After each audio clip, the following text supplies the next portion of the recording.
If you want to have one along, you need to know how it works. Yep, there's the room, and it's empty and waiting for us as promised. Navia is such a good person. Now that the serial disappearances case has been solved, no one's going to come after us for anything. Even without Silver standing guard, we can just completely relax. Why don't we stay and rest up here for a while? Even machines in Fontaine need to stop and recharge now and then.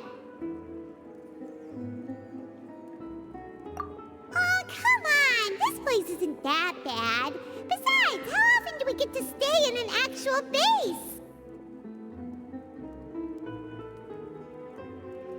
Oh, fine. Remember that detective story Paimon read before? Well, the author is about to release a new book, so Paimon wanted to buy it as soon as it came out and have a quiet place to read it. Yippee! Then it's agreed. Come on, let's get some sleep. We'll need to be up first thing in the morning to get in line and buy a copy.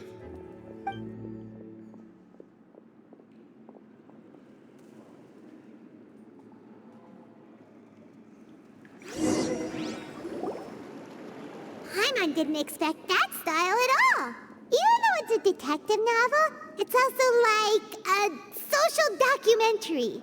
Whew. It's actually pretty good. No! Paimon just spends a bit more time sleeping than you, that's all. Excuse me, but do you know if the Traveler and Paimon are lodging here? Huh? Who are you? Paimon doesn't recall seeing you before. Wait, you're not here to give us trouble, are you? A blonde traveler and a chatty little fairy. Phew, looks like I found the place. Good thing I asked the Spina di Rosula. Seems they sent me the right way. Hey, what do you mean by chatty? Paimon's always careful not to talk too much. Most of the time, anyway. It's an honor to meet you both. I was sent from the Palais Mermonia. Monsieur Nourillet wishes to see you. It seems he has something important to discuss in person. Nourillet? He wants to see us again already? Huh. We talked so much the last time we met. Has something happened since then? I am not privy to the details. It would be best if you came to the Palais Mermonia and asked Monsieur Nourillet in person. If you say so, but Paimon has a bad feeling about this. Now that I've delivered the message, I'll take my leave. Thanks! We haven't left the room for a few days, so we'll head over once we've freshened up a bit.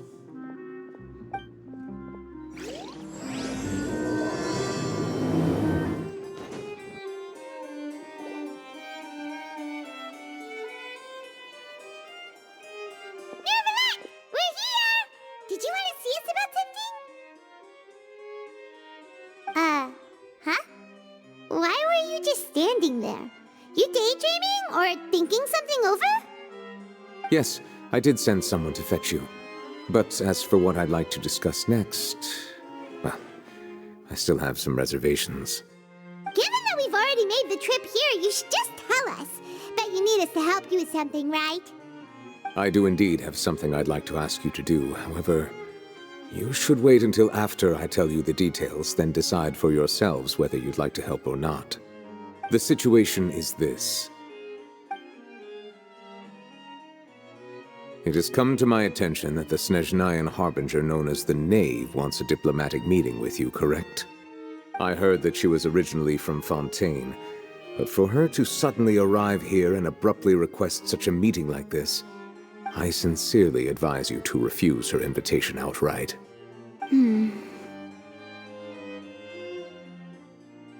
I'm sure you're aware that her purpose is most likely related to Child's recent predicament. We convicted one of the Snezhnayan harbingers in a court of law, but we have yet to provide any form of detailed report on the matter. This does indeed provide an opportunity for Snezhnaya to put pressure on us. I believe we should adopt an evasive stance until we can provide a proper explanation and have a preliminary plan on how to deal with the matter. No, we shouldn't. I think we should agree to the meeting. Oh? Well, you see, we are the ones that owe an explanation. If we keep putting off the meeting, it could easily result in the problem escalating, right? It's like a fight between two friends. If they don't agree to see each other and talk in person, isn't it possible that the friendship could end entirely? Though diplomatic relations between Fontaine and Snezhnaya could be considered as friendly, it is only superficially so. You wouldn't go so far as to say that our nations are friends, as you did in your example. It was just an analogy. An analogy, okay? Moreover, even if we were to talk in person, if we don't have sufficient information prepared, it is quite possible the result wouldn't be restored relations, but a complete falling out. I don't think we should overthink those possibilities yet. Even if the logic of the divine is not immediately apparent, its wisdom will only be revealed with time. Besides, you'll be at the meeting. If any problems do pop up, you'll have no problem navigating them. I must clarify that interacting and communicating with people outside of court is not my cup of tea. It seems you think too much of me. But more importantly, when did I agree to join the meeting with you? You mean you won't come? No, that won't do.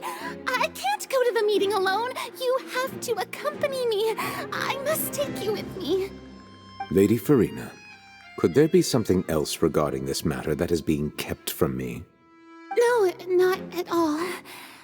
Look, I am the Hydro-Archon of Fontaine, Focalor, the god of justice who is loved and adored by many. So I only hope that justice will be served in this matter. Don't overthink it. I'll go find someone to arrange the meeting.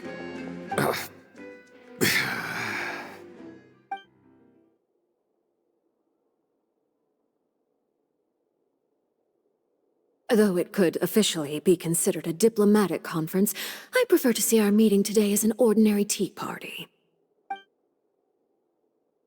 I assume you see it the same way, Miss Farina?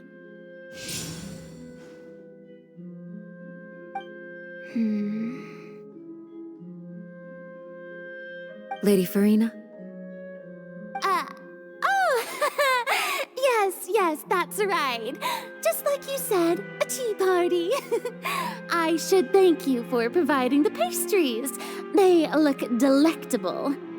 To make this tea party even more lively, I've invited someone else to join us today. It's a pleasure to meet you, Monsieur Neuvillette. I was born in Fontaine, so naturally, there's no need to introduce the nation's revered Eudex to me. Hello. The pleasure is also mine. First, I would like to thank the two of you.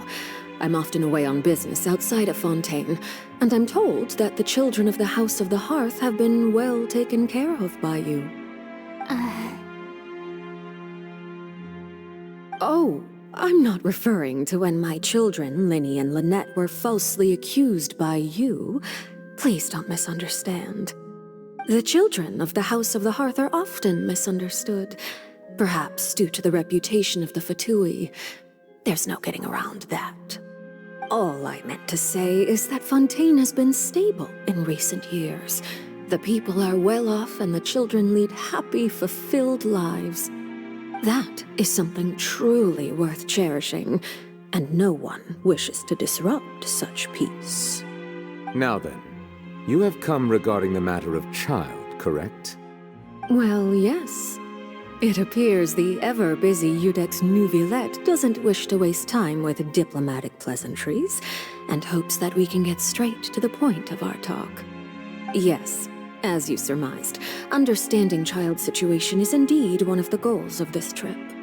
As we are both diplomats from Snezhnaya, as well as Fatui harbingers, Child and I have always been colleagues.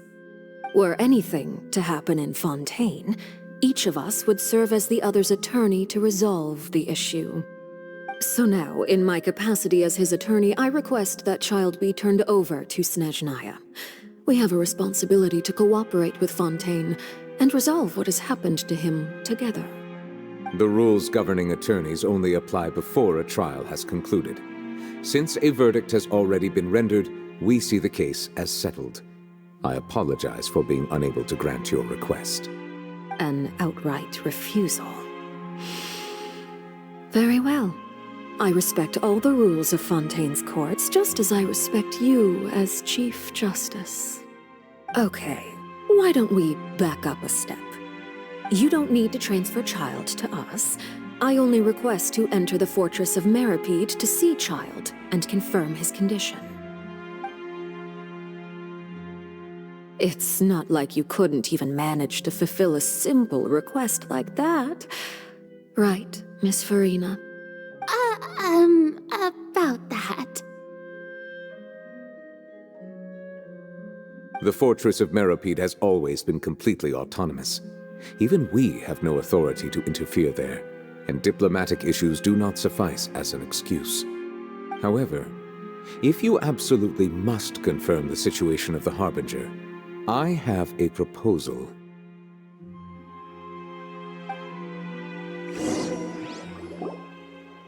The knave showed up already? Well, Lenny did say that Father will be returning soon. We didn't even know that Lenny was from the House of the Hearth at the time, so we kinda overlooked that information. Yes, thank you for your kind advice. I'm well aware of the situation. I also noticed that Lady Farina acts a little odd and unnatural whenever I bring up matters related to the knave. Could the knave be threatening Lady Farina or something? If that were the case, then why wouldn't Lady Farina inform me? And what means could the knave possibly have to twist the arm of an Archon? So maybe that's not very likely. Even though Farina can act a little weird at times, she's still an Archon. In reality, this problem is even more thorny than it appears. According to reports from the Fortress of Meripede, Child recently disappeared under mysterious circumstances.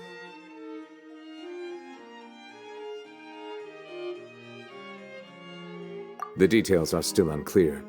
We cannot rule out an escape, but there have also been no reports of him outside of the Fortress of Meripede. Special guards oversee the fortress, and its internal systems are extensive. Combined with the special characteristics of the surrounding terrain, an escape should not be possible. I suspect that there's something else behind Child's disappearance. I was only willing to share this information with you because you are friends of Child, and it is my duty to see justice done. So this is what you wanted to see us about before. Yes. I would like you to go to the Fortress of Meripede and investigate Child's disappearance. This was my proposal during our meeting with the knave. Rather than allowing her to intervene, I offered to send someone to find out about Child's situation and report back to her in detail. The knave did not seem satisfied by my proposal, but she still agreed to go along with it for the time being. Her words were, "We will talk more once we have that report." So that means we bought ourselves some time.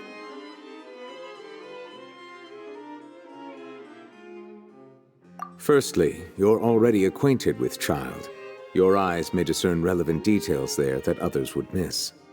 And secondly, is the consideration of the unique nature of the Fortress of Meripede. Isn't it just Fontaine's prison?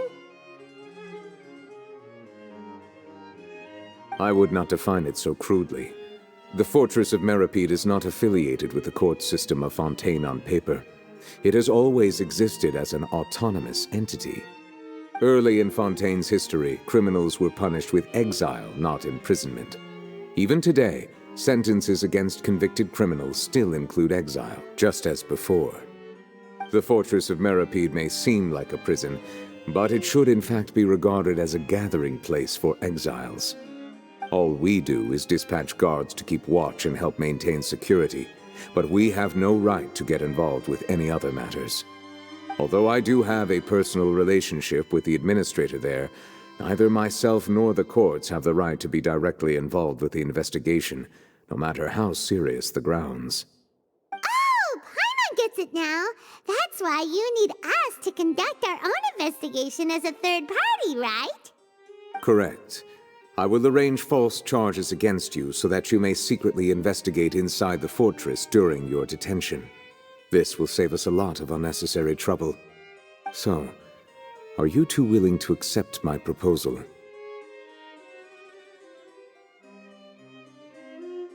Yeah, no matter how you look at it, it seems we're the best choice.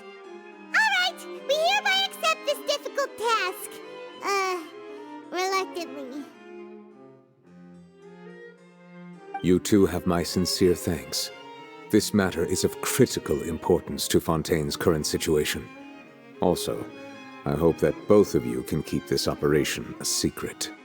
We will rendezvous at the Fortress of Merope's entrance on Irenaeus once you've prepared yourselves. I will arrange for someone to take you inside. Prepared ourselves? Is there something we need to prepare? Perhaps you could enjoy a good meal and have a nice bath. I'm afraid that living conditions inside the fortress are nothing like those on the outside world. Oh, right! Even though we'll be there on trumped-up charges, we'll be in prison for real. On second thought, is it too late to back out? Please do not worry.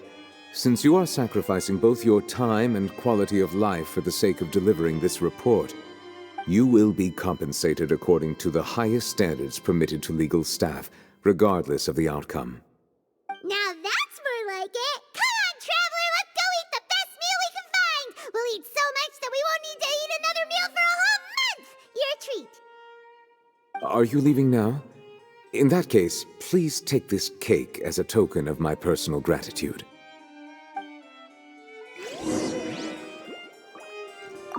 Oh, no need to thank me for it. Just be sure to enjoy it.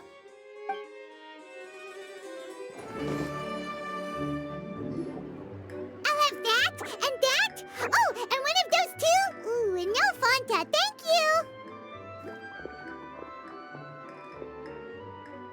That cake was pretty good. But as soon as Paimon remembered that we were about to go to prison, Paimon's stomach suddenly became completely empty!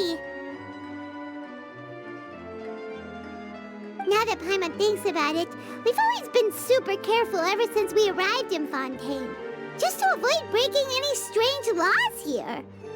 But here we are, about to willingly send ourselves off to the Fortress of Meropide.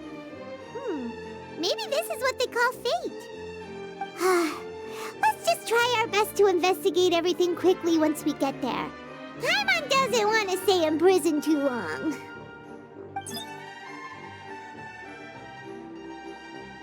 Oh, what is that I hear? Is it the taste of a breaking story? Hey! You can't hear a taste!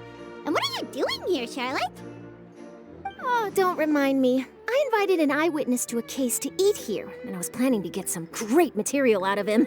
But he didn't even show up. Calm down, calm down. This is nothing new. As a journalist, you should be used to this by now. As long as you can score some juicy tidbits from the Traveler, you might still be able to recover the cost of the meal. You know we can still hear you, Charlotte. Never mind. It's nothing. I just heard you mention the Fortress of Meropide. You didn't commit a crime, did you? Please tell me all about it. No way! We would never! We're just going there to...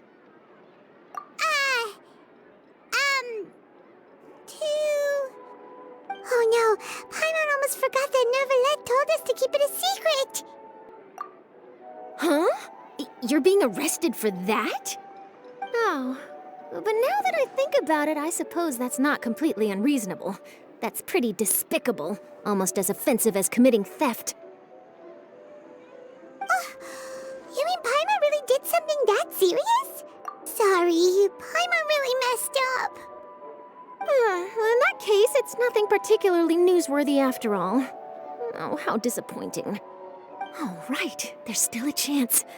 Since you're going to be at the Fortress of Meropide, would you be willing to help me gather some material for a story? About that, Paimon doesn't think we'll have any time. Oh, It's nothing difficult. All you have to do is think of a way to get some time face-to-face with the warden of the fortress. He was awarded the honorary title of Duke in Fontaine. Sounds really cool, huh? Only those who have made significant contributions to the nation have been conferred this title. It's incredibly rare. On top of that, the Fortress of Meripede has never been under the jurisdiction of the courts. Practically nobody, including journalists like me, knows anything about the person in charge there. Oh, if I could write an exclusive article about him, I bet it would sell a boatload of papers. You make it sound easy, but it really depends. Of course, I wouldn't ask you to do it for free, so this meal is on me. All right, you got a deal. We'll do anything you want.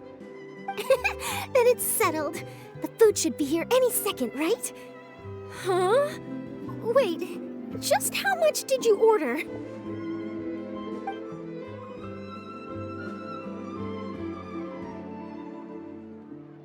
Oh, Paimon's so full. Well, guess we have nothing to regret now, so let's get going. I had no idea you could eat so much. That didn't go according to plan. Please, please, don't forget about the material for my news article.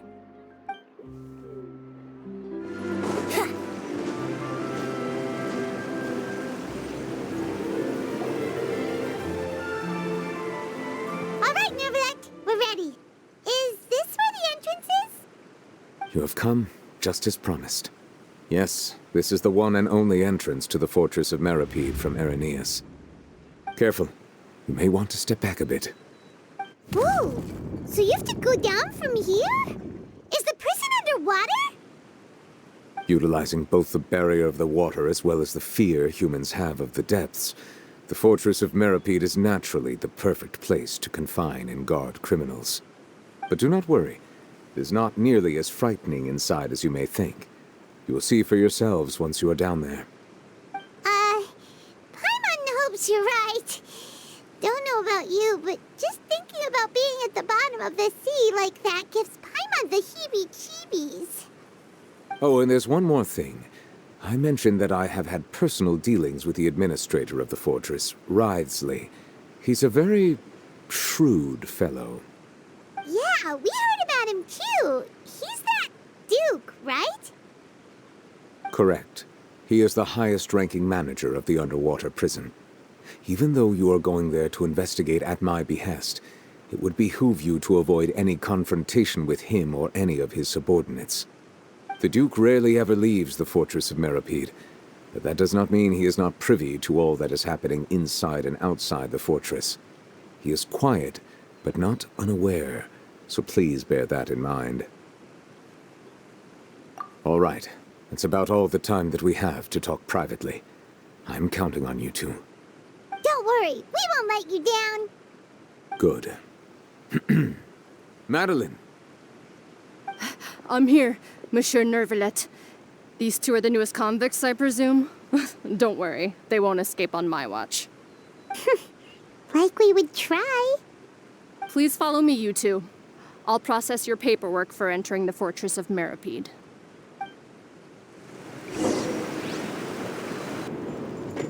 Are we already underwater now? Huh.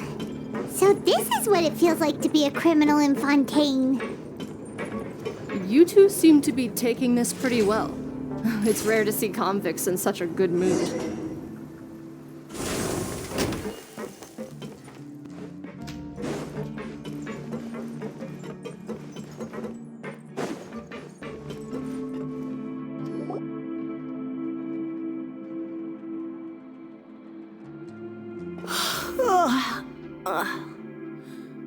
Oh, it's you, Madeline. Why'd they make you make the trip down here today? Monsieur Nervalet personally requested I escort these two convicts. I suppose he was concerned others might not be up to the task. Well now, aren't you the lucky one? Must be nice to be on good terms with the big shots like the Chief Justice.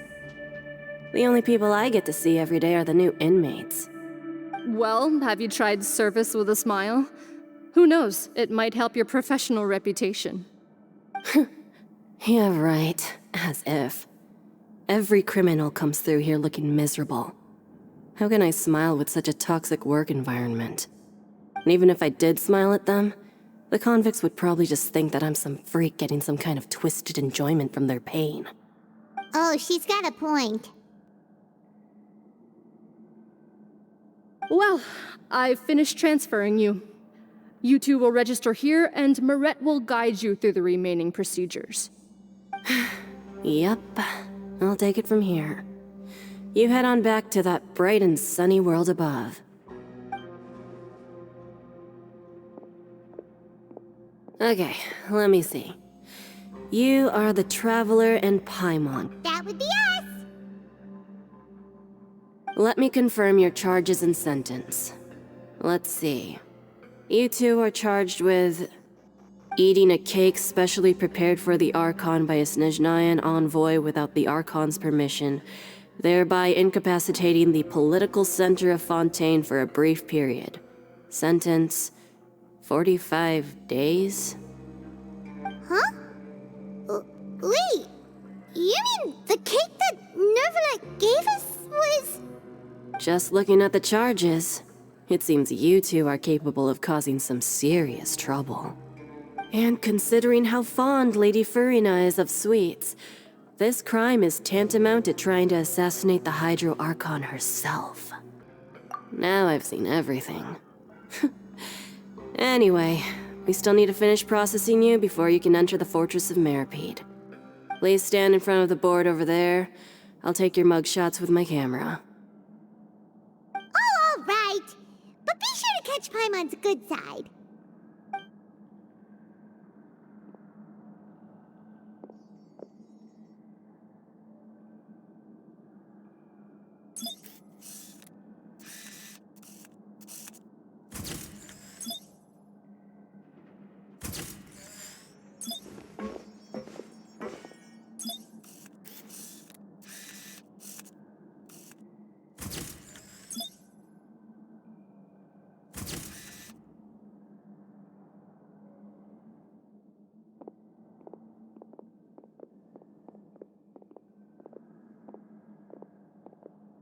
And we're done. Thank you for your cooperation. Next, someone will be along to guide you inside the fortress. Please be sure to cherish this opportunity for rebirth.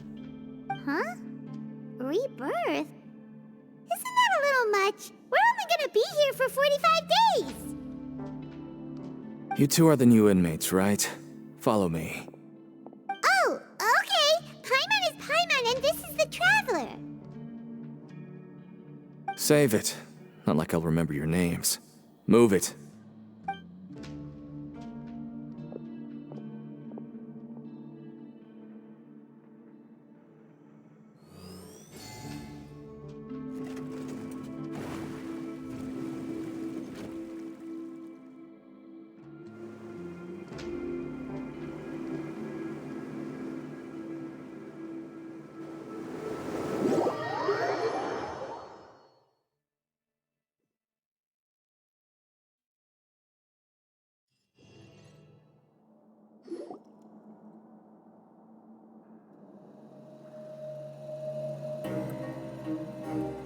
So, are you one of the guards here?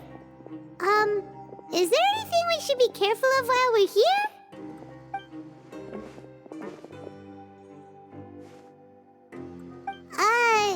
Did Paimon already ask something she wasn't supposed to? Why should I tell you anything? What's in it for me?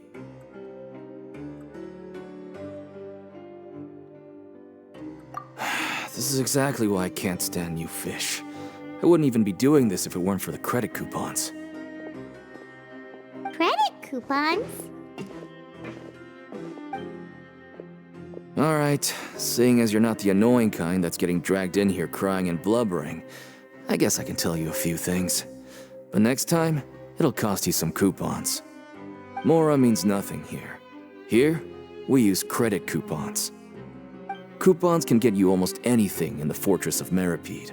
Desires? Fulfilled. You want power? No problem. Coupons can even change fate itself. So, credit coupons are a currency that can only be used here? It's not as simple as that. Like Moret said, everyone gets a chance at rebirth. No matter how much money or power you had before, it means nothing once you set foot inside the Fortress of Meripede. You have to start over and earn your coupons. Everyone starts from the same place, and you have a chance at a new, less terrible life. I guess that's the real purpose of the coupons.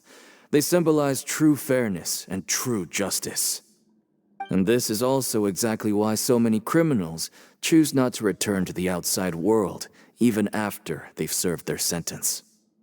Oh, so that's what the Fortress of Meripede is like. Huh. Paimon was under the impression that it'd be more like a prison. It certainly ain't all sunshine and roses here, but it's also not the worst place to be. You'd better take a good look at the scenery now. It'll be the last chance you get for a while. After being away from the sunlight for so long, even the terrifying depths of the sea start to feel like home. It just stops feeling oppressive, you know? Oh, I'm actually an inmate like you two.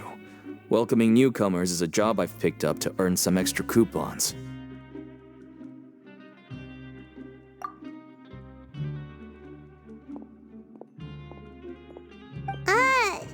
Why aren't you answering us again? I've told you enough for free. Any more info is gonna cost you. So all you care about is Mora! Wait, no. Coupons? Almost there. It's down through here. Your turn to give it a try.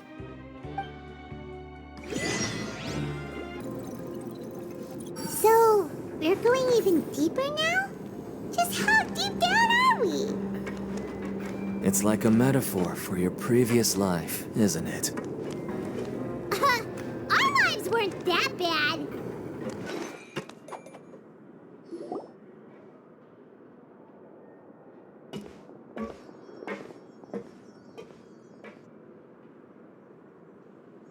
So this is the actual entrance to the Fortress of Meripede? Huh. It looks like there are other new arrivals, too. Oh, they sure don't look happy. Maybe we look too relaxed for fresh convicts.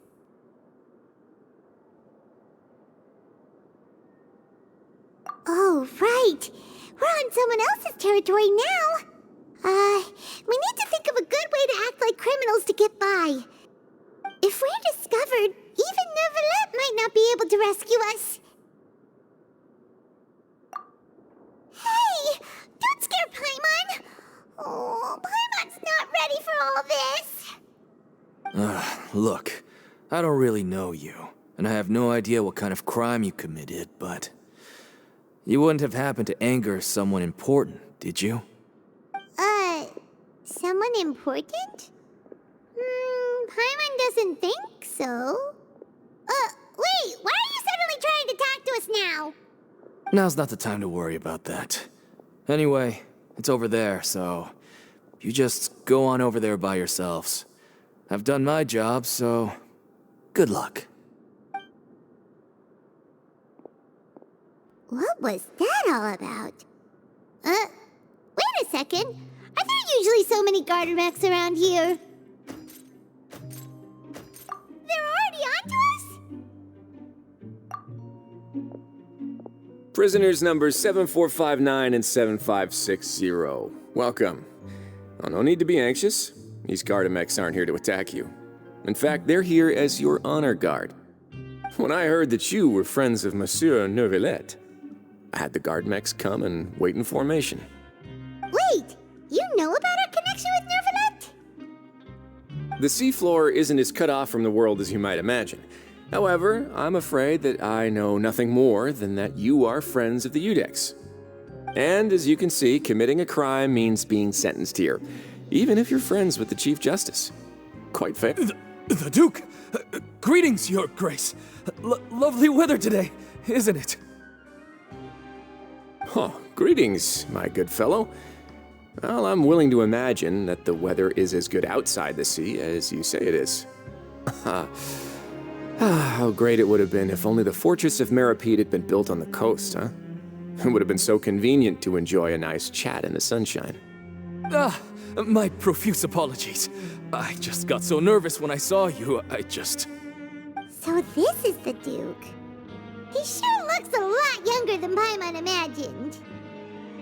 The Traveler and Paimon, correct? Mr. Deacon here was responsible for your welcome. I trust you were satisfied with his guidance?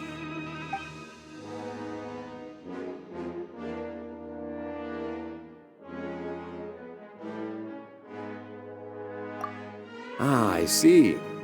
In that case, I regret to announce that Deacon here has just missed the best opportunity in his prison career to be promoted. I admit that I was only thinking about the coupons. I'm sorry to have disappointed you, Your Grace. I once hoped for a chance to do some higher-level work. I had no idea you two were big shots who were worthy of speaking with His Grace. Losing out on such a big opportunity because I couldn't see past my own nose. Plenty of time ahead, Deacon.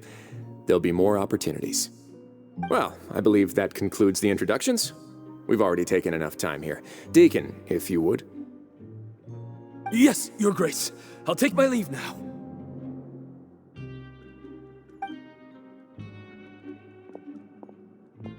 Please, follow me. To make you feel more welcome, I'll show you around the various facilities of the Fortress of Meripede. I hope it'll help you adjust to life here. He's going to personally give us a cure? Huh. Paimon can't figure out what this guy's thinking at all. No wonder Charlotte's so interested in him. He's one of those mysterious types. Alright, let's keep up with him.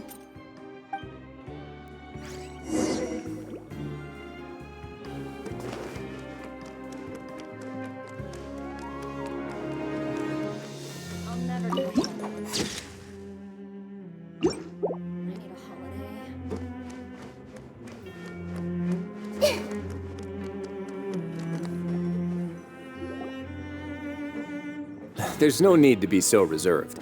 The label of criminal is nothing but one of many identities, and being criminally inclined here at the Fortress is just one of many ways to survive. Is it really okay for the Warden to think like that? We're real criminals, you know. What if we're too difficult to handle? Well, then maybe you'll be able to carve out a name and a place for yourselves in this underwater world, But before you go in swinging, please remember that in the Fortress of Meripede, it's better to not cause trouble for yourself or for the guards. Now, we've arrived at a very important place, the Coupon Cafeteria. You can come here and claim one welfare meal each day. Welfare meal? You mean it doesn't cost anything? That's right. Criminals are essential to Fortress operations, so we must guarantee that they at least have the basic means to survive. But that's not how it was. Back in the day, it cost your reward coupons just to get a cup of water here. For fish like you who just arrived with nothing, you'd have to go to work hungry until you earned enough coupons to eat. It was only after His Grace became the administrator that we got the free meal rule. Now everyone gets a square meal every day, even no-good slackers who've never picked up a wrench in their whole lives. Nobody starves to death here. In the Fortress of Meripede, credit coupons are the only currency, and everything must be purchased. In some sense, you could say using the coupons is a form of trade. But trade is always conducted by people. So if we want trade here to prosper, we need everyone to work hard and live their lives. If nobody could even afford a meal, then the whole fortress would be up in arms. And that would only make things more difficult for me. So, rather than saying that we're giving everyone a free meal here, you should say that everyone's hard work has improved the living conditions in the Fortress of Meripede. Your Grace's reasoning is correct, but what I said is also true. Whatever the case, hard work is rewarded here. You'd be hard-pressed to find anywhere else as fair and reasonable. Right! Paimon sees your point. By that logic, this place doesn't seem so bad after all. Oh, wait, no. We shouldn't drop our guard so quickly. But it It seems the inmates really respect the Duke because of his attitude, right? We should still try to verify the truth with our own eyes. Let's continue this way.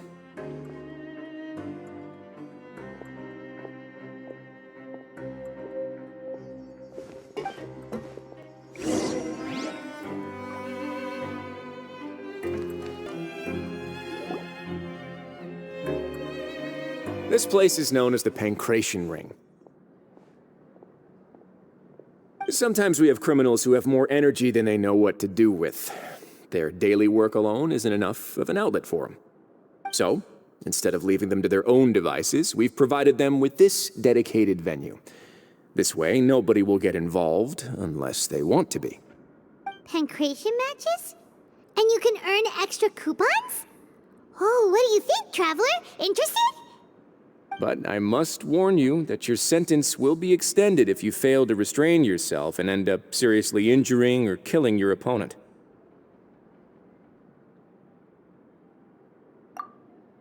So, did you set this place up too? No, actually. I just granted approval for the organizer to use this area to build the ring, and I collect a portion of the proceeds in return. Of course, the fees are also quite useful. Oh. Do you mind if we ask what they're used for? Sure. Ensuring personal safety, maintaining the arena, and resolving any conflicts that arise. Why? Are you interested in how to manage a pancration ring? Oh, no. Paimon was just wondering if that's how you paid for everyone's welfare meals. A reasonable guess. I see you have a talent for entrepreneurship. Oh, you hear that? Paimon has a talent! So we can start a business here? That is something you can discuss between yourselves later. Let's move on for now.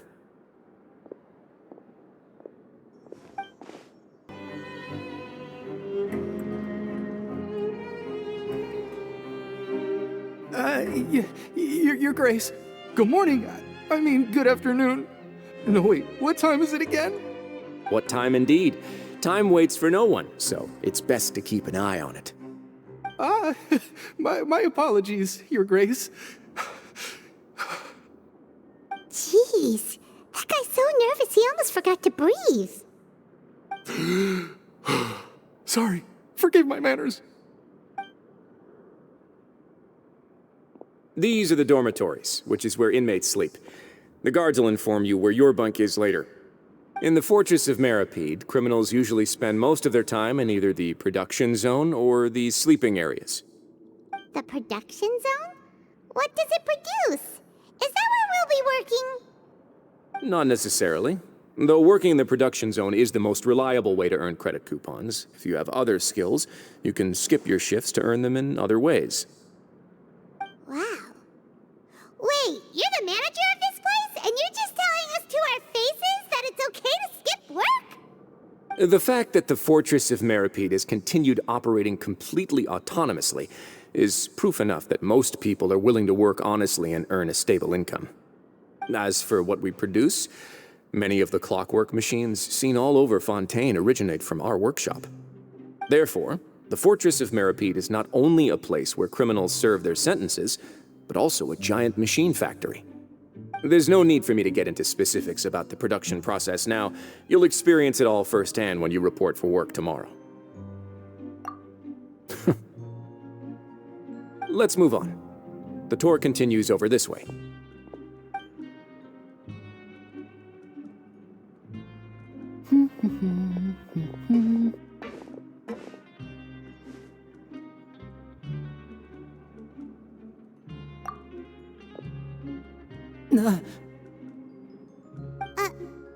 Oh! Oh, you really scared me there. I didn't expect to see you here, Your Grace. I thought maybe I was so tired from work that I was starting to see things. The only thing you should be seeing is the work in front of you. Stay focused and keep up the pace. Oh? Is something the matter? It's nothing. Paimon's just worried about how hard we'll have to work tomorrow.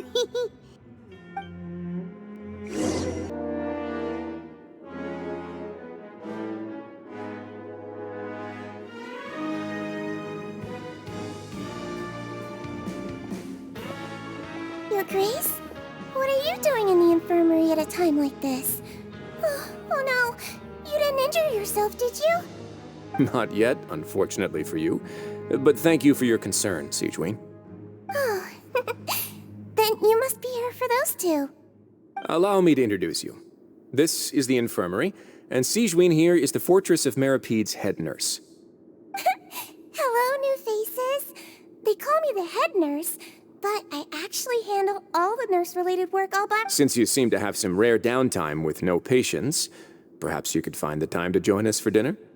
Oh, then these two must be some important convicts. Sure, I'll join the welcome party. Thank you. Your presence will be the pièce de résistance for today's tour. Oh, so the tour part is over now? I believe I've already covered the primary aspects of life here in the fortress. As for your work, there'll be someone else to guide you through the details. Is there anything else? I seldom conduct tours, so why don't you just ask if you have any questions? Well, this is our first time here. Paimon's not sure what to ask. Then let's head back to the coupon cafeteria. Maybe a meal will help you think up some questions. You should at least try to be excited. Our free meals are actually pretty good here.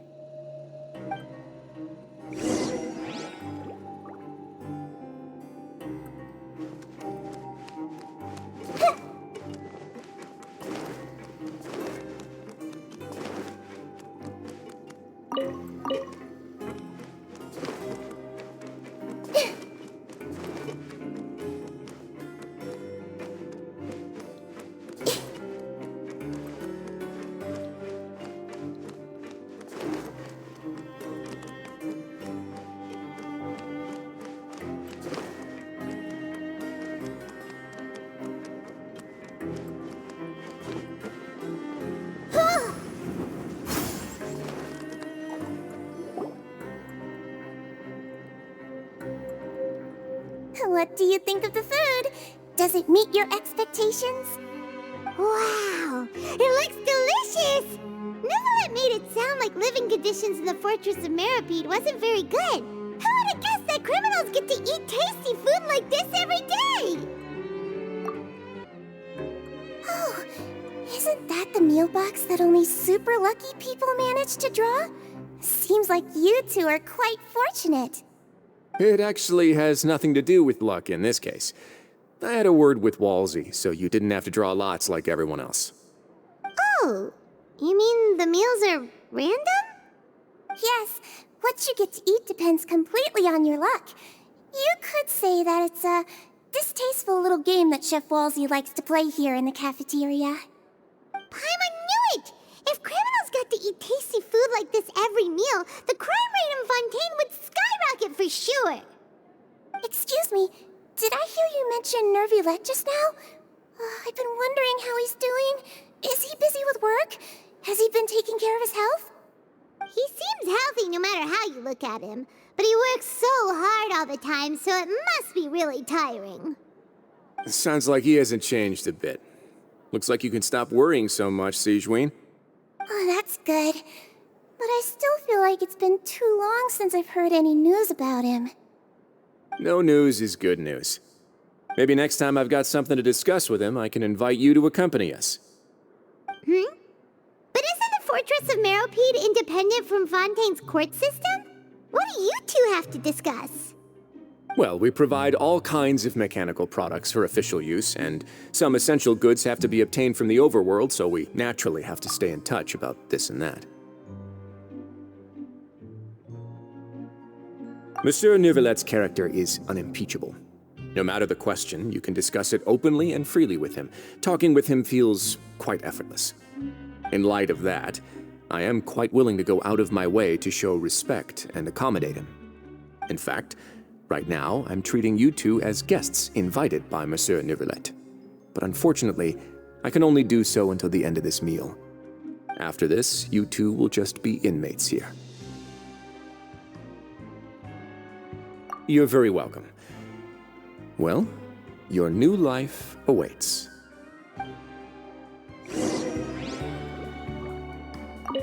Are you finished eating? Then I recommend that you return to the dormitories and rest. You have work to do tomorrow. Perhaps you were hoping to ask for some special privileges? Sorry, you'll have to use credit coupons like everyone else. It's not as comfy here as you might imagine.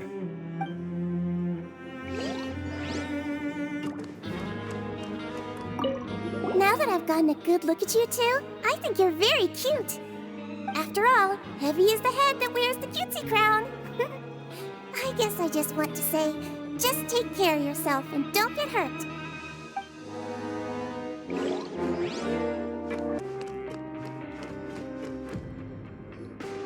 The Traveler and Paimon, right? Listen up. As new inmates, the only thing you need to worry about is what to do and when to do it. Don't make any extra trouble for yourself. Your bunks are right over there. Follow me.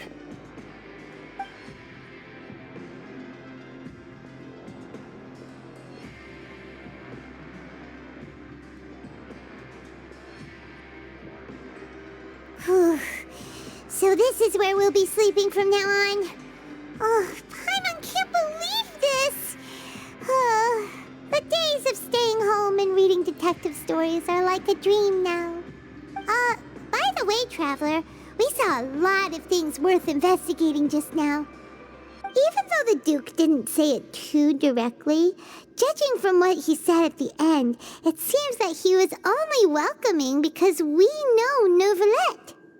We are criminals, and Paimon did eat that cake, but we're actually here to help Neuvillette.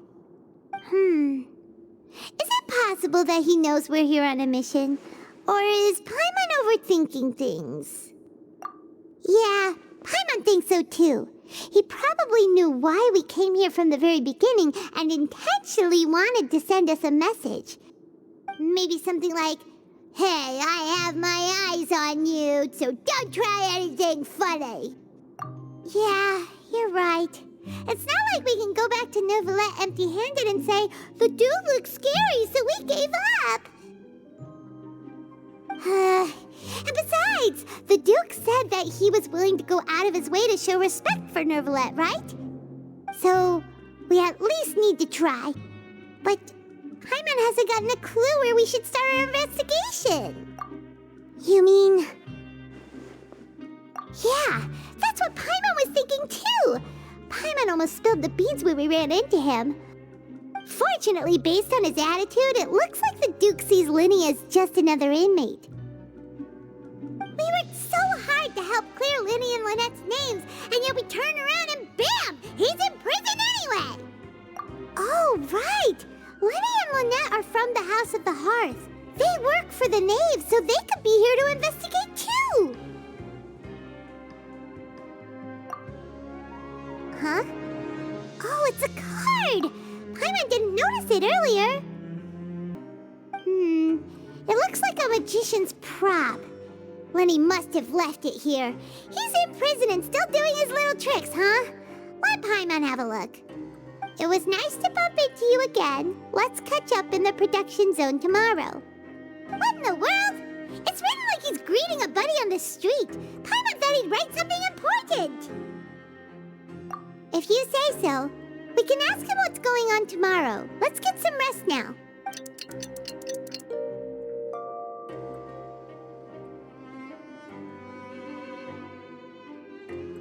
Hey, you're finally awake! Well, it's Paimon's first day as a prisoner.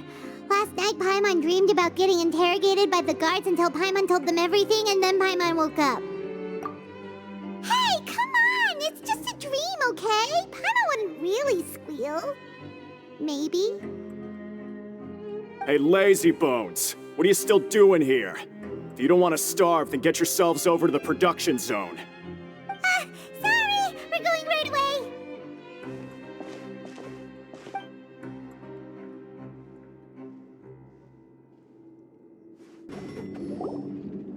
Ah, you must be the catch of the day. Looks like you've got some luck getting assigned this space. Yep, we just arrived yesterday and... Don't interrupt me when I'm speaking! Yes, sir. Listen carefully to my instructions. I don't want any mishaps. Every machine here is worth more than the both of you. Working around these machines can be very dangerous. Do your job well, and you can eat in the cafeteria after your shift. Get sloppy, and you dine in the infirmary. Anyway, the Fortress of Merope doesn't want to lose a single one of its machines. And it also doesn't want to waste the production potential of any inmate. You got that? Got it! Your job is to use the machine over there to process widgets. Watch carefully, and make sure you step on the pedal at the right time. If the machine gets jammed, then give it a little maintenance with your fist. Here, take this.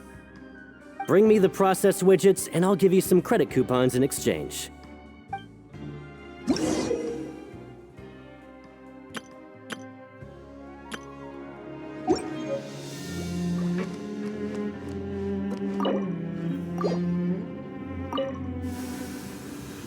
Once the widget is hot enough to blow, jump to step on the pedal and hit the widget. So if the machine gets jammed, you just need to attack it to fix the problem.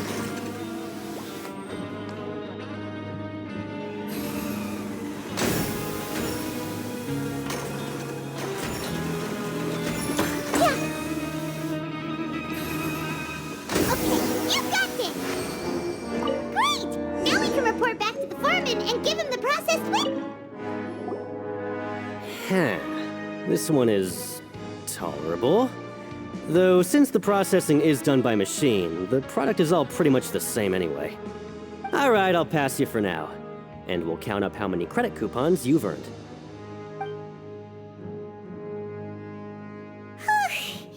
Paimon's exhausted. We're done now, right? Oh, that foreman. He's so scary that Paimon couldn't even speak. Ugh. Even though Paimon's starving and wants to head straight to the coupon cafeteria, we still need to meet Lenny first, right? He probably just finished up his work, too. He should be around here somewhere.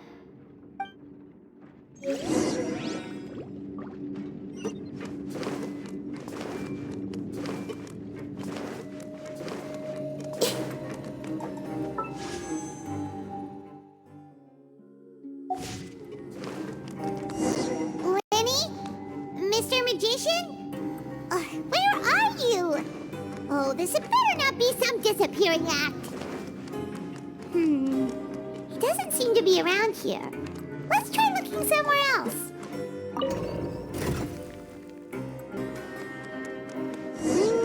Where could he be? Did he decide to slack off and sleep the day away?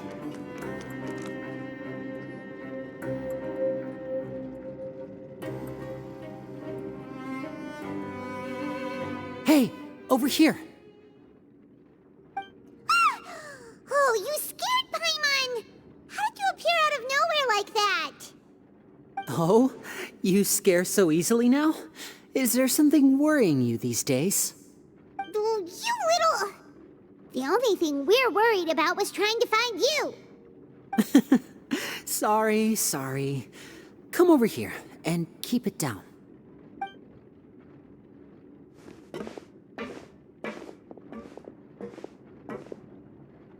Oh, Lynette! You're here too! You two really are inseparable. That's right. My brother simply can't stand to be away from me. It's not just Lynette. Fremine is also here. Do you still remember him? Oh, you mean that diver from the House of the Hearth, right? Paimon remembers seeing him in the court of Fontaine before. Now hurry up and tell us, how did you end up as criminals this time? We fought so hard at court to prove you were innocent, but now it looks like our incredible court battle was for nothing! Sadly, even the teeniest of things can land you in prison these days. I put together a street performance and used the popularity we gained from the Opera House incident to attract a big crowd. And then? Next, I invited several audience members to participate in the show. And then, with the entire audience watching, their wallet suddenly disappeared. My brother was charged with theft, and I was charged as his accomplice, having assisted him in his crime. It really isn't that bad. The missing wallets are all in the leftmost drawer of the Maison Gardiennage's big filing cabinet. We just need to see how long it takes to discover them. Yep, we should be released then. In terms of the magic trick itself, I think the performance went perfectly. Leave it to Lenny to magic himself into prison. Indeed. Last time I hid my identity from you, I promised that I'd tell you absolutely everything if you were angry about it. No more secrets. So I don't plan on keeping anything from you this time either. At the moment, the House of the Hearth's interests don't conflict with yours at all. We were instructed by the father of our house, the Knave, to come here and conduct an investigation. Told you so. See? Paimon guessed right. As for what we're investigating, perhaps you haven't heard, but the fortress of Meropide hides a secret. Some even say that the entire fortress exists just to protect it. The House of the Hearth has been investigating this for a very long time, trying to uncover its mysteries. But recently, all of our informants, including the ones that had infiltrated the guards, suddenly vanished and have not been heard from since. We believe that this is a direct provocation, and it's the reason why we came here. Father has somehow managed to confirm that Focalors does not have Fontaine's gnosis. Huh? How did she manage to learn information that important? Father has her ways. Many of them are beyond our imagination, and we've never had the chance to see her at work. But we trust her conclusions. It was this information that led us to suspect that Fontaine's gnosis might be in the fortress of Meropide and is related to that secret. So it's all about the gnosis again. Well, that's about it from our side. How about you two? Did Monsieur Nervulette send you here? Bingo! The Knave has been applying a lot of pressure. She wants to know what happened to Child, so we came here to investigate. Traveler, are we allowed to tell them? You don't need to worry too much about that. She's just asking for a report on Master Child's predicament as a means of pressuring you. Father used this situation as a pretext to negotiate with two high-ranking officials in the court of Fontaine. She actually just wants to be able to make concessions on this matter for gains elsewhere, almost like a bargaining chip. Sometimes you need an excuse to do things you otherwise couldn't. And a harbinger is more valuable than you might imagine. Of course, it's not a complete farce. If we do manage to find out what happened to Master Child too, then diplomatic relations with Fontaine could improve, and Snezhnaya might even be able to adjust its stance a bit. Is it just Paimon, or does it feel like we're the only ones who actually care about Child's situation? The relationship between the Harbingers must be as bad as ever. I wouldn't go that far. Father just has different standards than we do when it comes to what can be sacrificed for an advantage. By the way, I have a suggestion. Why don't we team up? Even though we have different objectives, we're both here to investigate the fortress of Meropide. It would be more efficient for us to work together. As you know, the House of the Hearth has many reasons to seek the Gnosis, but our highest priority remains resolving the prophesized crisis. You can trust us on that.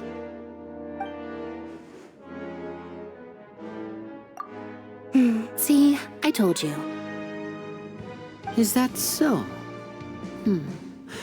Sure enough, it won't be easy to convince them to cooperate with us. Lenny seems to be thinking pretty hard about something. Of course he is. Lenny has been looking forward to a chance to reach an understanding with you ever since last we met. Or, I should say, we were really looking forward to teaming up with you this time. Lynette, just tell them everything, why don't you? It's okay to open up a little.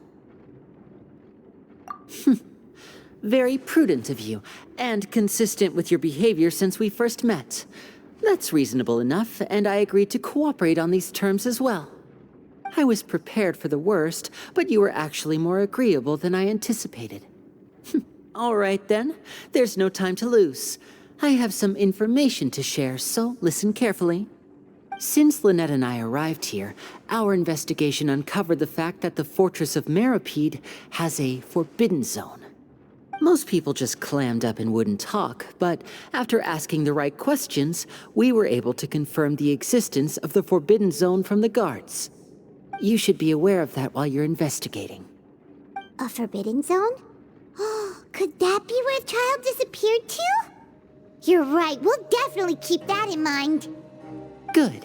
That's the most suspicious thing about the fortress that we know of so far. We have a few other unanswered questions, and we'll be investigating those as quickly as we can.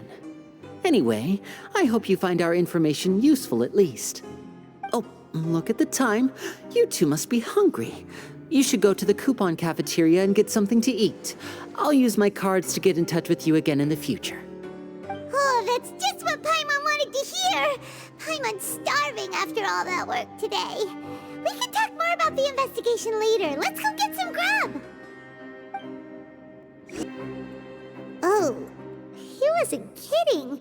Today's meal is nowhere near as good as last time. Oh, who knows how long it'll be until we're lucky enough to get that super tasty meal again? Forget about it then. We'll just deal with the regular food for the time being. Let's just get out of here as soon as possible. But life here doesn't seem all that bad. Other than the foreman being kinda mean and the work being pretty tiring. You think so, mate? If I had a coupon for every fish who said that. Seems you fishies still haven't learned your lessons from your life up on the surface. If you take things at face value, then by the time you reach a dead end, you won't even know how you ended up on that road in the first place.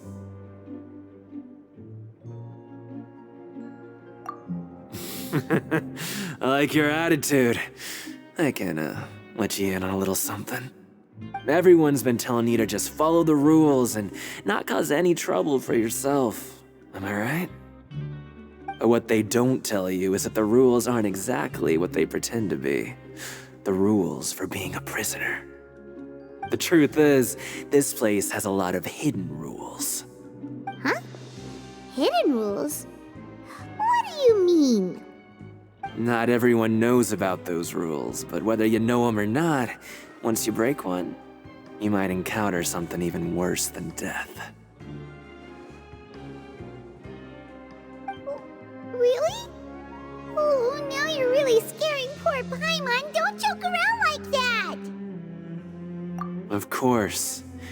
And I'd say that just disappearing would be one of the better outcomes. Oh, you mean that if there really are hidden rules, then Child's disappearance might have something to do with that?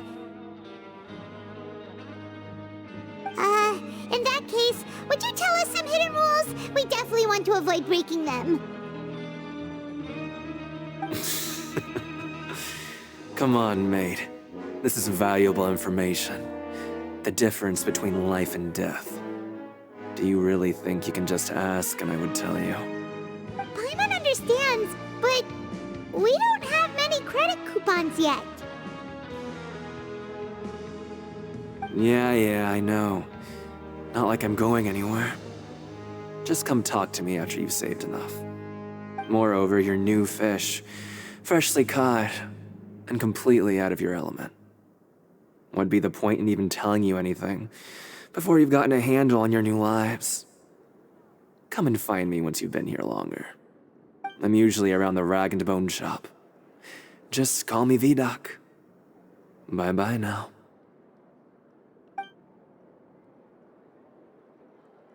He left. Just like that. Huh. Do you think he's just trying to scare us into buying fake information from him? Yeah. It might be a good place to start in our investigation. Hidden rules, huh?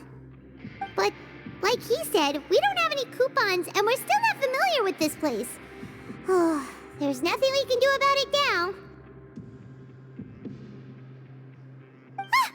We were so busy talking, we almost forgot to eat. Even if it's not the best, it's probably better while it's warm. Come on, dig in before it gets cold.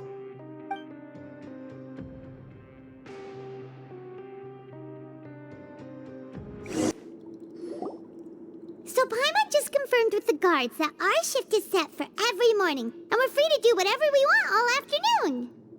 But it seems like most of the other inmates choose to continue working through the afternoon to earn more credit coupons. Oh, and they also said that you can use coupons to skip work in the morning and free up your time. They weren't kidding. Credit coupons really can be used to do anything here. Paimon's so tired. And we'll need to wake up and go to work in the morning. Without any credit coupons, it's not like we can really do anything else. Nighty-night, Traveler. Paimon hopes we can keep making progress on our investigation tomorrow.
What's wrong?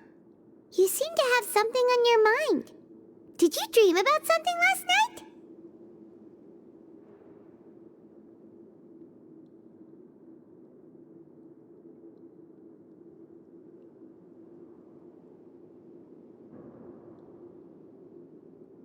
Is that even possible? Unless it wasn't an ordinary dream? Child's vision! So you had it with you this whole time? Maybe the vision connected Child's consciousness to yours.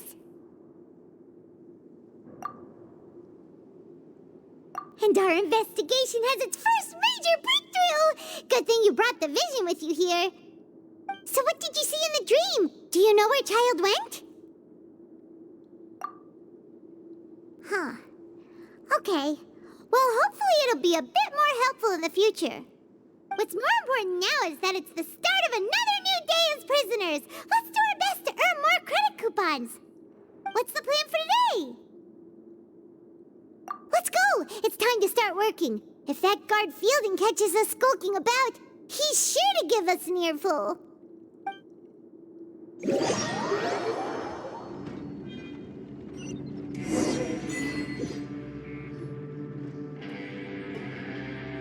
Look who decided to show up! Get your butts in gear and get to work. Time's a-wasting. Good, here you go. Remember to give me the widget once you've finished processing it.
Beat.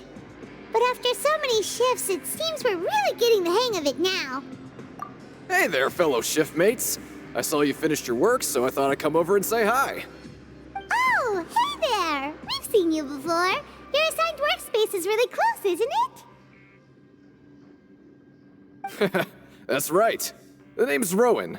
This past few days, I couldn't help but notice the new faces working nearby. I guess we were destined to meet.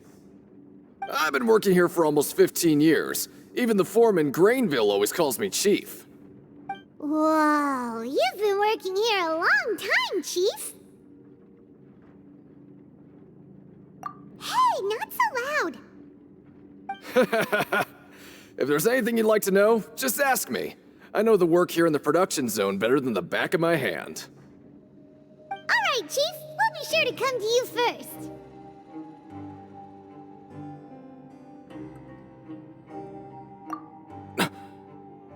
Did you just ask about the rules? Pretty sharp for newcomers. You've already heard about the rules, huh? Who'd you hear it from? All right. Seeing as I'm the one who came over here, you're already calling me Chief.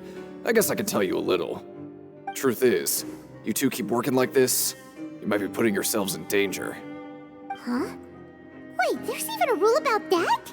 What would have happened if you never told us about this? Well, it's usually not that easy to break one on accident.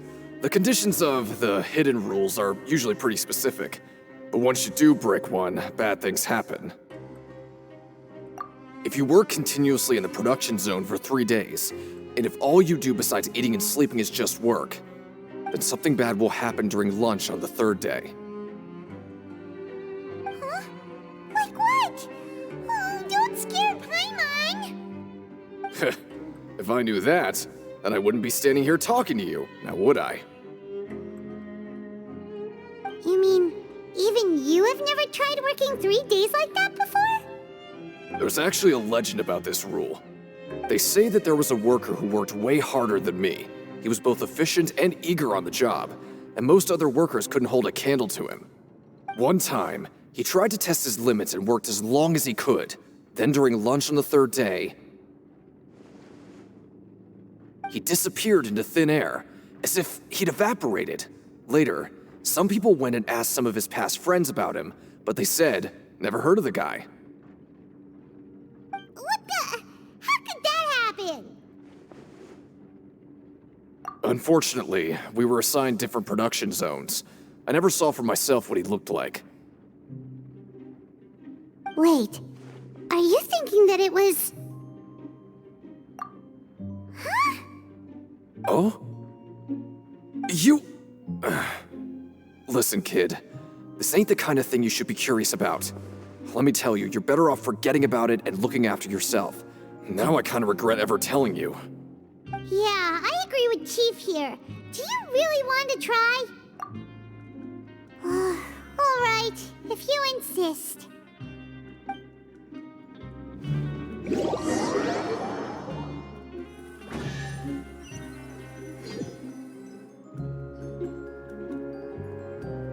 Whoa! Isn't this the Super Lucky Meal? Looks like hard work really does get rewarded. Paimon's gonna take her time and savor every bite. What would you like to do this afternoon?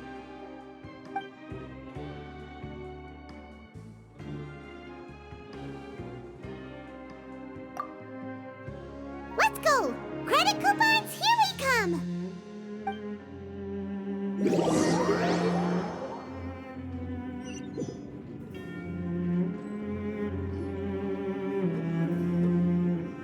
Look who decided to show up. Get your butts in gear and get to work. Time's a-wasting.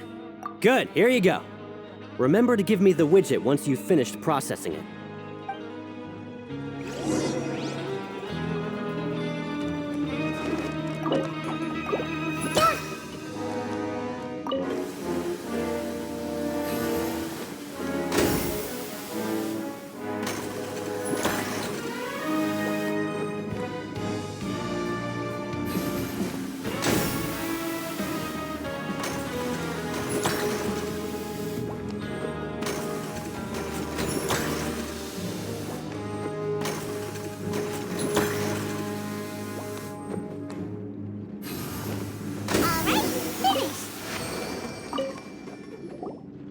Let me have a look.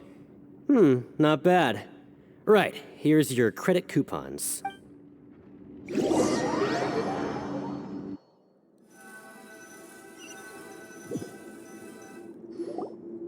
Aw, looks like we won't get a chance to sleep in as long as we're here. Let's get to bed early.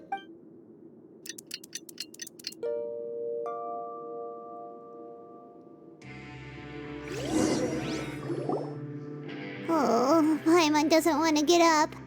Paimon still feels completely exhausted from yesterday.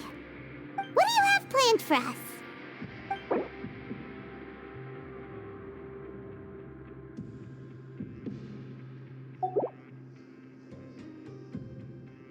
Right, we just need to keep at...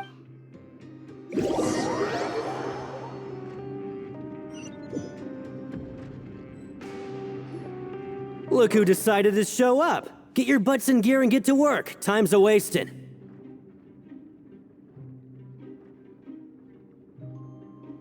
Oh? What's with suddenly wanting to work so hard? You need coupons that badly? Sure. Let's just say we really want to test our limits.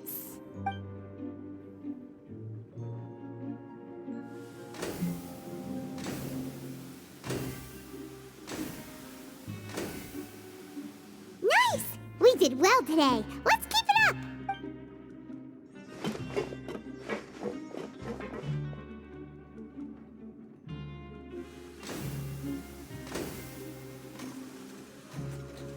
Whew, Paimon's had it. Who knew that processing these widgets would be so tiring?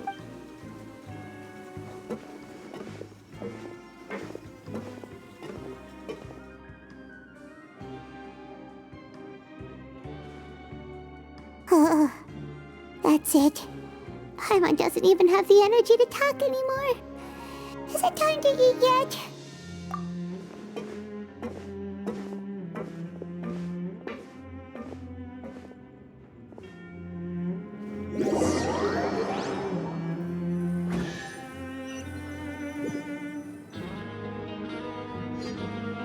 Oh, Paimon's exhausted.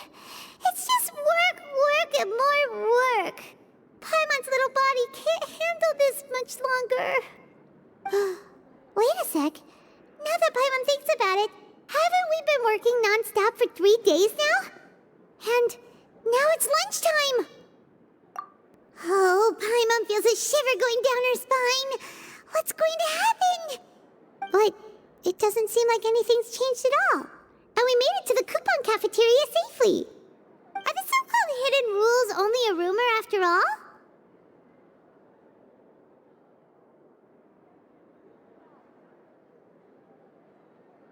Well, there's no use to just guessing all day.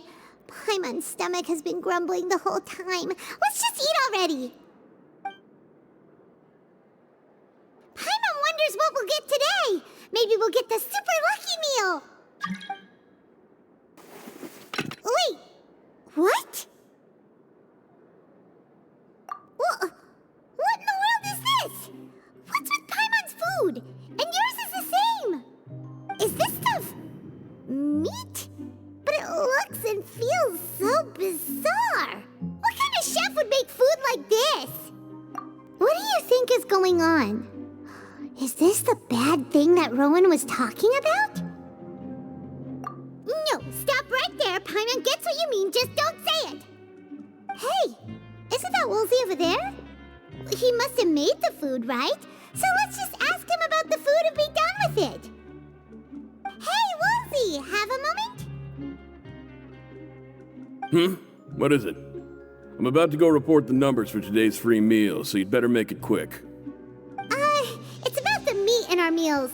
Look, does it seem normal to you? The meat? Oh, that. Looks perfectly fine to me. Totally normal. You better hurry up and chow down. How could this be fun? Hey, don't leave! You barely even looked at it! Hey! What should we do now? Woolsey wouldn't even give us the time of day.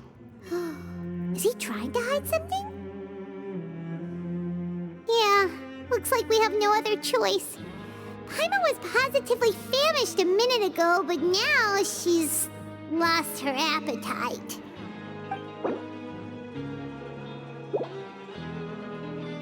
What would you like to do this afternoon?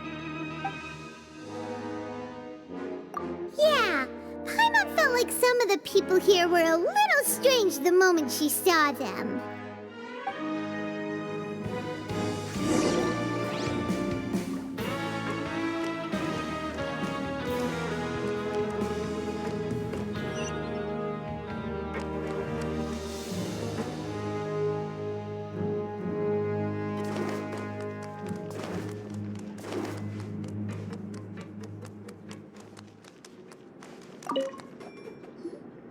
Oh, hello.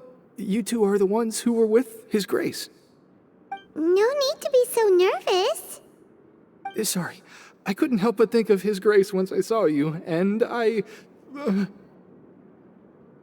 it's hard to say. Maybe I am. He's got a very overwhelming presence. It makes me feel like I'm just some insignificant little bug. Wait, seriously? Oh, I'm always indecisive, and I tend to make a mess of things. It's like a reflex. I just instantly start to tense up the moment I see a smart and capable person like His Grace. What?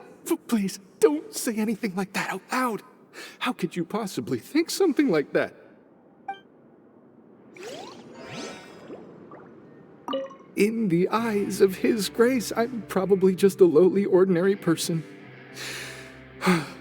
I guess I need to start working on my nerves.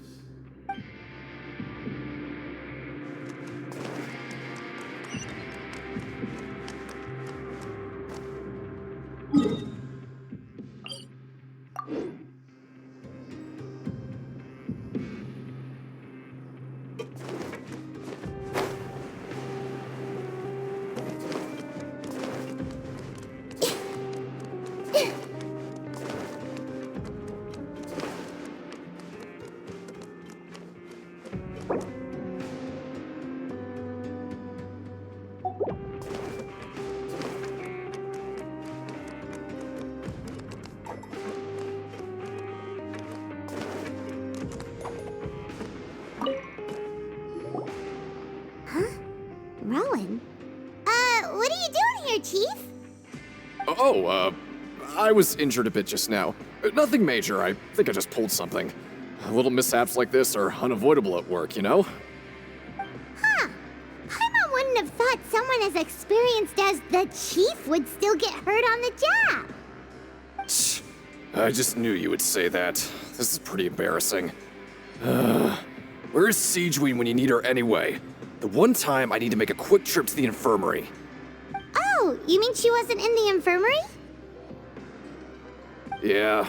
The rumors say that there's never anybody in the infirmary in the half hour before lunch, and nobody knows where Siegeween gets off to.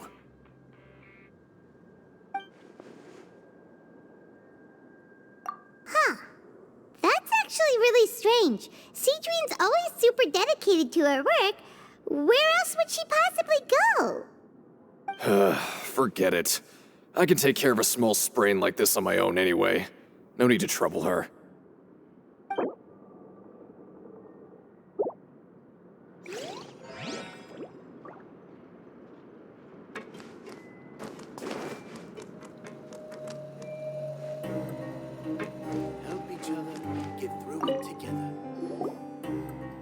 Oh, wonderful.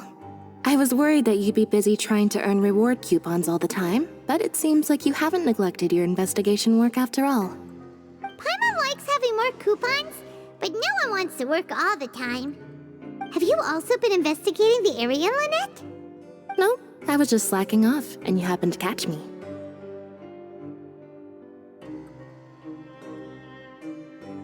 My brother is still obsessed with anything remotely related to the Forbidden Zone. But knowing him, it won't be long before we get more leads. Oh, before I forget, this is for you. Huh? Credit coupons? Why are you giving us these? I've been here longer than you. Coupons aren't a resource in particularly short supply. What is in short supply are interesting people to talk with. Aw, that's so nice of you, Lynette. We'll be sure to make good use of these coupons then. Thanks a bunch! Hey, look! There's something here! Looks like a research notebook. That suspicious guy peeking into the infirmary just now. Are they a fan of Seedwing? He must have dropped this. Let Paimon read it real quick. The Melusine perceive the world very differently from humans. There are significant deviations. As a result, their sense of aesthetics and beauty is also very different from that of humans. This must be taken into consideration when giving gifts. Whoa, this all sounds pretty serious. He sure did his homework. And as for the notebook, let's take it.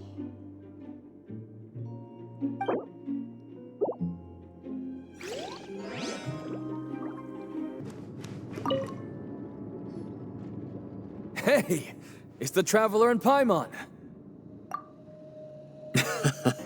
No need to tease me, okay? I won't trip on the same step twice. Just like His Grace said, paying attention to every little detail is the key to prosperity. Maybe this is the true meaning of rebirth, not just earning credit coupons. Seedwing? Aren't you supposed to be in the infirmary? What are you doing in the production zone? Hello, Traveler. Paimon? Everyone's usually busy around now, and we don't have any patients to look after in the infirmary. I thought I'd come here and enjoy the sight of everyone hard at work. Enjoy? What's there to enjoy here? It's really worth watching. I often stand here and observe everyone. Humans are just so interesting and adorable. I like to watch your expressions while you work. Are you talking about pets or people? Oh, I can see why you think that, but you shouldn't jump to conclusions. See, we Melusines are a different species, and we see the world very differently from humans. It's very easy for me to observe everyone's condition. All it takes is one look, and I can tell which workers are exhausted. Wait, Melusines can see that? Huh. That does sound useful for being a nurse. Yes, running around tending to everyone's health is very fulfilling. But I'd much prefer it if you're all happy and free from exhaustion and pain in the first place. Take care of your body and make sure you eat well. Always rest when you're tired from work and don't push yourself too hard. We'll definitely take care of ourselves. Thanks for the reminder.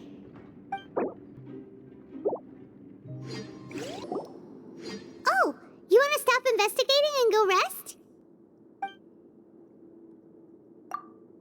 Okay, you should rest up. We'll be back at it tomorrow. So after working a few days straight, we got some strange meat in our lunch. What was that all about? Has our investigation turned up anything useful recently? Really? Then it looks like that part of the investigation has hit a dead end. Well, we'll keep searching for more clues tomorrow. Good night, Traveler.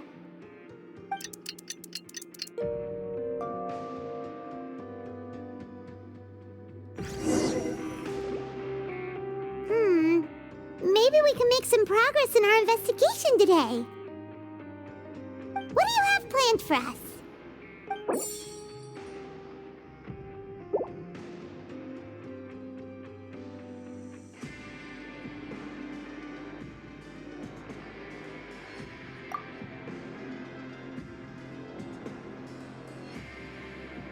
After working here so long, but doing the same thing all the time can get old pretty quickly.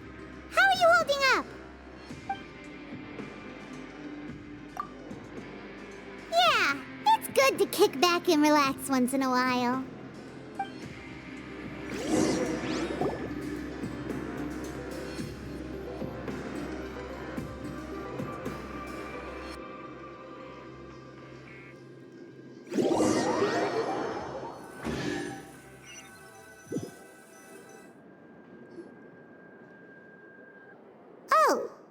just a regular meal set. Guess Paimon shouldn't get her hopes up. What would you like to do this afternoon? Sure! If we're not going to work, then let's kill some time at the Pancration Ring. Oh, you must be the Traveler, huh? Sorry, mate, but competitors as strong as you are prohibited from participating. I don't make the rules, mind you, but I was given very specific instructions. Even convicts value their lives, don't they? I hope you can understand. But we have a game here that'll let you show off your strength, and you'll even earn some credit coupons in the process. What do you think? Interested? And if we lose the game, will it cost us credit coupons? Of course. That's the cruel reality facing every competitor in a place like the Pancration Ring. Okay, great. Let me walk you through the rules. The targets in front of you will pop up one after another. You'll need to hit the targets in the same order that they popped up. If you can complete a few rounds in a row with no mistakes, then you'll win credit coupons. But the second you mess up the order, you'll lose. Game over. The game costs 300 credit coupons to have it go. So, you up for it? Thanks for your patronage, mate. Now, let the game begin.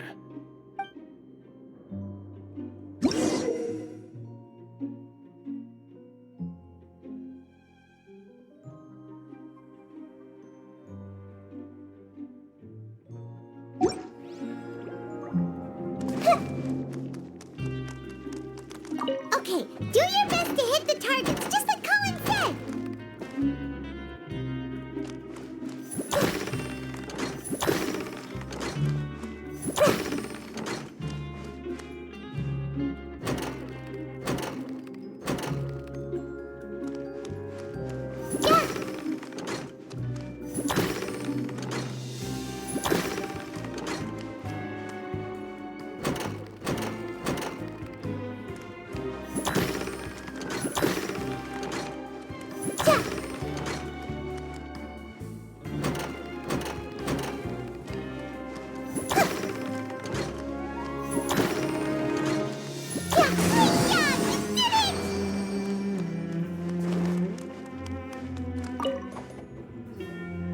Your strength really shouldn't be underestimated.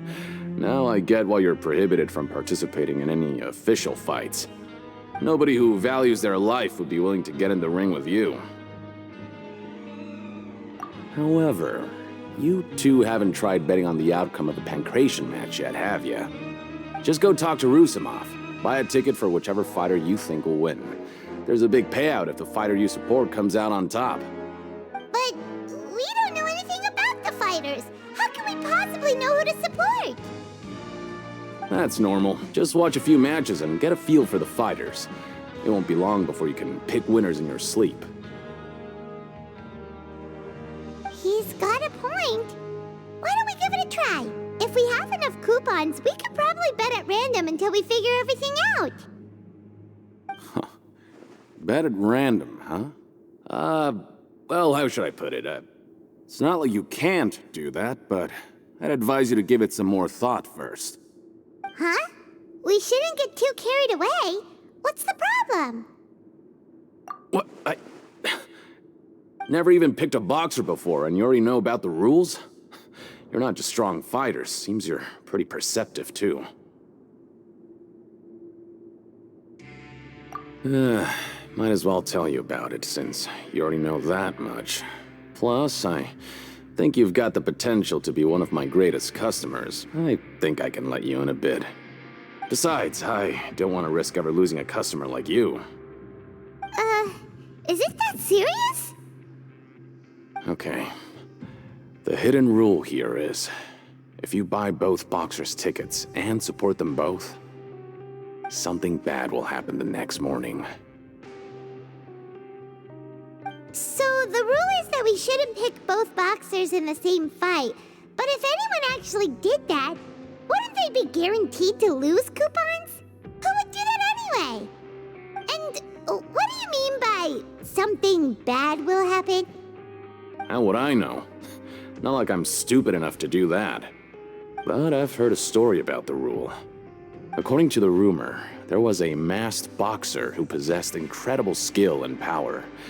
None of his opponents even stood a chance against him. However, in the final match, the organizers told him to take off his mask. He refused and never showed up to the fight. And after that, he was never seen again. Some say he died, or that he was taken care of by the event's organizers.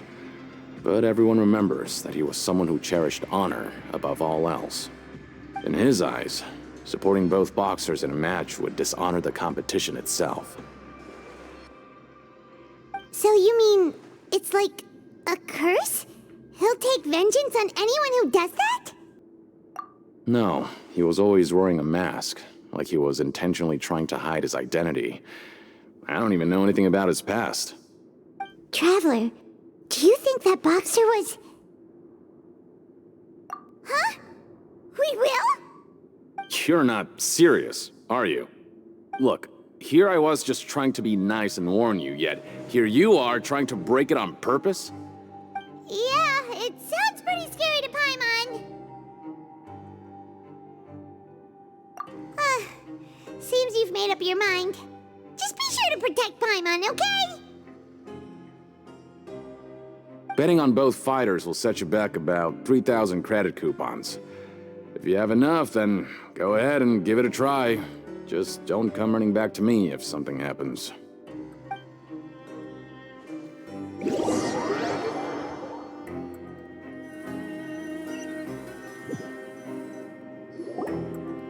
Seems we had a productive day. Hope we can make even more progress tomorrow.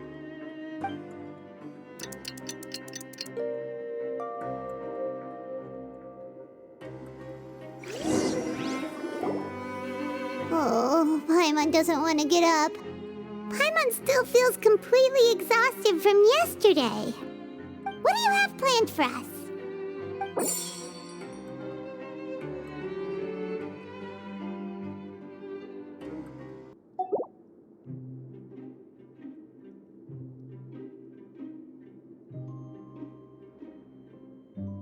After working here so long, we're really starting to get the hang of it. But doing the same thing all the time can get old pretty quickly.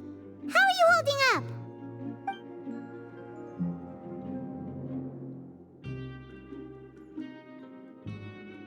Yeah, it's good to kick back and relax once in a while.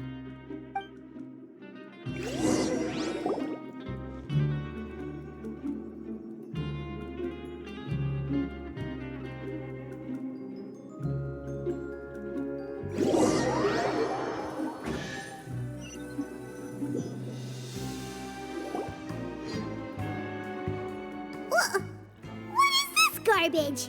Ooh, it looks disgusting. What would you like to do this afternoon? Sure. If we're not going to work, then let's kill some time at the pancreation ring.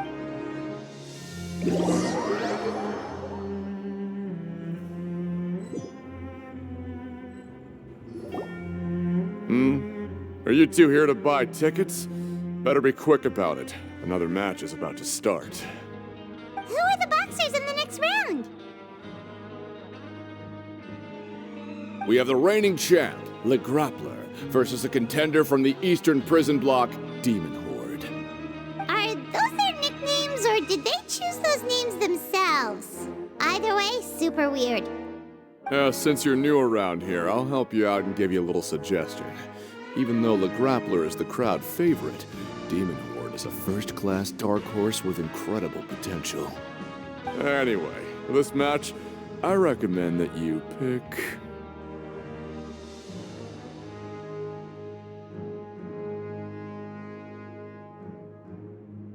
Huh? For both fighters? I could tell you're new to this, but I didn't think you were completely clueless. Maybe you don't quite understand the rules, no? Let me try to explain again for you more clearly. You see... Oh, no need. We're aware that we're going to lose coupons. All right then, if you're absolutely sure. Remember, no refunds once you buy the tickets. Yeah, Yeah, we got it! Just shut up and take our coupons!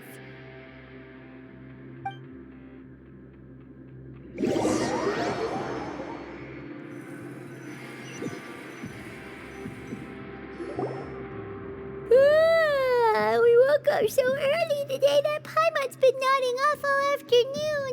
Good thing it's finally time for bed.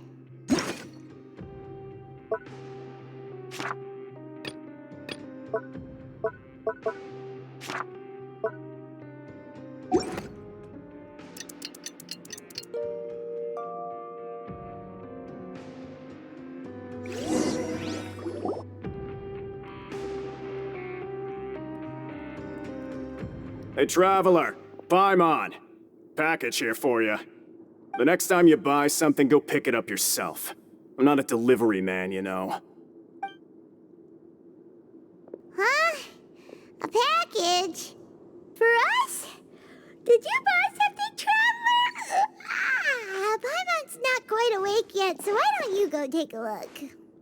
Right! Yesterday we broke the hidden rule and bought tickets for both boxers. Oh, maybe this package is the bad thing that Colin said would happen. Paimon suddenly feels wide awake. Wait, maybe let Paimon go hide somewhere first. Just call Paimon after you opened it. Hey, wait! Paimon's still here! Don't open it!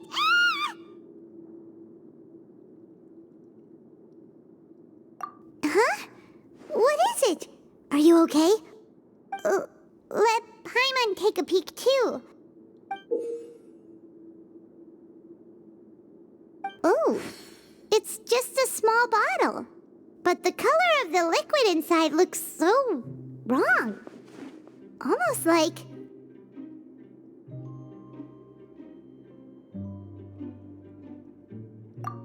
Alright, that's enough of that. No need to say it out loud. Paimon already knows what you're trying to say.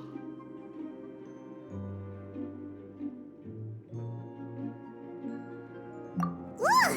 No way! Get that stuff away from Paimon! Paimon thinks we shouldn't open the bottle until we figured out what's going on. Just trust Paimon on this one, okay?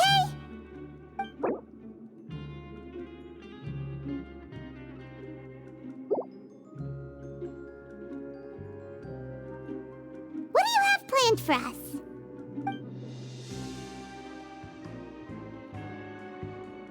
Though it feels nice to slack off a little, less work means less coupons. Let's make the most of our morning.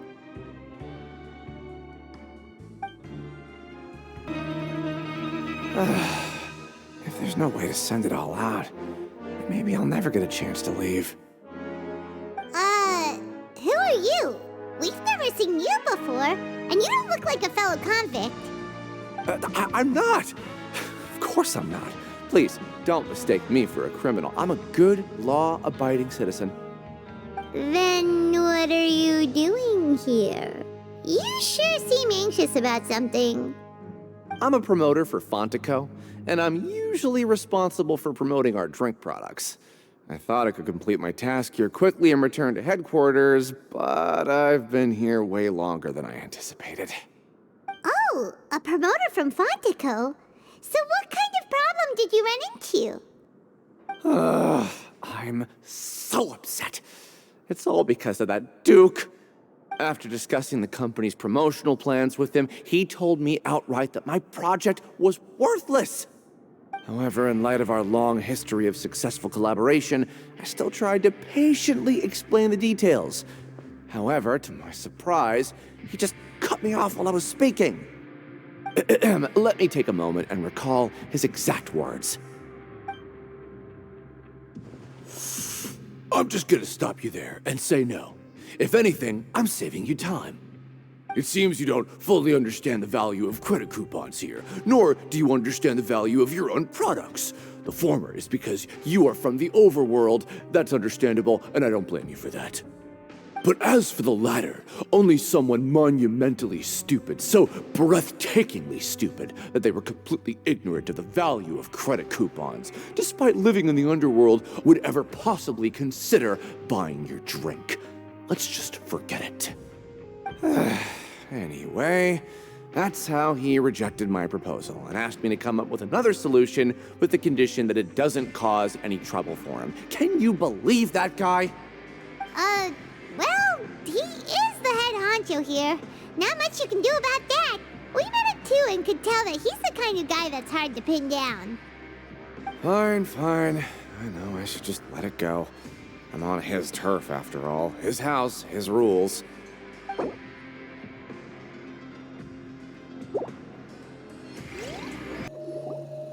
Hey, I heard you crazy fools really did it. You bought tickets to support both fighters, didn't ya? Well, did anything happen? Well, the next day we received a mysterious package, but we still haven't made any sense of the contents. So it is real. You didn't become cursed or anything like that, did ya? Are you both still okay? Wait, are you sure that it's still you controlling your bodies right now? Paimon's not sure. What do you think, Traveler? Is Paimon still Paimon? Oh, okay. Well, that's good. Yeah, you two don't seem to have changed at all. But I wouldn't let your guard down just yet. Still, I didn't expect you would actually do it. You'd actually throw away coupons like that just to satisfy your curiosity? Even if we bought tickets like everybody else, it's not like we could hope to earn any coupons. When it comes to things like this, it's always the organizer who makes the real profits. Hey, just what are you trying to imply? The Pancration Ring is an honest business, and we really don't make much from selling tickets. We make so little that even the current tournaments can only be held thanks to funding from the producer of Fanta. Oh, so it's the company that manufactures Fanta sponsoring the events? Paimon thought all of this was thanks to the Duke's support. Let's just say it's a mutually beneficial arrangement. They reached out to us first, hoping to promote Fanta products in the Fortress of Meropide. Anyway, you try and take extra good care of yourselves these next few days, you hear?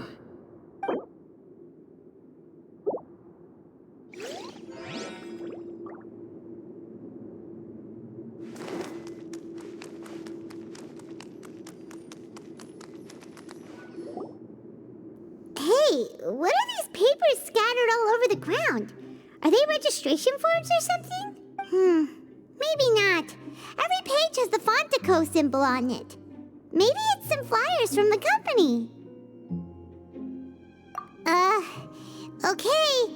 But if someone catches us, they could accuse us of trying to steal the company's secrets, couldn't? Oh, you're right. Guess there's nothing to worry about then. Let Paimon have a look here.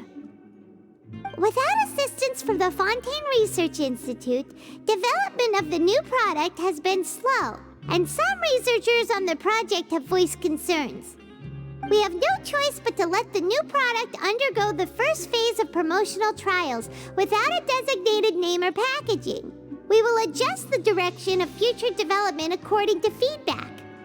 We have decided to only conduct closed, small-scale trials for the time being.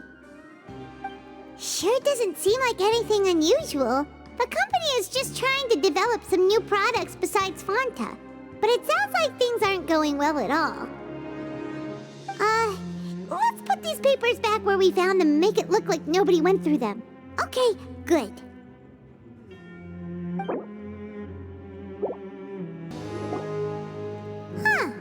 We ended up here without even thinking about it. Want to grab something to eat? Alright, but remember that we bought this time with coupons, so let's make better use of it next time.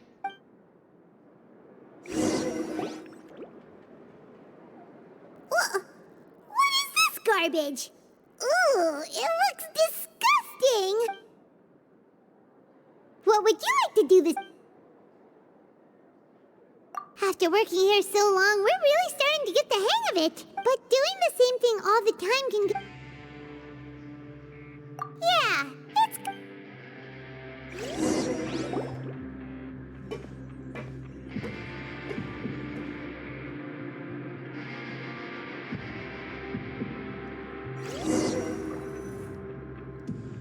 A mysterious box?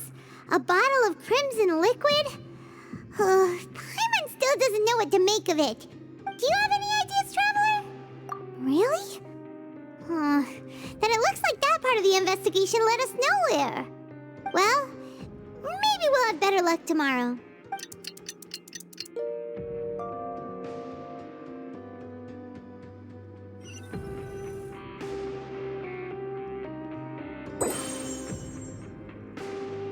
Okay, so we've investigated 2 of the hidden rules. Paimon didn't think this prison would have so many weird things going on. We'd better pick up the pace with our investigation, otherwise we'll never get anywhere. Yeah, let's skip work for now and put our time to good use. Hey, isn't that Vidoc over there? Huh. Is it just Paimon, or are there fewer people than usual here today?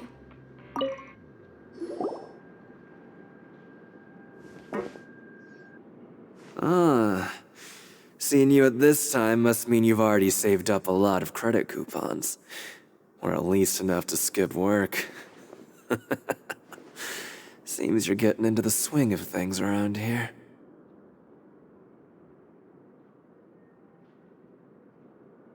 Impressive. Very impressive. So, now can you tell us about the hidden rules you know?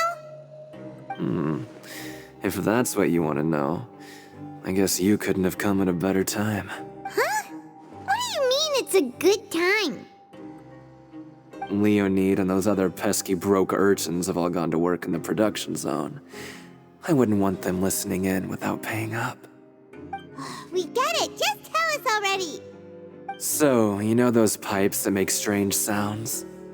Don't ever, ever go near them at night. Even if you manage to avoid the guards, you might find something even more terrible there. Something even more terrible? Like what? A group of cannibals. Cannibals? In the Fortress of Meripede? Every month, they meet a few times in the dead of night. Rumor has it they might be connected to the people that have disappeared here. But what's even scarier is that they have a special proclivity. Since they have no way to dispose of the leftover remains, they have ways to transform them into other forms and keep them in the fortress forever.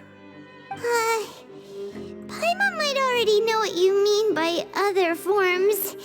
So that's what's going on here. Oh, Paimon's stomach doesn't feel so good. You two look pretty skeptical. No matter. Learning the truth behind dark secrets isn't necessarily a good thing. I've got things to do too. I suggest you just act like I never told you anything. Traveler, can we just trust him on this one? Oh, Paimon doesn't want her blood and flesh entombed here for all eternity? Oh, so that's how you see the situation. Huh. You know, Paimon does feel a little better about it now. When will all the secrets end?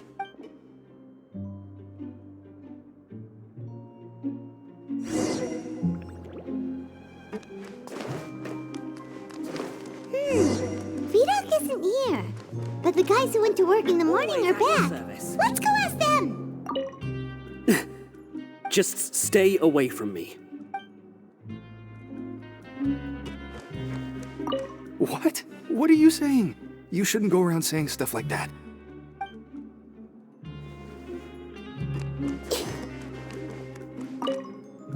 What are you talking about? Listen, you should keep your nose out of other people's business. Their attitude sure is suspicious. Like they're trying to avoid us. But if they're being so obvious about acting weirdly, do you think they might just be trying to lure us in? Oh, this is all getting way too creepy for Paimon. So you mean we still need to investigate some more? Okay, if you say so. Hello, Fielding. What do you want? Criminals like you ought to be working right now. Catch my drift. We just want to ask you a simple question. Have you ever discovered anything odd during your nighttime patrols? Why are you asking about something like that? Whatever happens at night isn't your concern. All you need to worry about is getting enough sleep. Well... Right! We've heard it happens a few times every month. Paimon has sensitive ears, so it makes it hard to sleep. Really? I see. But it's not like I'm on duty every night. And now that you mention it, I recall my colleagues talking about something like that before. They say that strange things tend to happen at night on pipe cleaning days. Lots of us don't willingly take those shifts. So, what happens at night on pipe cleaning days? They just conduct regular cleaning of the fortress's drainage facilities. There are 3 pipe cleaning days per month, and it just so happens that today is one of the scheduled days. You can try to confirm the sounds tonight if you want, and if they're real, then I can report the issue to my superiors for you. Oh, okay. Then we'll keep both ears out tonight. If that's all, then I'll be leaving now. I advise you not to try anything funny, though. Even if I'm not on duty tonight, someone will still be watching you. Don't worry, we don't want any time added to our sentences. Oh, he left. So what do you think about the pipe cleaning days he mentioned? Right, both are a possibility. But Fielding did say that tonight is a cleaning night. Paimon knew you would say that. Alright, sounds like we'll be up all night tonight then. Paimon just hopes... Oh, Paimon's so tired. But we can't sleep yet. They'll be cleaning the pipes tonight, so it's the perfect chance for us to investigate. Whatever. Just be sure to wake Paimon if she dozes off. Paimon's worried something might happen if you go alone. Huh? Traveler? Did you fall asleep already?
Traveler, come on, wake up!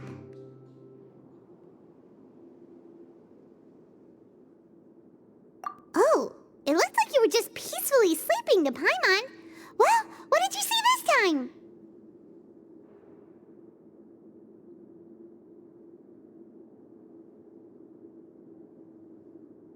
Really? So we're finally starting to figure out what actually happened! But what about the cannibals? How do you explain them? Okay, well, it's about time for us to get moving. Just be careful to avoid the patrolling guards.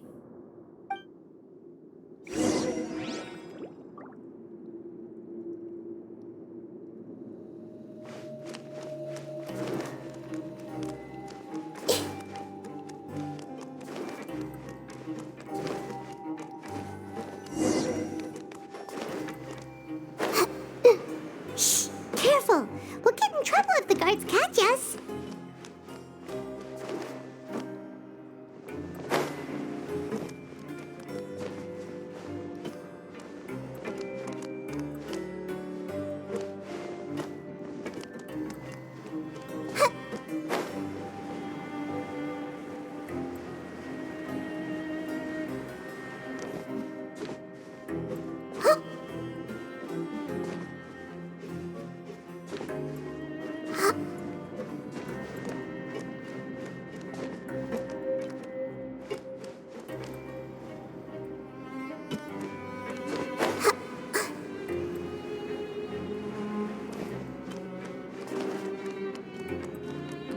Wait, not this way. We need to get to that pipe, remember? This should be the place.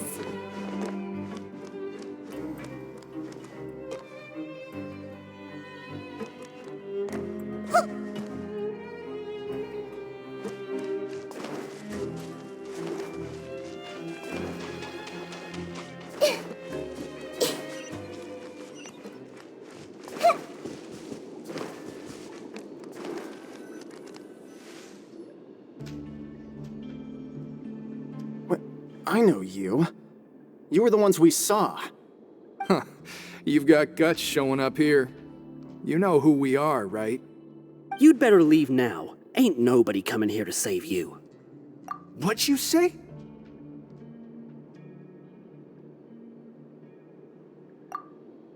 Yeah, so what if they were? If you push us, we can make those rumors a reality at any time. Hey, what's the point of all those rumors anyway? What exactly are you trying to do? I don't have to tell you anything. If you turn around, go back to the dormitories and act like you never saw anything, then I'll pretend that you never showed up here. Yeah, scram. Nothing worth seeing here. Huh? What did you say? Isn't that exactly what Boss said when he left? Hey, do you know our boss? Whoa. We had no idea our boss was such a big deal. He always kept his identity a secret. So, did he have you come here to find us? Oh, so your child's crew here? Seems like he had no problem fitting in. We're the only ones who heard him say those words when he left that night. So unless he somehow told you those exact same words after that... All right. I guess that's proof enough for me. I believe you. Wow, those dreams of yours sure come in handy. We gave him the business for a while and would always give him a hard time when he first came to the Fortress of Meripede. But here in the fortress, the strong will always earn respect. He was working the longest hours and racking up wins in the Pancration Ring. You could always see how amazing he was, even when he was teaching us a lesson.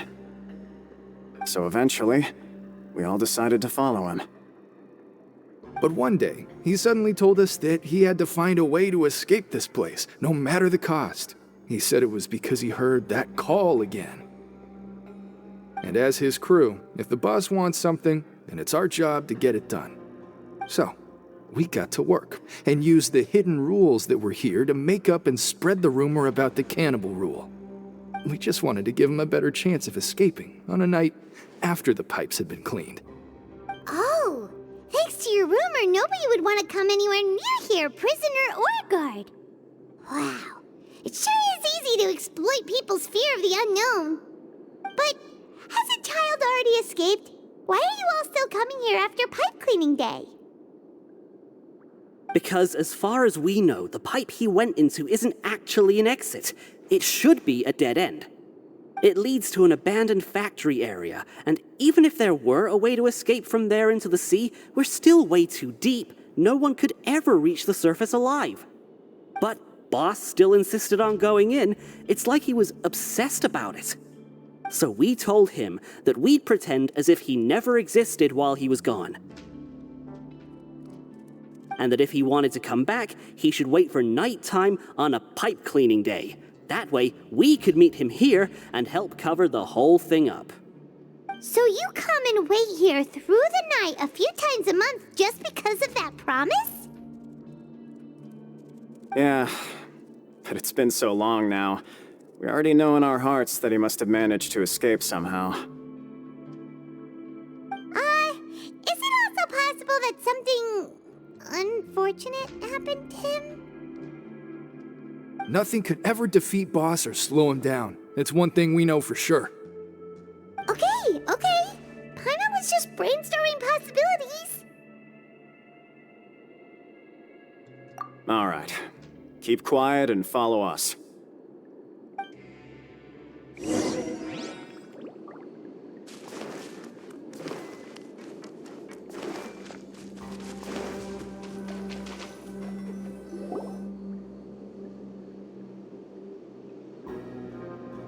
The way up from here has been sealed off. It's impossible to get through. Boss left by going down from here. It wasn't full of water at the time. Later, we came back hoping to have a look. That's when we found out it had been completely flooded. It's impossible to navigate unless you're an extremely skilled diver. Do you think Child got trapped by the water? Not likely. We all know that Boss was an incredible swimmer. Really? Then have him come investigate, pronto. Just be sure to tell us if you get any news about Boss. It's getting late. We should leave before the guards come this way. Yeah, we learned a lot about what happened to Child here. Let's get going!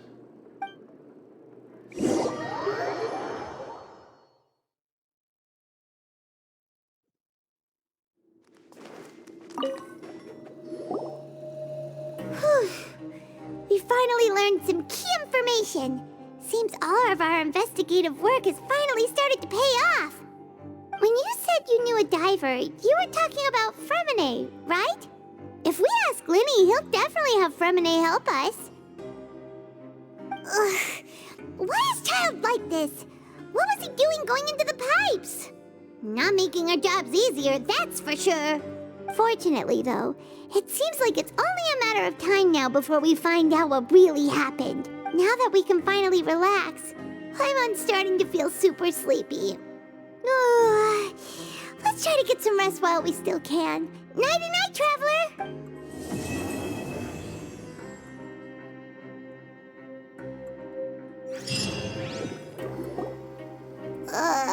It's morning already? Oh, Paimon still needs more sleep. Huh? Wait, look over there! Isn't that... It's one of Linny's cards! Let Paimon see what's written on it. Maybe you haven't heard, but today is the monthly free day. Everyone has the day off today, which makes it the perfect time to do some investigating. It's been a while since we last talked. Have you been making any progress lately? Let's meet at our usual spot in the factory area before lunchtime. I have new information. Ooh, today's our lucky day. We have the day off. From the sound of it, Linny's been making progress with his investigation. Wonder what he's discovered. We still have some time before we meet up. Let's talk with the people here for a bit more before we go.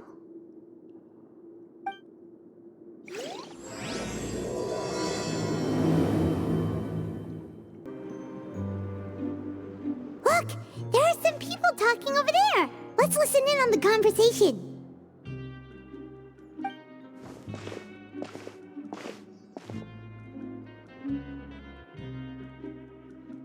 If you ask me, those pompous parasites on the surface act like they're all a bunch of aristocrats. Do any of them give half a hoot about a bunch of dogs like us? Hey, speak for yourself, mate. I'm no dog. Oh, you think you're special or something? If you're here, then you're just a convict like the rest of us. I've heard that even if you're released after serving your sentence, going back to life on the surface ain't any better. Once a criminal, always a criminal. We're marked for life. I don't buy that. Hey, how cool would it be if the whole world was destroyed by a giant flood and everyone had to start over from nothing? What kind of filthy bilgewater are you spewing? I have family up there. You best shut your sewer hole with talk like that. Listen, things ain't so great on the surface, but who says that you have to leave? I've heard that you can still stay here and work even after you've served your sentence. Not bad if you ask me. Who wants to live in the ruddy overworld anyway? And what makes you think they want to hire someone like you? That's one of the great mysteries of the universe, how someone as useless as you is so confident. Whoa. Sounds like they're really unhappy about the overworld. Speaking of which, Paimon never heard anyone use the words overworld or underworld when we were living up there. Is it only something the inmates down here say? That's true. Grab yourself a welfare meal.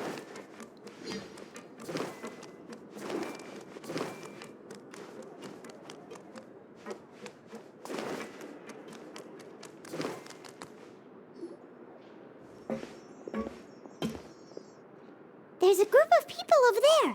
Let's go listen in. So I said, that's not a faucet. Hey, who are you two? Why'd you come over all of a sudden? Oh, sorry for eavesdropping. Sounds like you were talking about something private. What's the matter? They're just looking to join in on our fun, that's all. Hey, don't pretend like it's okay for them to just interrupt us like that. Yeah, fine. You're lucky we don't mind extroverts that much. You hear that, Quisto? What nice! Your expressions tell me you're looking to hear some juicy info, am I right? But before that, it just so happens that I know you two. Really? Are we that famous? You're kidding. How often does anyone get a personal tour led by His Grace himself? Practically everyone was talking about it. Word has it that you also caused quite the kerfuffle.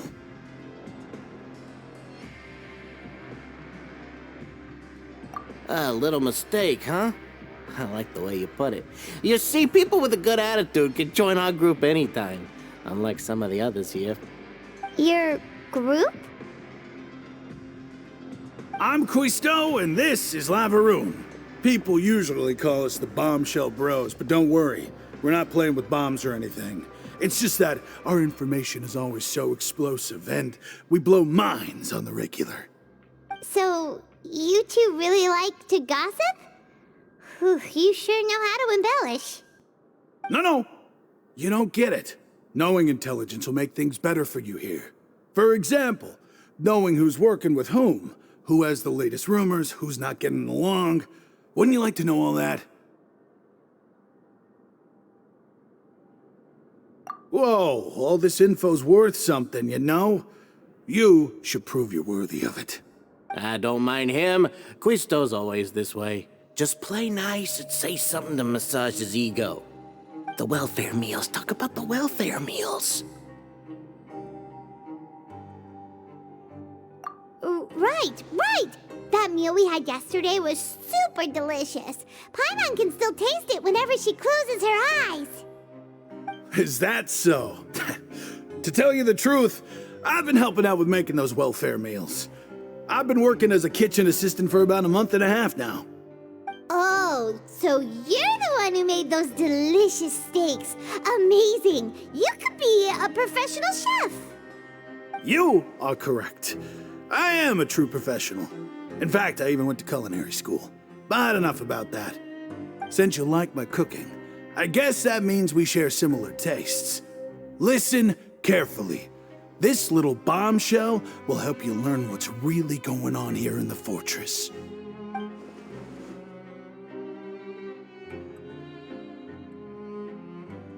Listen, kids. The power structure within the fortress is quite complicated. The overworlders couldn't care less about us down here. We're basically dogs to them. You've already met the one person here you should never cross, the Duke, Risley. He knows more than you think. And if he doesn't care about something, then he often doesn't bother dealing with it. Those who have the Duke's attention get all kinds of special perks, even better treatment in the infirmary. I know who you mean. It's that Jurier character, right? I don't think there's anything useful about him at all. Why does he visit the infirmary practically every day? Is it normal for anyone to be going in and out of there so often? If you ask me, he's just faking it to get out of work. But did you know that Jurier was a talented researcher from the Fontaine Research Institute before he came here? There's no denying that. I don't care if he was a researcher that could turn dirt into Mora. Once you're in the fortress of Meripede, you're just another inmate like everybody else.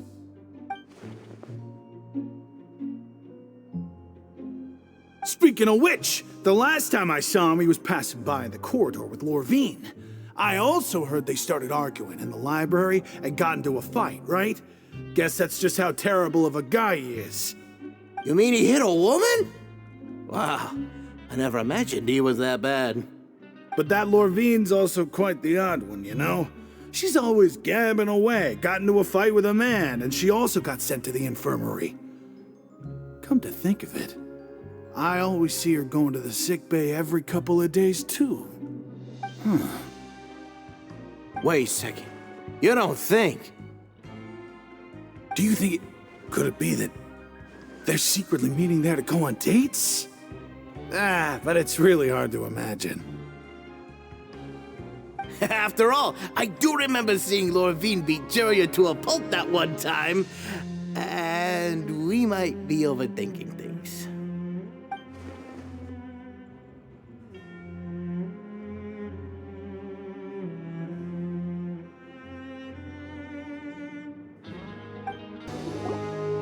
Hey, you over there?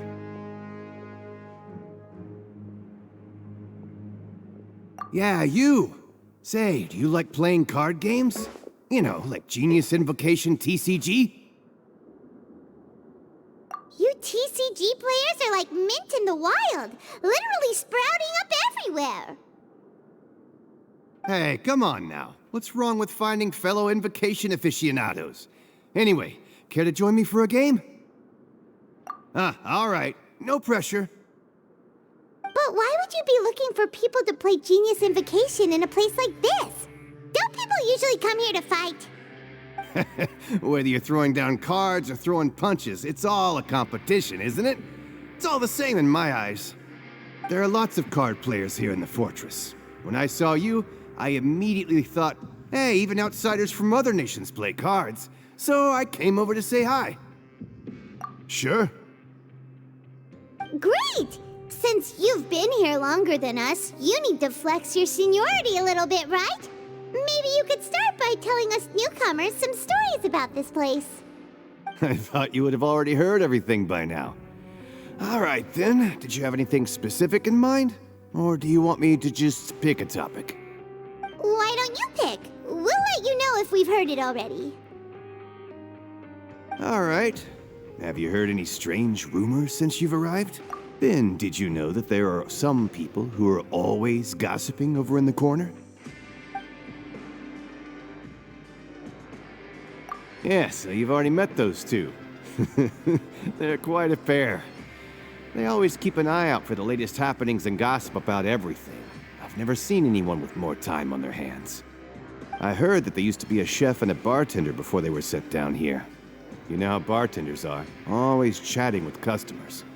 And chefs love to pass the time just hanging out when they're not cooking. Good to know. Do you have anything else to tell us?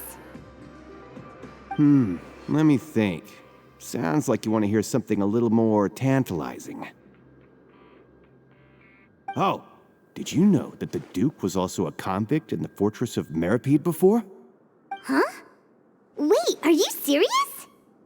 That's right. The Duke was an inmate just like you and me. Seems he was exiled here for committing some crime. Who knows how he ended up rising up to become the warden, though?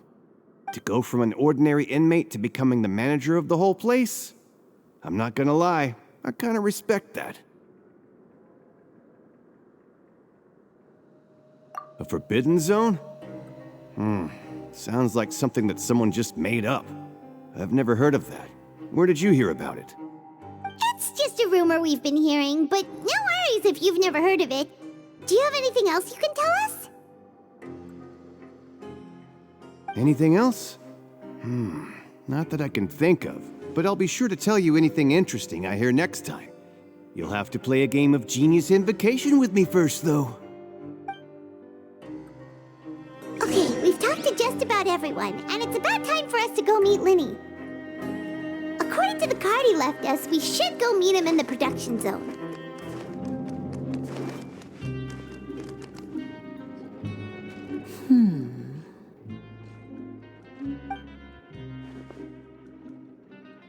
Huh?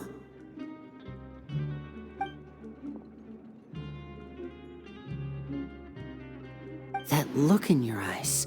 You found something? Hey, this is no time to be modest. Just tell him we found a boatload of information. Oh, as expected of the legendary duo, you have my full and undivided attention. I'd have never guessed that myself. The rumors swirling about this place are unreliable after all, and Master Child probably went missing because he found a way out. He is a harbinger after all. I suppose he's much more resourceful than I initially gave him credit for. Unfortunately, this isn't enough for our final report to Father.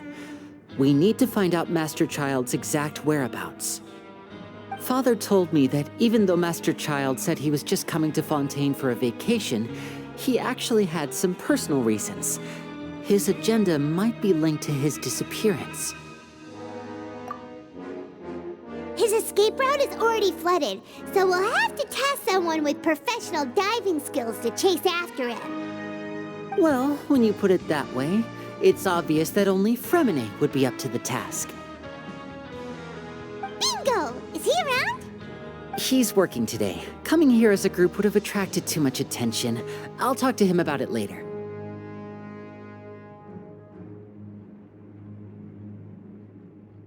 It's the least I can do.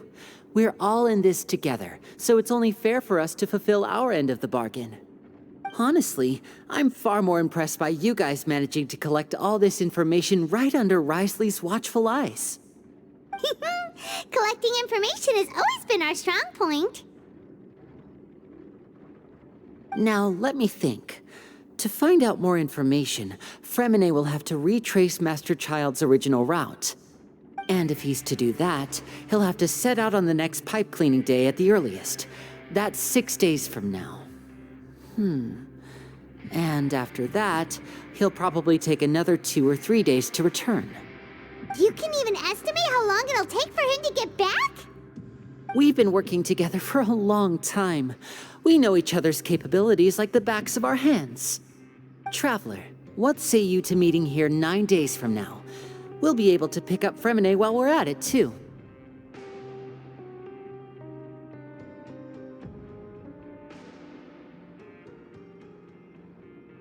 Oh, and there's just one last thing we'd like your help with. Though we can just sit back and wait for Fremine's report on Master Child's whereabouts, we still need to make more progress on the investigation of the Forbidden Zone. Fremine's no master of disguise. Lynette's still working on getting intel from the other areas, and I'll need to spend some time helping Fremine prepare for his diving mission. So, you are the only ones we can count on. What do you want us to do? Will it be hard? Well, I won't call it easy per se, but I think you'll be able to pull it off. Listen carefully.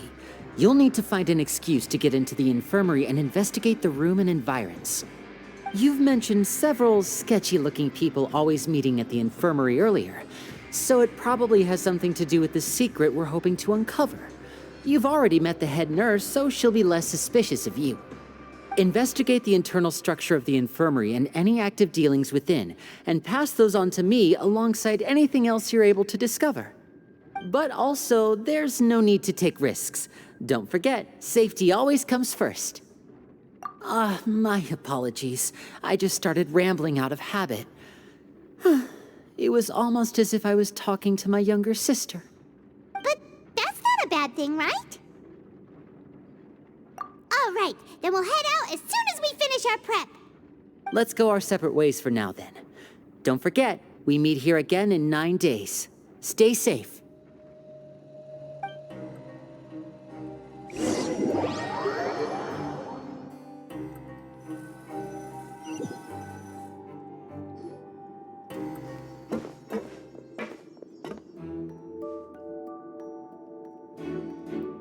Hey, stay here for now. Paimon will take a peek.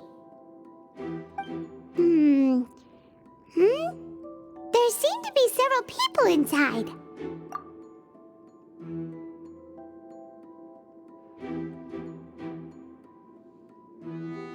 Right. I feel like this. It's not impossible. So... it's a bit hard to understand them from here. So, why don't we just try to talk to them in person?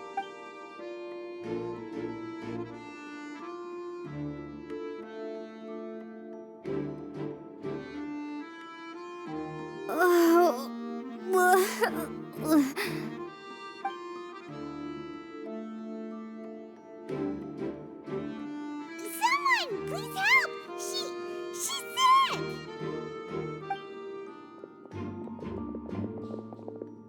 Whoa, are you okay? Oh my! What's wrong, little one? There's no need to panic. Take a deep breath before you begin. The traveler started complaining of a stomachache, and then nausea, and then collapsed onto the ground. Paimon doesn't know what to do! Freezing limbs, twitching fingers, and pale complexion? Could it be poison? Let me take a look. Please, lie down over here. Don't worry, I'll get you to the bed safely. Here, hold on to my shoulder and walk slowly.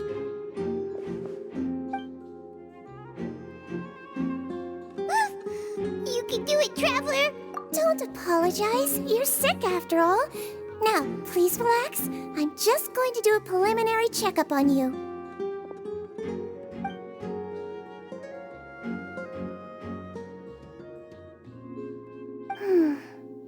My checkup has confirmed that she's not in any mortal danger. That's our worst fear out of the way. Eh? Oh, that's good. But I'll continue my diagnosis of the patient now. Please, relax and take a deep...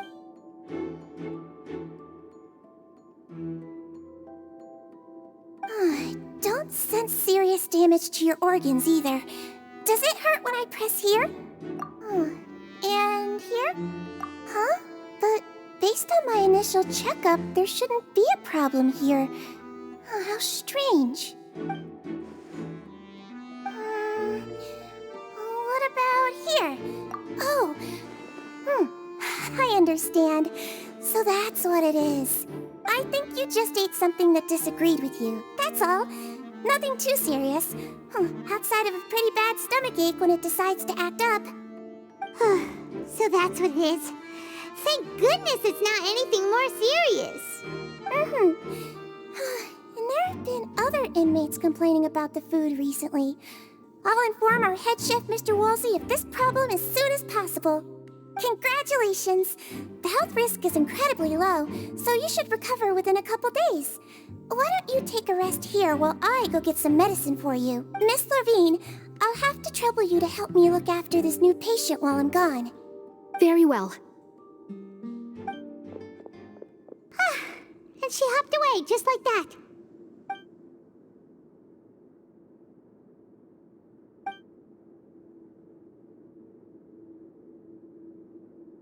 Hello. So how are you feeling now?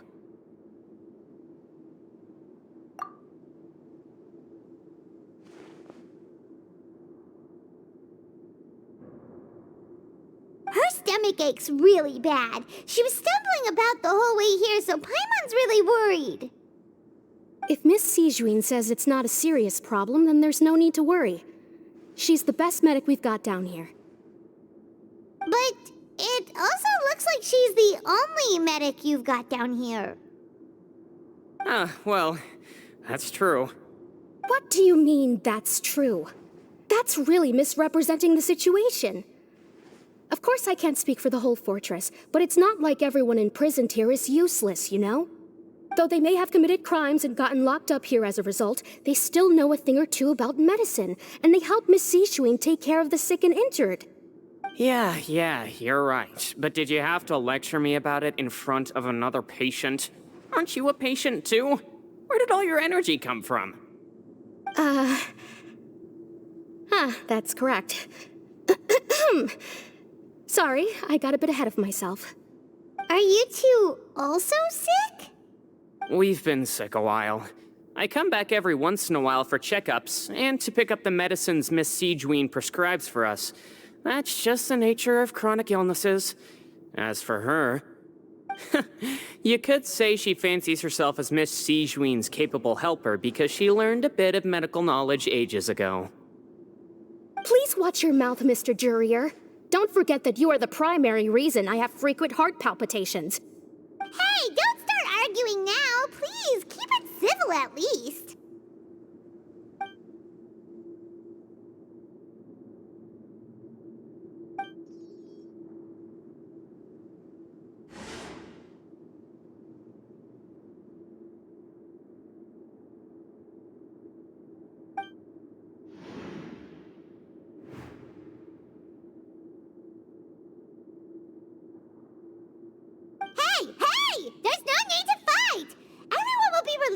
yesterday, so there's no need to argue over silly things like this. But... Release. It's way too early for us to even think about that. And who the heck knows if we'd even be able to continue our previous lives?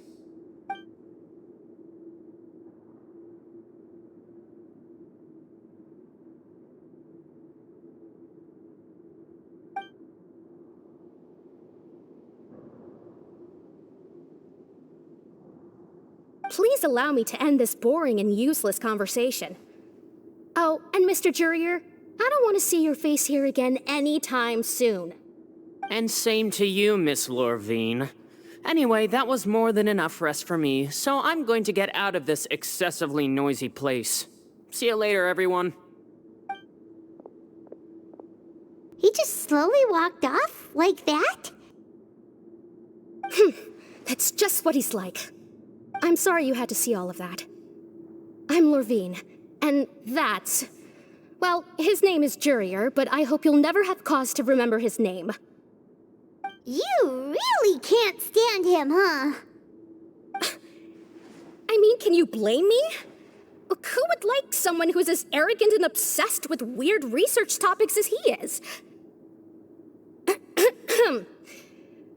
But there's no need to keep dwelling on him. I'll accompany you two for a while.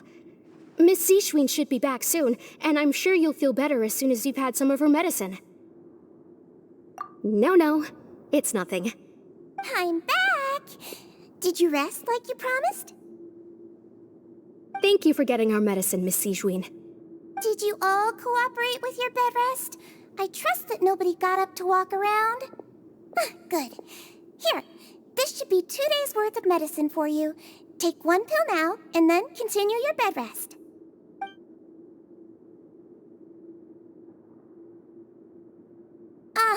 Miss Lorvine, I left in a bit of a hurry just now. Do you still remember if we discussed the color of the pill that you should be taking today?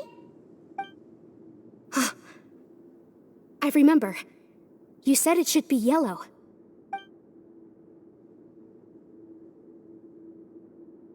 Yellow, huh?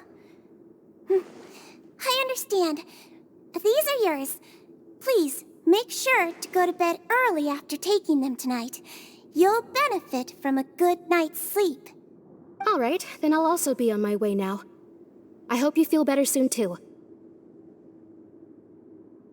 See ya! I'm going to fill out your medical record now. You're widely known as the Traveler, right? I just want to double-check a few details, if that's all right with you. Those two made quite the commotion just now, so why don't we let the Traveler rest? Paimon can answer the questions instead. So her primary symptoms are abdominal pain, with secondary symptoms of nausea. Is there anything else? That's it. All right then. Is there anything we should know besides to take the meds? No, her base constitution is quite good, so I'm sure she'll recover quite quickly after taking the medicine. Please, make sure to stick to bland or less stimulating foods, and don't stay up too late at night.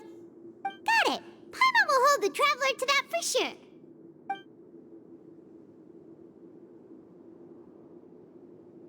Oh, you're going to take a nap already?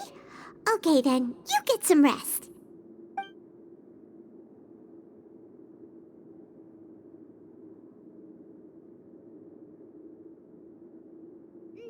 We've been to lots of places together. She may look a bit under the weather now, but she's actually super strong. Oh, so you're the best of companions. Well, don't worry, she'll recover soon.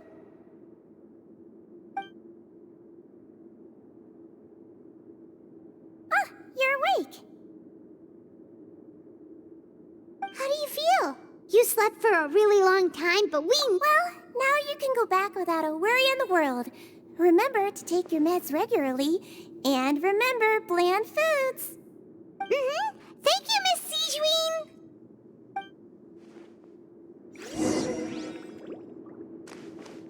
Seems like a lot of people have been coming down with an upset stomach lately. I'll need to address that.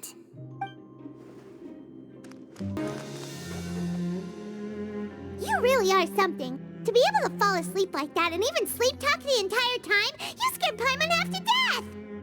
No, but you kept mumbling things along the lines of, Pyron, go take my grilled fish and put down the Adeptus Temptation now!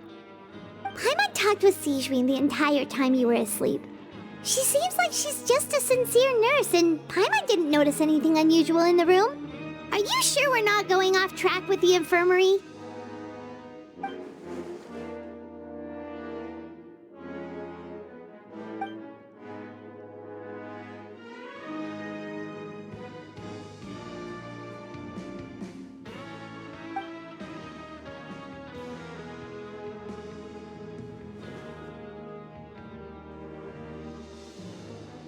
Whoa, you really are super thorough. All those tiny little suspicious things that Paimon didn't even pick up on. We've got to give the info to Linny.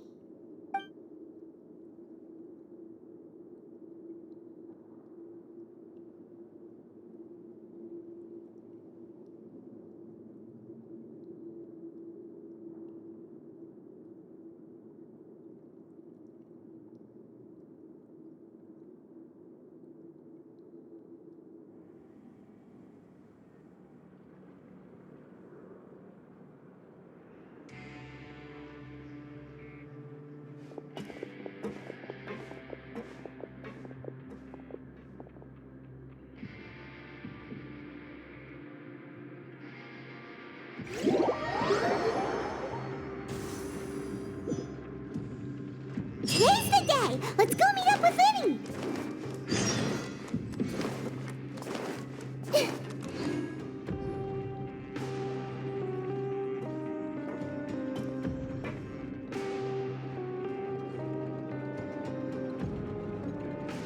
Oh! Hmm?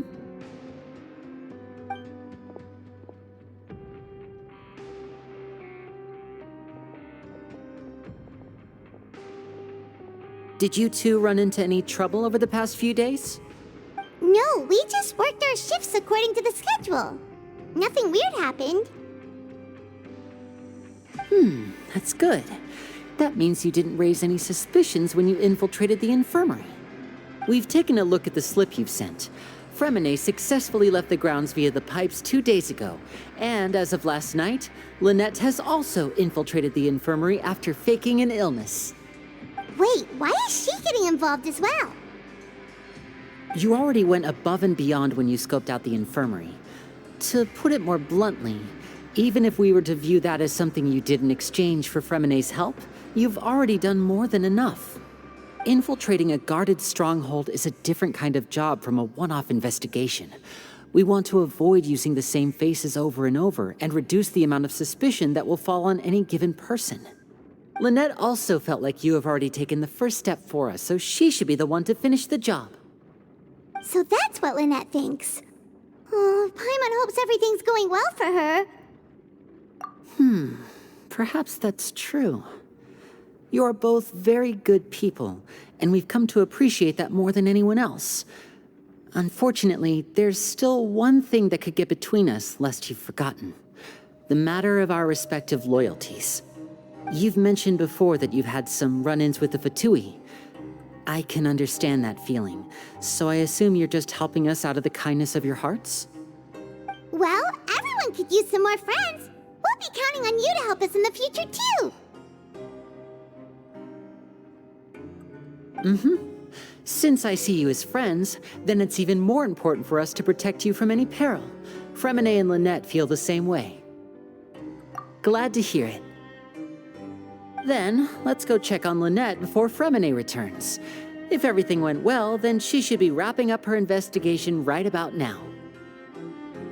Is now really a good time to go over? According to my observations, Sigewinne always spends around half an hour away from the infirmary right before lunch. Lynette knows this as well, so this should be a good time to meet up with her. Also, I'm her brother, remember? It's only natural for an older brother to care about his younger sister's well-being. Okay, then let's head over right away.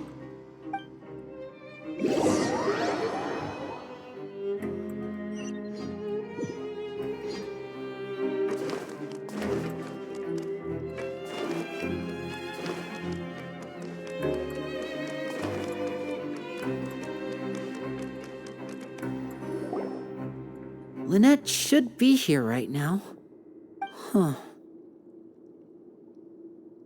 Strange. Lynette? As expected, Sijwin isn't here, but why isn't Lynette here? No, Lynette rarely deviates from the plan. We agreed that if she were to make changes on the fly, she'd find a way to let me know. Unless... Let's see if there are any clues around here. We can look while we wait for her. Who knows? Maybe she'll be back soon. Okay.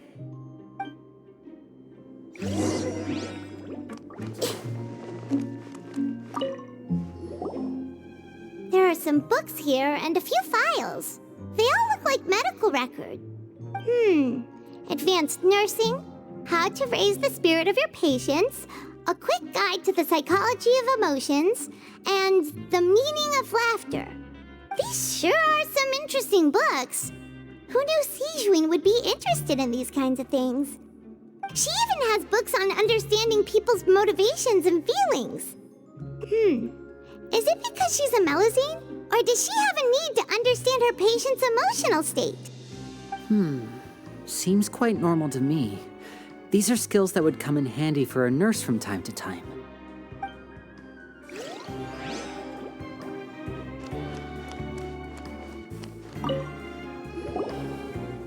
None of the beds have any signs of having been slept in, except that one over there. That's the one Lynette must have used, right? You said she was pretending to be sick. She would have said her migraine was having a particularly bad flare-up. Generally speaking, the head nurse would then ask her to lie down and rest, while she left to retrieve the medication.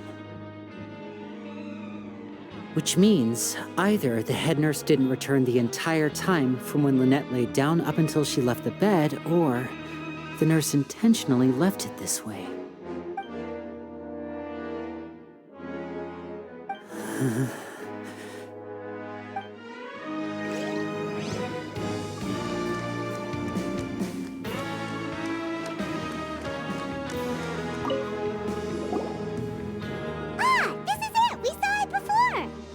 Wait, this thing? It doesn't look like it's been disguised that well.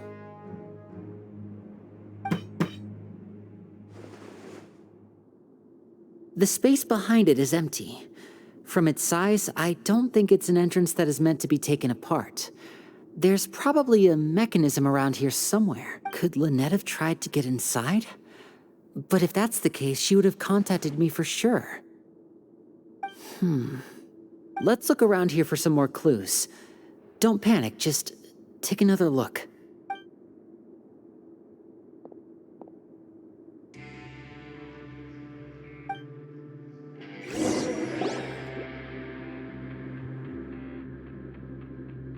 Hey, you guys, there's a slip of paper over here. A slip of paper?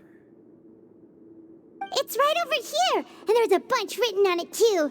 It reads, "Out of respect for your usual practices, I'll use a piece of paper or card as the medium to pass on my message. You may consider this as me giving you my best regards." This is... Is that all? The back. This is... Show me! Now!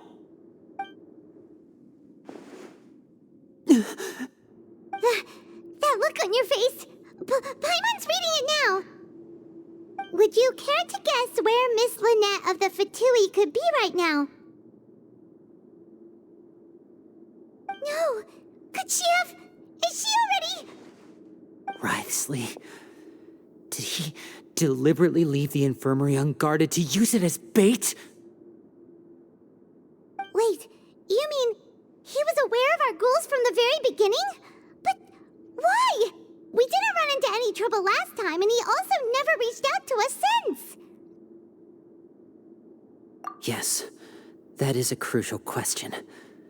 Wriothesley, he doesn't do anything without a clear goal or reason. So this means he had no concerns about your activities from the very beginning. You're not from the same camp as us. You were sent down here by Nervulet, so you have no conflict of interest with Wriothesley. We're a completely different story, though. I'd like to know that, too. Why did he only go after her? Don't panic, just think everything over. I have to stay calm. This is not like what happened last time. The situation's different now. Wait, you're right. Wait, but that means... the fact that Fremine was able to leave the grounds... could Wriothesley have let him go as well? What does he gain by letting Fremine leave like that?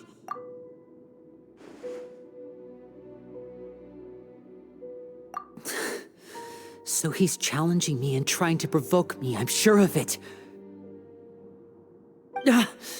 We never should have sent out Fremine. We had to go through all that trouble to find an opening to sneak him around the guards and into the pipe, and we even thought luck was on our side. If Wriothesley let him leave on purpose, then he's probably in a terrible spot now as well. Lenny's getting more and more panicked. We have to calm him down. Don't be like this, Lenny. Fremine wouldn't have left if we hadn't told you about Child. That was our fault. No, I'm the leader of this operation, and I'm the one responsible for this team. I was the one who failed to protect them. I'll go talk to Wriothesley. Hey, don't be reckless! Traveler, please talk some sense into him. I simply cannot allow Lynette to be abducted again. I have to go. I'll find a way to get them back. He's rushed out the door! After him!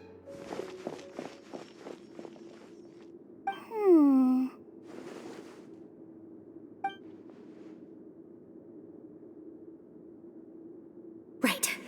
I feel like we still have some room to make changes on these details. It's not impossible, but it'll require extensive testing. Is that so? Very well. Then please be mindful of the time. Huh? Is someone? Pack everything up. Whoever's outside is eavesdropping. They'll probably come in once we stop talking. Someone! Please help! She's sick!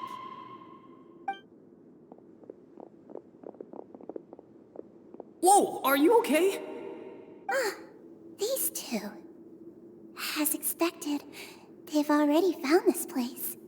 Oh, they are quite sharp. What a delightful turn of events. I like smart people, but I also like playing dumb. I like the feeling of being trusted. Oh my! What's wrong, little one? There's no need to panic.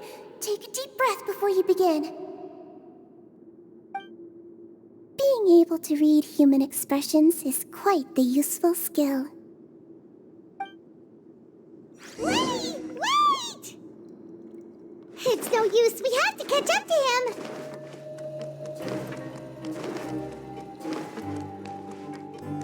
He's already out of sight. How is he so fast? Let's go head him off at Wriothesley's office.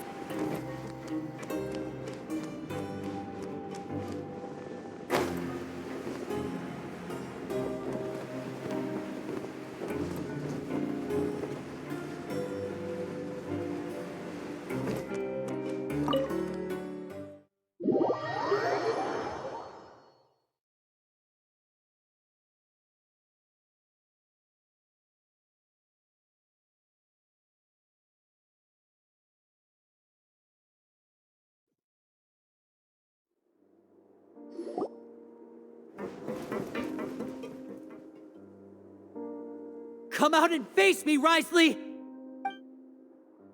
Aren't we at an administrative office space?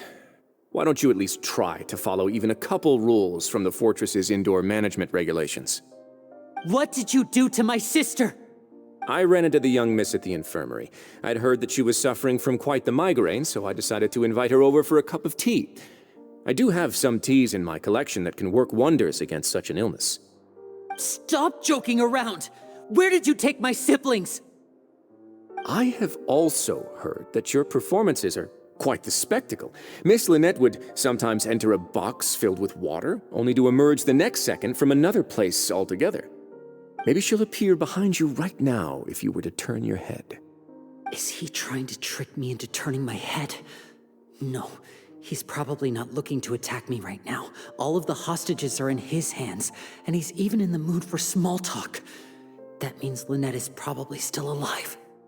You knew we were investigating the infirmary from the start, so you deliberately aroused the Traveler's suspicions and baited us into continuing our investigation, just so that you'd be able to kidnap Lynette. As for Fremine, no, you probably didn't even interfere with Child's escape. You let him go, so you could purge the Fatui members that we had planted into your ranks. There was no need to do so. The Fortress of Meripede is a pretty pleasant place. Most people enjoy their lives here. The only ones who act differently are those with personal agendas. It was quite easy to identify your colleagues. You removed our original members and spread the news of Child's escape so Father would assign our team to come down and investigate. Fremine has also fallen into your hands, right? If you're oh so omnipotent and so in control, why would you need hostages? One correction. Lynette is in my hands right now, but Fremine is not. He's not? What do you really want? Lenny!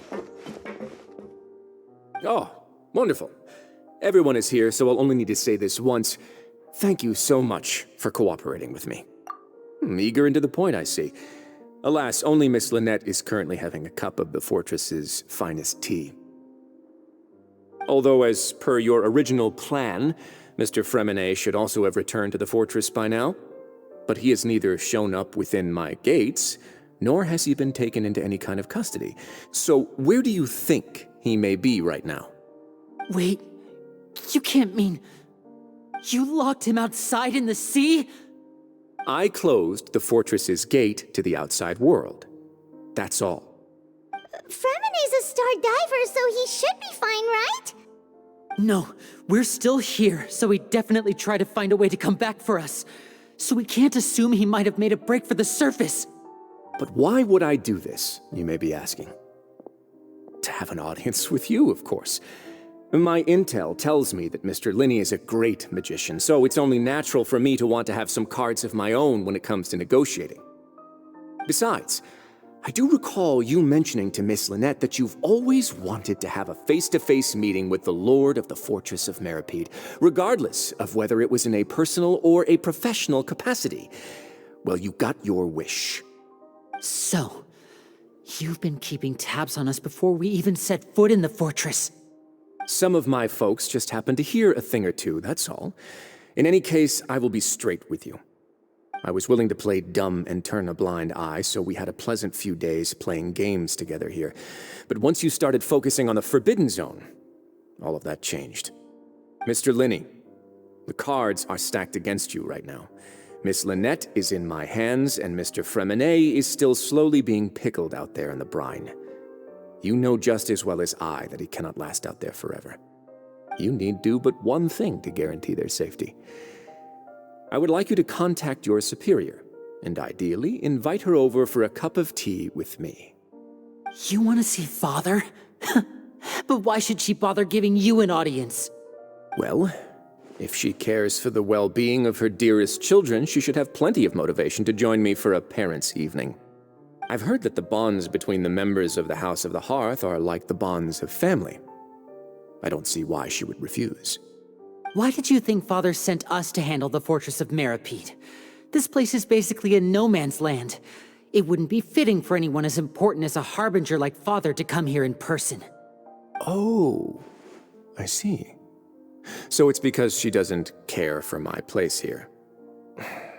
That's such a shame. After all, I've amassed quite the tea collection. I was looking forward to sharing it with her. Both Monsieur Neuvillette and Lady Farina have already received many samples as gifts. Was this the extent of your master plan to get to Father?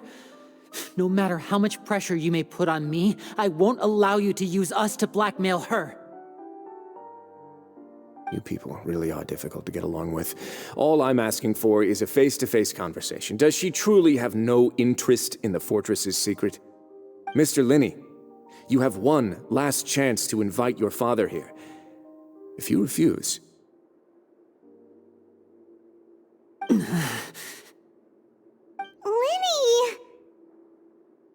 Instead of asking why I'm doing this, why don't you try to see things from my perspective for a second? From the very beginning, the Fatui has been actively infiltrating my fortress. I gave you a warning by cutting off the first few operatives I found, but that only caused you to double down. Had you given up on the fortress then and there, I'd have no reason to want to talk. Mr. Fremenet left the fortress on his own, and Miss Lynette tried to pry out my secrets right in front of me. No matter how you look at it, the responsibility for this falls on you. I shouldn't ask Father to do anything because of us. 6, 5... Wait, 2, 1. Time's up. It really is a shame, Mr. Linney. Risley! Negotiations have broken down. Please leave, ladies and gentlemen. It's time for my afternoon tea.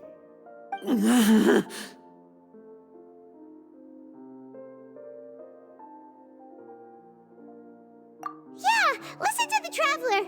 If you can't talk to Linny, can you at least talk to us? You do realize that I'm only letting you go because of Neuvillette, yes? You're here helping him out, and I've already done my best to stay out of your way. But that doesn't mean you can just do whatever you want. The fortress may be small and remote, but it still has its own set of laws. Then how about this? Those who are capable deserve respect. You've spent quite some time investigating my home turf by now, so why don't you tell me a thing or two about what you found, I'll ask you 3 questions. Answer all of them correctly, and I'll agree to your request. Question 1. Regarding the hidden rules of the production zone, what is the truth behind the one about not being allowed to work for 3 days in a row?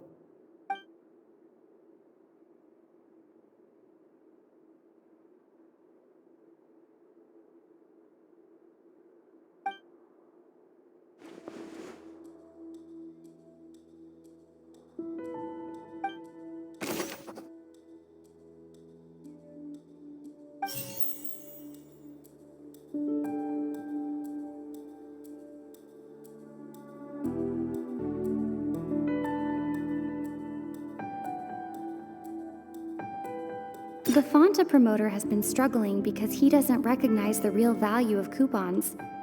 Meanwhile, the Duke believes that only idiots who don't understand the value of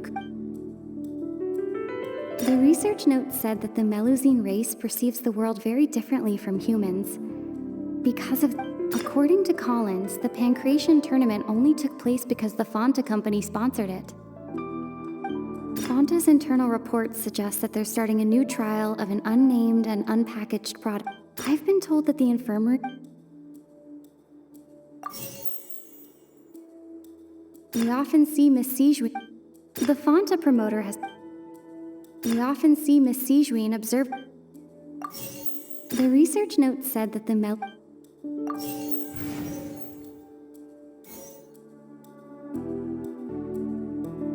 The Fonta promoter has been... Fonta's internal reports...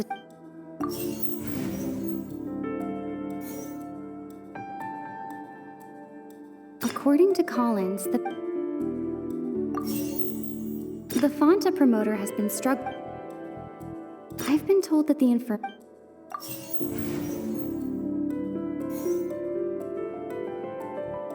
Fonta's internal report... We often see Miss Sigewin observe...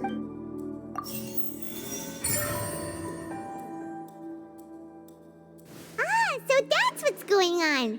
Paimon understands it now, who would have guessed?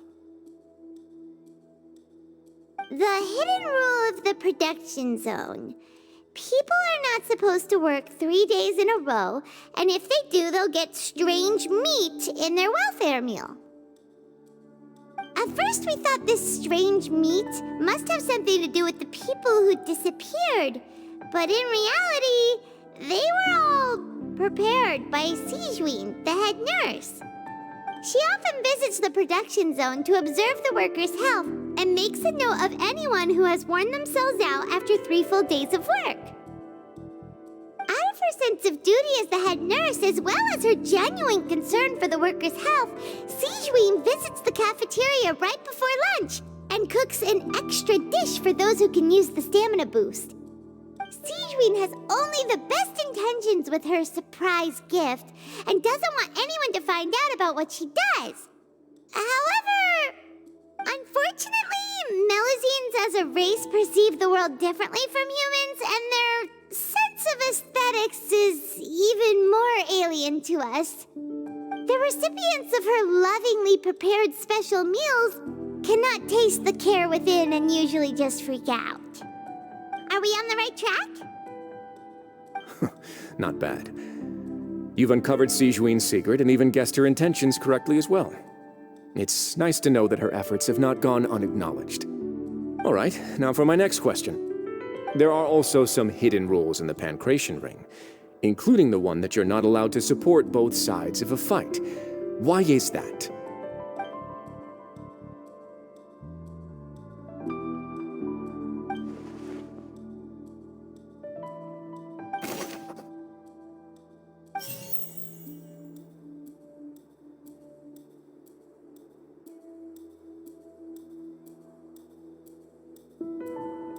The Fonta promoter has been struggling because he doesn't recognize the real value of coupons.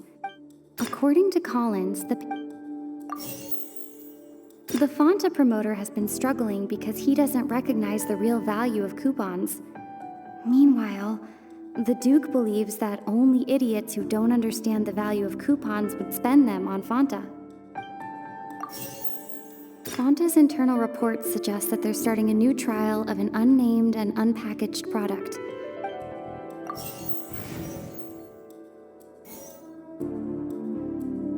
Fonta's internal report... The research note said...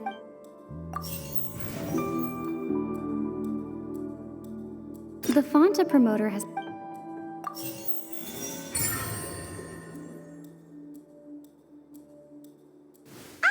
Paimon gets this rule too now, so there really was nothing to be afraid of. That hidden rule of the Pancration Ring is about how, people are not supposed to bet on both boxers at the same time. And if they do, they'll receive a package containing a strange, blood-colored liquid. People get scared when they see it because they've subconsciously begun to associate it with the missing boxer. But really, it's just a bottle of the latest yet-to-be-named and packaged new Fonta trial product. A blood-red drink. It's no wonder even Fonta's own staff were questioning the company's decision-making. The company, facing backlash from its own staff, decided to try to trial the product on a smaller scale to see how it might be received by customers. They came to the fortress of Meropide and offered to sponsor the Pancration tournament so they could push their new product. But the Duke completely refused to even entertain the idea. The Duke, knowing how valuable coupons are in the fortress, knew that only total idiots who didn't understand their true value would bother buying a Fonta product here. And so, only those who proved their stupidity by being dumb enough to bet on 2 opposing sides of the same match were selected to receive the drinks. I acknowledge the effort you've put into bringing the truth of this mystery to light. Although, based on your description, that Fonta promoter is a bit too careless with his words, I may just reconsider my collaboration with the company. All right, and here's the final question. What's the secret behind our head nurse and all of her patients in the infirmary?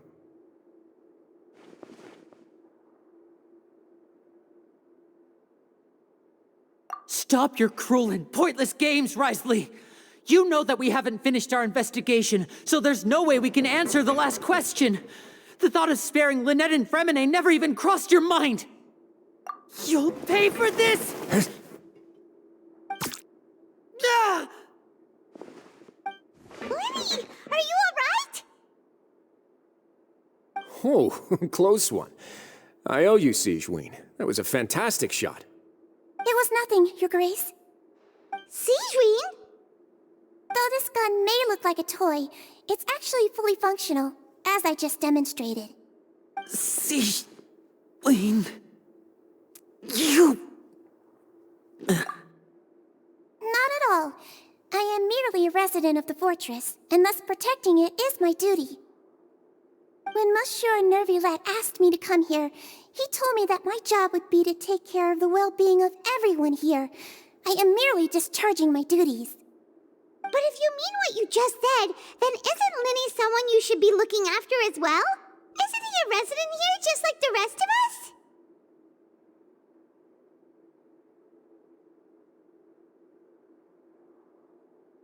But I really am just doing what Monsieur Nervillette told me to do. Everything I did, I've done to protect them. Had I not, they would be in far more dire straits right now. His Grace knows it too, right? Your Grace? Mind proving my innocence to them? My dear Sigewinne, whatever shall I do with you? Would it have killed you to just wait another minute or two? Well, it's nearly time after all. The way you do things can be truly frustrating sometimes, Your Grace. I figured I should try to talk some sense into you. What are you talking about? What time? Take me if you want. Let them go. How touching. Can you just give me one more minute? Don't be like that, Your Grace. All right, everyone, calm down. 2 more visitors will be arriving any time now. I'll go get a cup of tea. Miss Sigewinne, I leave Miss Lynette in your care. You... What are you doing? I believe I hear footsteps.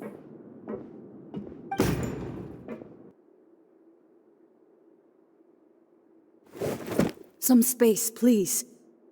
Ah, Miss Clarande. My door. Fremine... Fremine... What's going on? What is Clarande doing here? Work.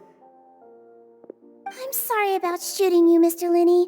The tranquilizing effect will begin to wear off soon.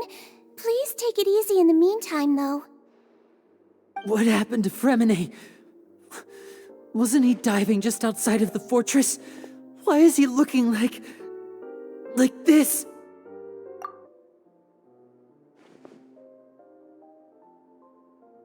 A flushed face, an accelerated pulse. He must have consumed primordial seawater. What did you say? Please, make some space. I'll need to give Mr. Fremine a more thorough checkup. Your Grace, I'll leave the rest to you. I'll talk to Clarande while you get Fremine to where he needs to be. Everything else can wait.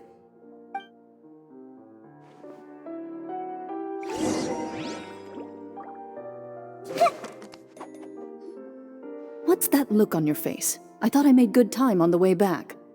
Oh, I'm just admiring your punctuality. Had you arrived just a few minutes later, Sigewinne may have been forced to shoot Mr. Linney again. How's the situation out there? The water has changed. It's pretty much as expected. The concentration of primordial seawater has increased significantly. I was only out there a short time, so it wasn't too bad. But if one were to stay for any significant amount of time... well, you can see how that boy's doing. Where was he when you found him? The abandoned zone at the end of the pipes. A good distance into the water.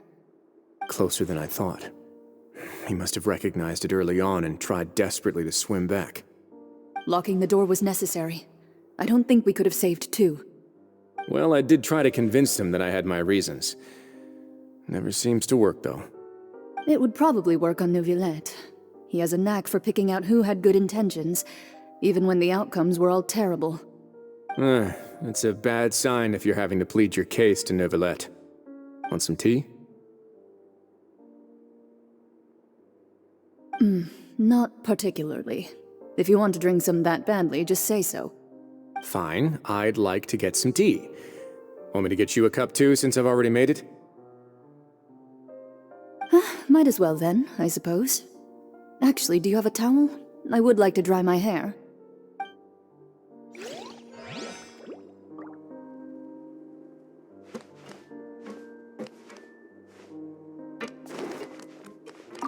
Could I tempt you with some sugar for your tea? No need.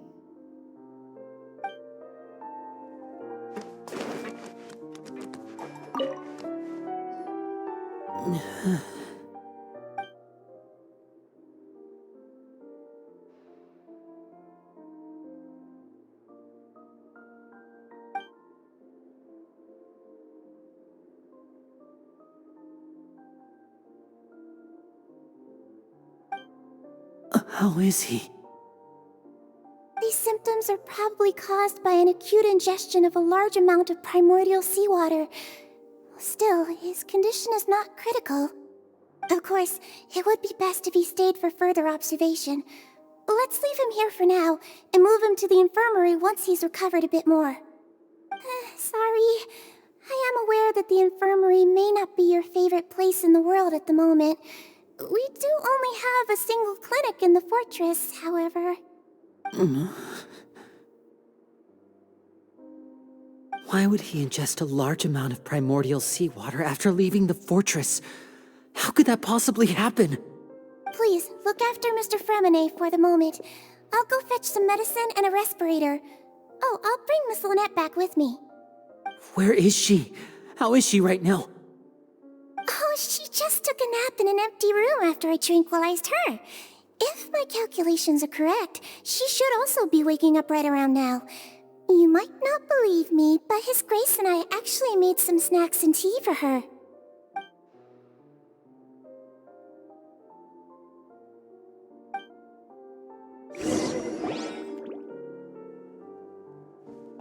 Linny, are you okay?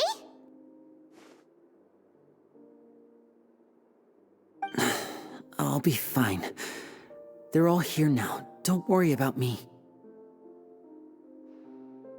Are you sure? You don't look all right.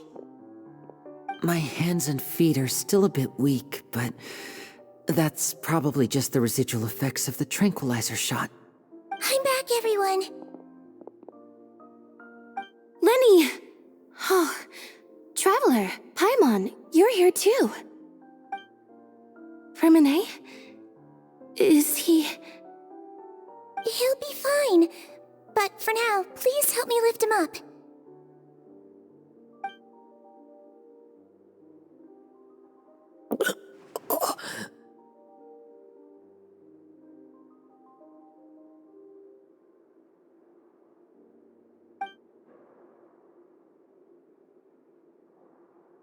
His breathing's beginning to slow down. Give me a hand and help me get him to the infirmary. Yeah, I'll take him from this side. Lynette, together? On it. Traveler, you seem pretty worried about him. Want to come with us?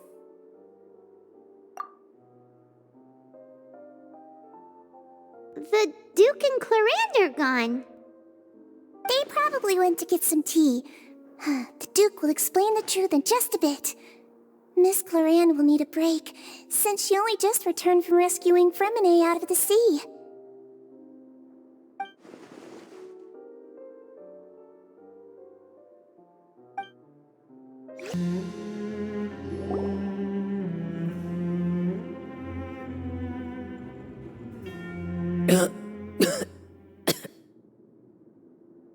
He's awake! Fremine, how do you feel? Lynette. We're all here. Where am I? The the infirmary at the Fortress of Meripede, Mr. Fremine, and you are no longer in any danger. How do you feel? Don't push yourself if you're not feeling up to it. Traveler, Paimon, it's been so long. The sea! There's something wrong with the seawater. Shh, it's okay. We can talk about it after you've recovered. No, listen to me. This is really serious. There's primordial seawater mixed into the regular seawater. I don't know why it's there, but no one should touch it. Pipes. Right, the pipes. It's all coming back to me now.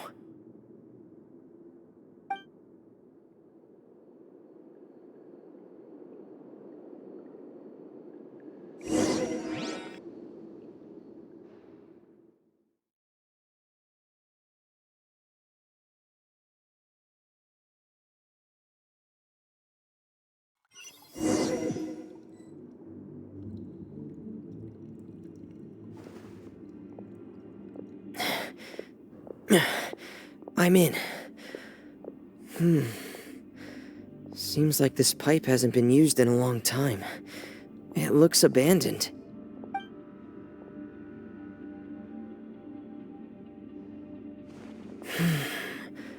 Where could Master Child be?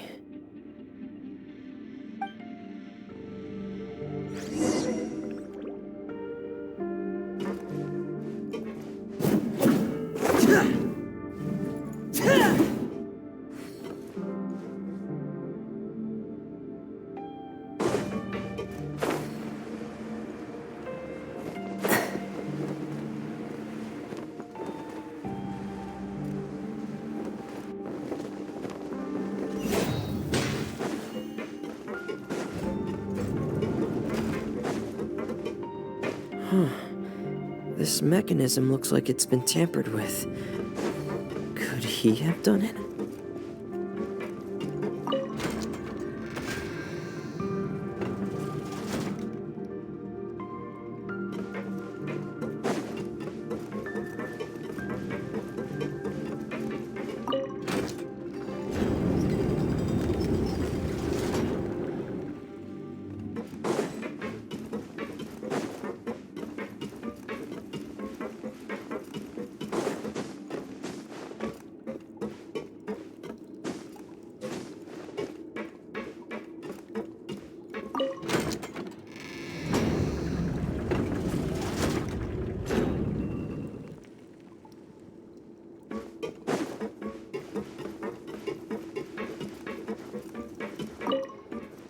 It's getting stuck on something. Seems like I'll have to avoid those obstacles while I turn it.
This is where the water starts.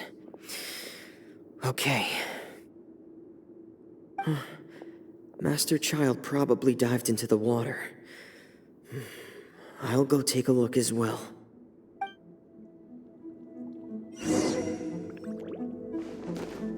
Get in gear!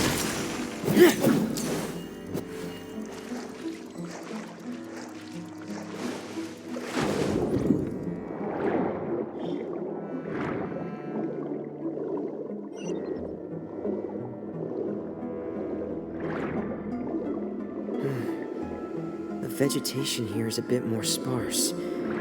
These traces aren't natural. A person must have left them, and recently. There are traces here too. I need to keep going. The traces are gone, but I don't see where he could have gone from here. Wait, what the?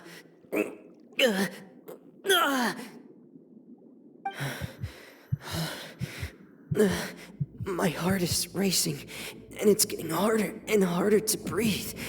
What's going on?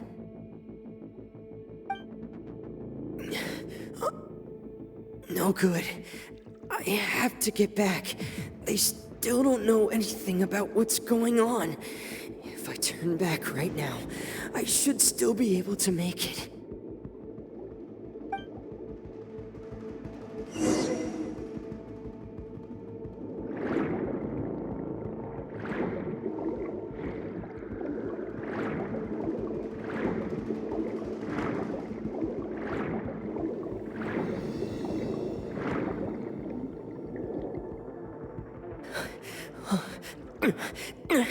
I can't die here.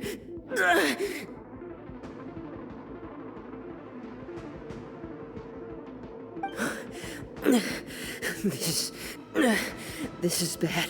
I'm feeling worse and worse, and I'm still underwater.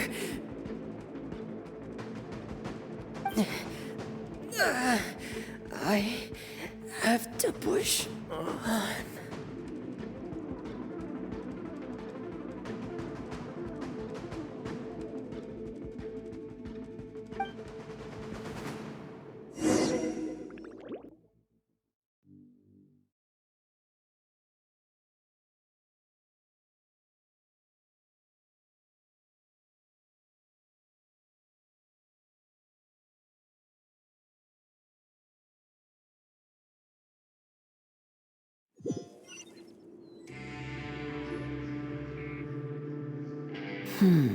So, in other words, the trail you were following vanished, and you had no idea where Master Child could have gone, but there was also no obvious place for him to have disappeared to.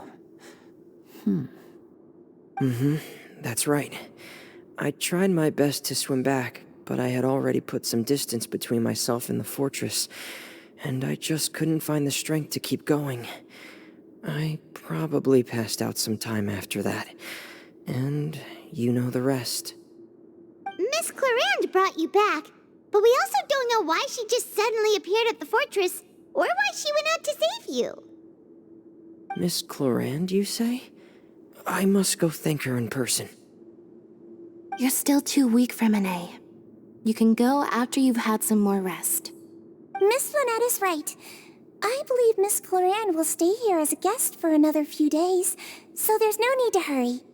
A guest? Then I can assume Risley was the one who invited her to come down here? You should ask His Grace about that. He'll be able to explain better than me. Yeah, it's about time he actually told us what's going on. Wanna come with us, Lenny? No, please go on without me. I don't want to leave just yet. Lenny. The logical part of my brain is aware that we're safe right now, but I still can't bring myself to leave. Both of you are just in danger. Understood. Then let's just sit together for a while. In that case, I'll leave the infirmary to you. The Traveler and I are going to head out for now. As long as you stay in here, I don't think you'll be disturbed. Thank you.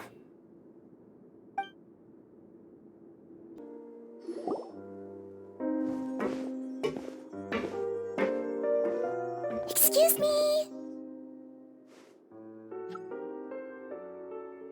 I take it Mr. Fremonet's condition has stabilized?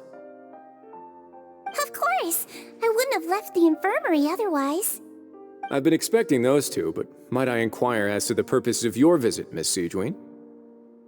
I wanted to check up on Miss Cloran. How are you feeling? Mostly fine, I think.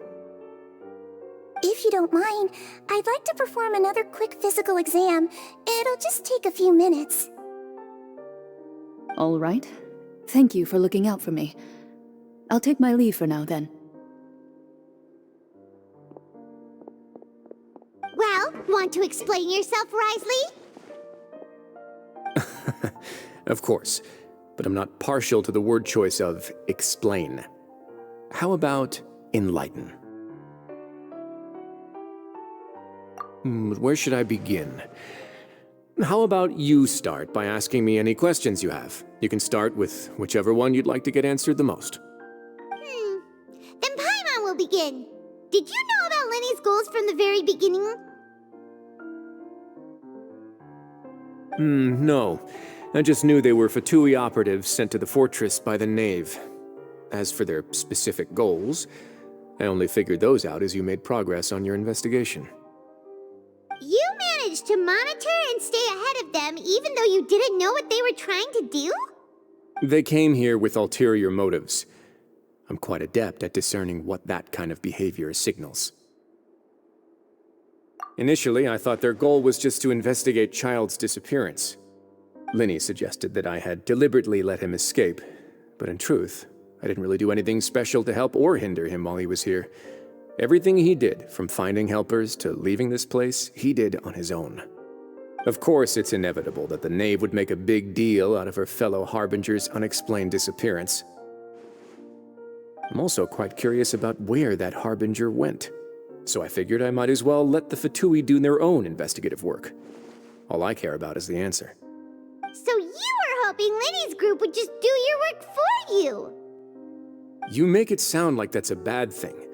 Unfortunately, things didn't go as planned. I assume that Fremonet has told you already the ratio of primordial seawater around the fortress of Meripede is on the rise.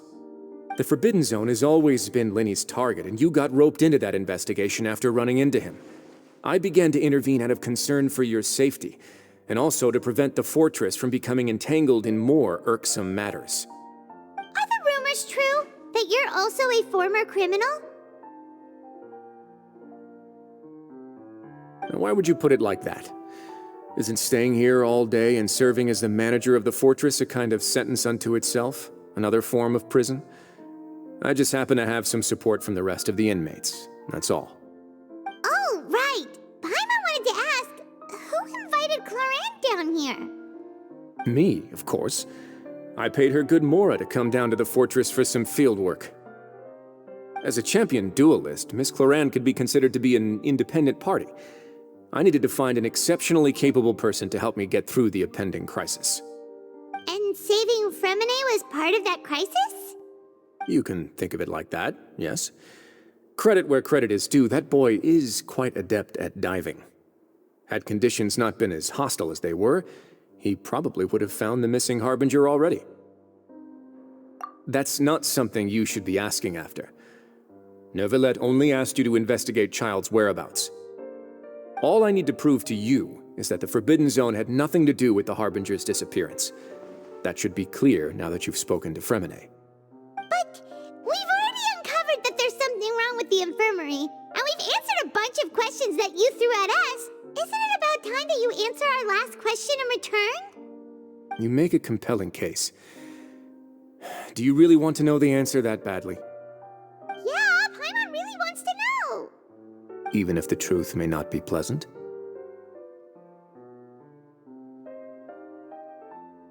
Follow me.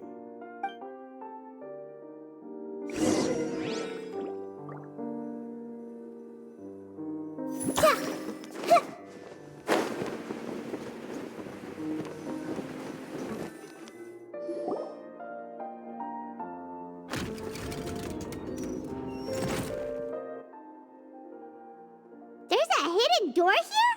And a whole basement behind it? Huh. You're pretty good at hiding stuff, Risley. It seems you've forgotten just what kind of place the Fortress of Meripede is.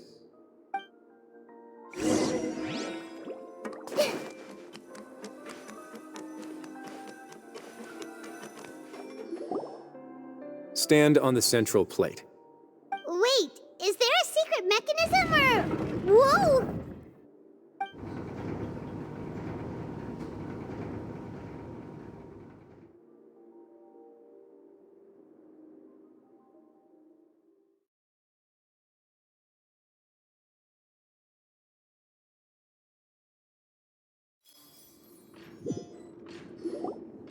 So, this is the Forbidden Zone? Honestly, for a place so well hidden, Paimon sure doesn't see anything special. What a huge door! There are 3 such isolation gates in total. Generally speaking, I'm the only one who's allowed to go inside. Hence the name Forbidden Zone.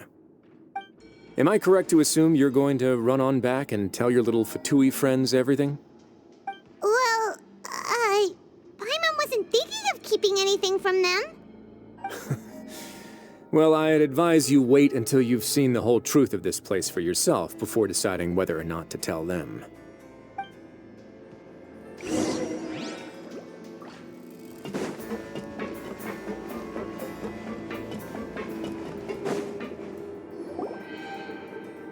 Huh. So there's a switch on the side. Stand back.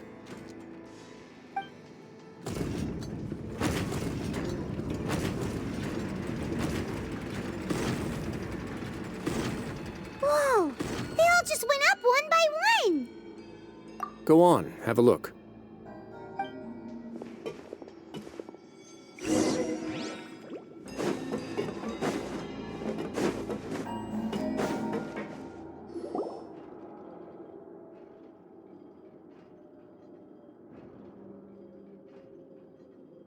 I've been interested in what lies beyond that gate ever since I assumed leadership of the Fortress of Meripede. Of course, it would be unwise to recklessly open it, but it'd also be risky and negligent to simply ignore any potential danger that could be behind it. The readings on that dashboard have not budged since the day when I first laid eyes on this place. But over the past year, the needle has crept upwards from its original position, likely because some parameter it's been tracking has changed, if only infinitesimally. Normally, I would have ignored it, but I happened to have some free time when I noticed it, so I investigated. Any guesses what the reading could be tracking? Very reasonable guesses. I've considered both of those. The temperature should vary with weather and climate changes, so for something that rarely shifts, the water pressure is more likely. We ran a few tests to increase the pressure from the outside, but the readings didn't change at all. Later on, a few more possibilities occurred to me, such as a potential connection with the primordial sea. I began to make a few preparations based on that hypothesis. Over the past few days, the needle has moved again. With that, and the symptoms that Fremine displayed after leaving the fortress, I can now confidently conclude that the readings represent the concentration of primordial seawater in the seawater nearby. The concentration of primordial seawater? But we're already under the sea! And that is precisely the problem. We're at the bottom of the sea, and now we're surrounded by toxic seawater. Somehow, primordial seawater got mixed in, and the concentration is steadily rising. Yes, that's very likely. But forget about the two of us! Not even Novelette knows where the primordial sea could be, much less where we could find and plug a leak. Oh. Oh! Seems like you've figured it out. I believe the primordial sea lies directly beneath this sluice gate. For some reason, the primordial seawater levels have risen significantly, and it's now very close to us. The indicators are now red. Although the gate still stands, some primordial seawater has already leaked out and mixed into the sea around us. If this continues, soon it will no longer be able to hold back the primordial sea at all.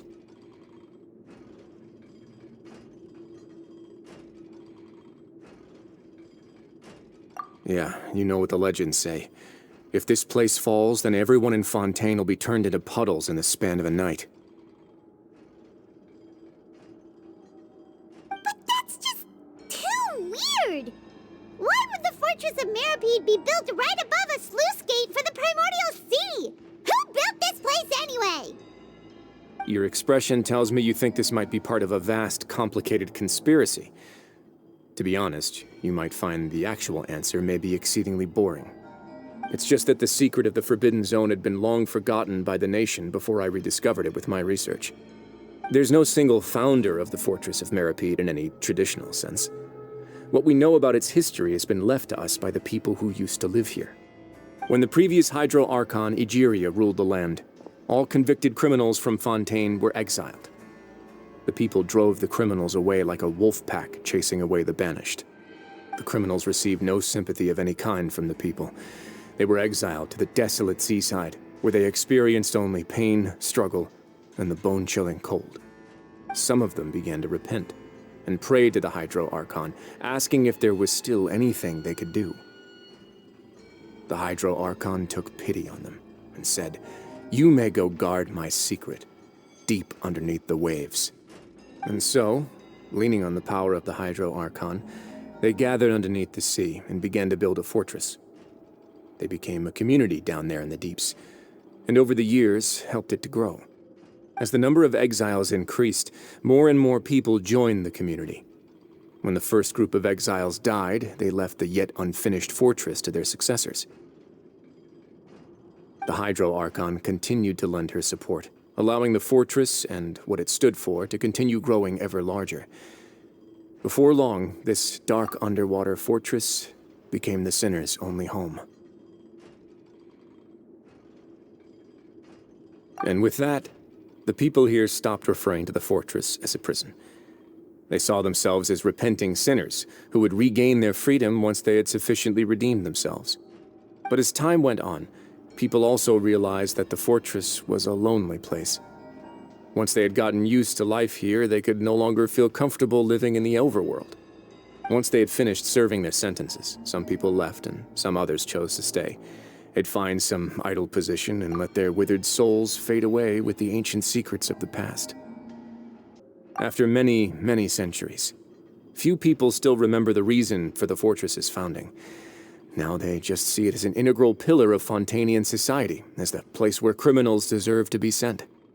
Now and again, researchers manage to break one law or another and live out their days in the fortress. I learned all this from an elderly historian. Everyone else just thought he'd made it all up. But now you know every part of that history is true. Indeed. It's just as the prophecy says. If this gate fails, then everyone will be dissolved into the sea. To be frank, not really. But sadly, that hasn't stopped this prophecy from proving all too accurate. Prophecies are troublesome things. Just hearing one will create the first wave of panic. Seeing signs of it will bring about the second, and actually witnessing it in real time, the third.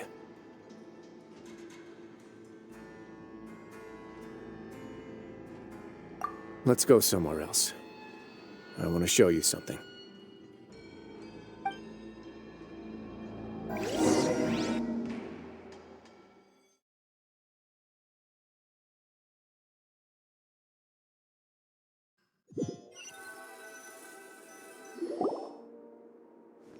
This is it. Your Grace, perfect timing. The results from our last round of experiments have... Wait, Jurier, he's not alone! Huh? Lorvine and Jurier? No need to panic, you two. I've already told them about our plan. What? After you warned us not to tell a single soul about any of this? I'm skeptical as well. Are you sure they are trustworthy? The results speak for themselves, don't they?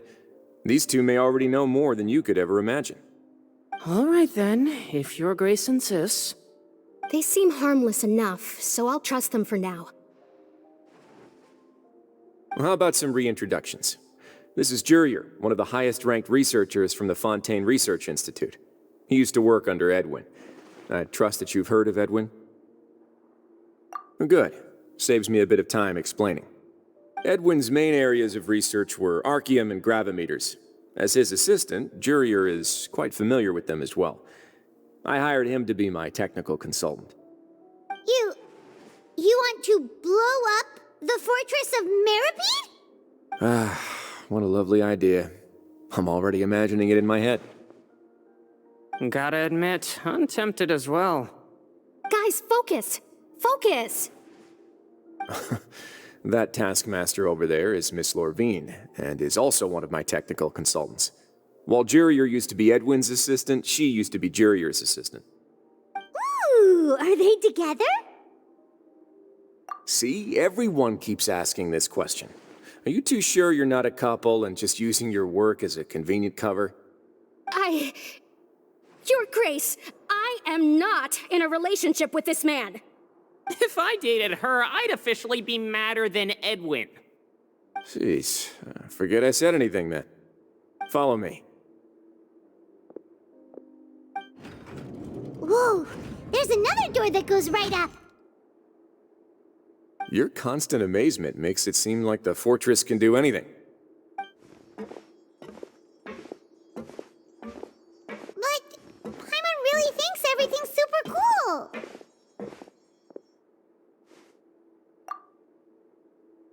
Well, let's spice it up a bit. And here you go.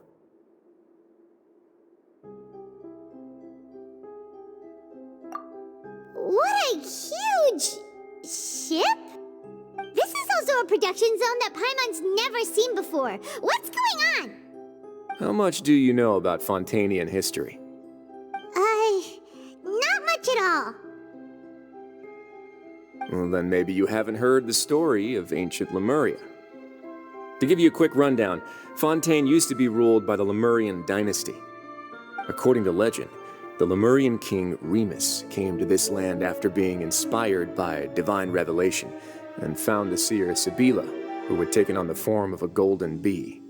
Taking the golden bee with him and riding on a huge ship, the Fortuna, he created his nation above the surging waves. He called his nation Lemuria and used the Fortuna to incessantly search for new tribes and islands, calling on them to join his empire. There's a ship in this story too? Where there's water, there'll be ships.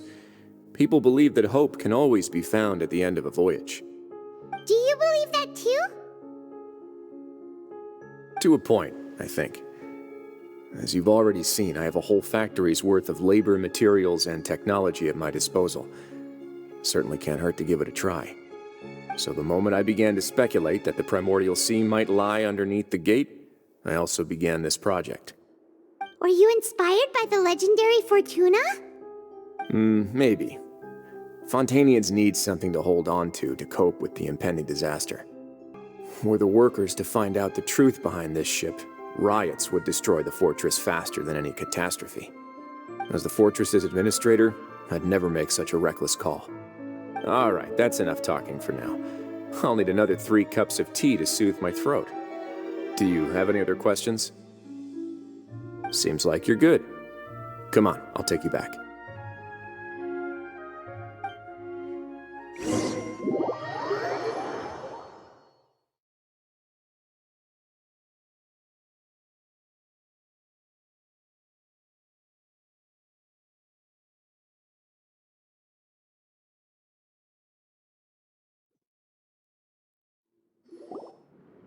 I'll leave you here for now.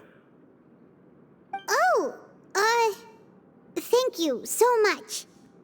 No worries. But don't forget, it's up to you whether or not you want to share what you just saw. What you do from here on out will likely affect those 3 as well.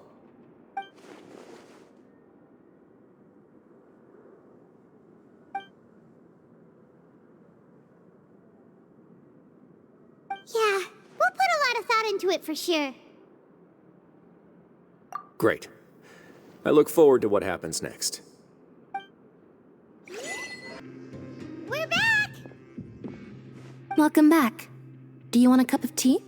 How can you be so much like Risley, always drinking tea? Huh. Actually, now that you mention it, I just remembered something now. While I was sedated, I could still barely hear two people talking next to me. They were discussing everything, from the leaves to the water and even the teacups themselves. Must have been Risley and Sijuin. Yeah, I heard one male voice and one female, so it should have been the two of them. They really were just talking about brewing tea. I really can't make sense of this place. So, Traveler, Paimon, were you able to learn anything from Risley? Yeah, he explained everything. Very well. Then, would you mind checking your answers against my speculations? Yeah, I took the time to rest, so I'm feeling a lot more relaxed now. Nobody else is around, and Miss Sijuin is also busy with something or other, so let's just talk here. All right, then I'll posit my theories. I asked myself 3 questions. Firstly, why was Fremine affected by the primordial seawater? It was because he dove into the sea. My theory is, the long-lost primordial sea is probably very close to the fortress of Mirapede. Ooh, he's good. He got that right on the first try. That's our Lenny. Secondly, Risley's attitude changed dramatically during the course of our stay here. He ignored us completely at first, then suddenly roadblocked us. Why? I spent quite a long time thinking about this. If he has been monitoring the Fatui since the very beginning, he probably ignored us at first because he was hoping we could find Master Child for him. What's more, the Fortress of Mirapede is not part of Fontaine's court system, nor does it report to Udex Nervulet. Risley is basically the king of a no-man's land. As long as the fortress doesn't do anything about Master Child's disappearance, Father can use it to pressure the Fontaine authorities. And while the two factions are pitted against each other, Risley will be free to move between the parties of interest. If I had to guess, he probably has something that he's working on himself. It's likely related to the secret of the infirmary, but I just can't think of what it could be. You're super smart. Thanks so much. Then finally, there's the last question. If Risley does have a plan, what could it be? All I know for now is that his plan probably has something to do with the changing nature of the seawater. He's even gotten Cloran to help him out. That can't be the full extent of what he's doing. There's probably a secret passageway behind the block in the infirmary, and there's something big in the fortress that most people here never get to see. He has a bargaining chip, and it could be important enough for Father to deal with him directly. I don't have enough information, so I have no idea what his chip might be. But let me guess. You have the last piece of the puzzle.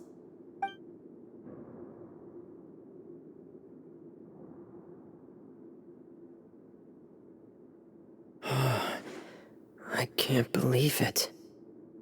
The sea will engulf everyone, just like the prophecy said. Could Risley have wanted to meet Father to figure out a way to deal with this crisis? If you remember, I once mentioned that Father sees the House of the Hearth as her base of operations, and she truly wants to resolve the crisis. But how could Risley have known that? Or perhaps he didn't know, and just wanted to bring Father over to his side? Which could be why he said he just wanted to negotiate. Yeah, that makes sense to me. I understand your concerns as well, Traveler. I'll figure out a way to pass this on to our father. No matter what, we're on your side. The two of you have already aided us far too much. We probably wouldn't be standing here right now if not for you. If you ever need anything else going forward, please come to the House of the Hearth at any time. Though you may not share the sentiment, after all that we've gone through together, the three of us basically see you as family now. You have my gratitude. Thank you for protecting Lenny when it really mattered. And thank you for sharing the secrets of the fortress with us. We didn't think you were going to do it. Why are you being so formal all of a sudden? Given your strength, you might not need our help at all. But if you are ever in danger, we will try our best to protect you. Aw, the sound of that makes Paimon feel all warm and safe inside.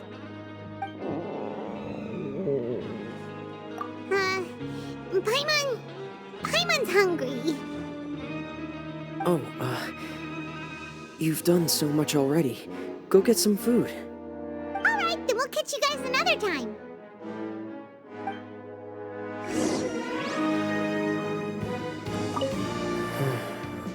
I feel like I should try to become someone more capable of helping. You're incredibly helpful. Lenny thinks so too. Yeah, you two are always telling me not to push myself, but aren't you just like that as well?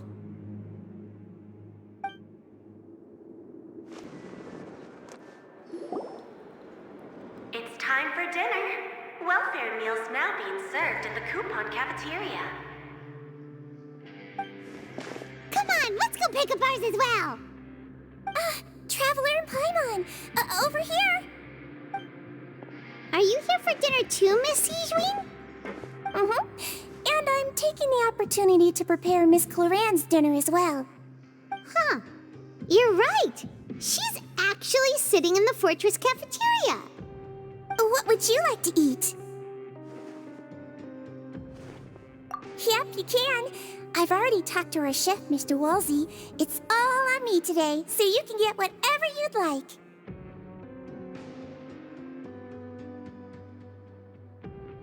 Me too! Don't forget Paimon! No problem. Just leave it to me.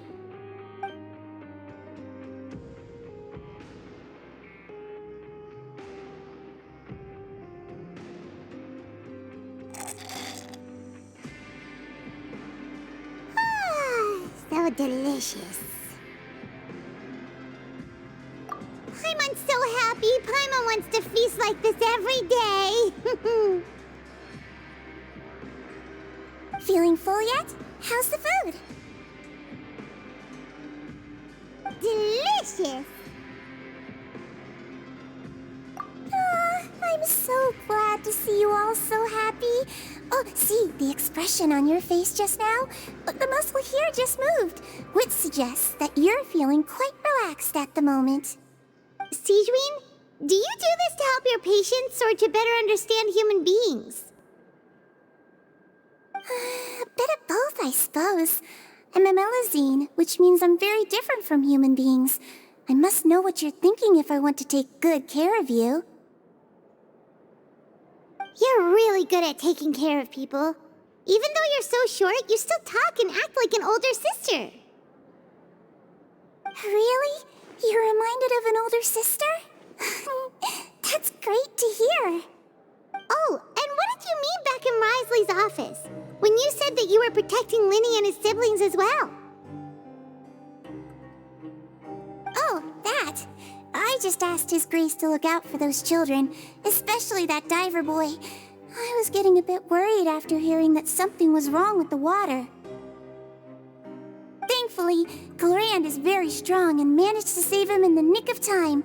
His Grace also sealed the pipes after Clorand left, to make sure that Linny wouldn't impulsively chase after his brother. Although the path was blocked, we still stationed some guards there to stop anyone from approaching. They were instructed to only open the door once Miss Clorand had returned.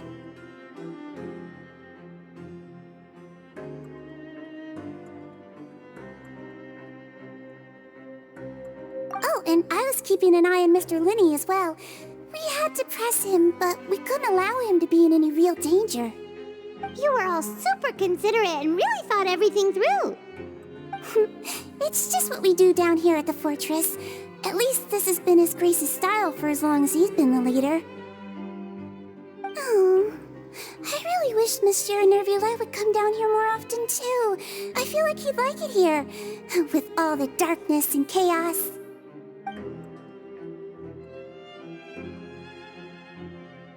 Get a good night's rest, you two. You both worked very hard.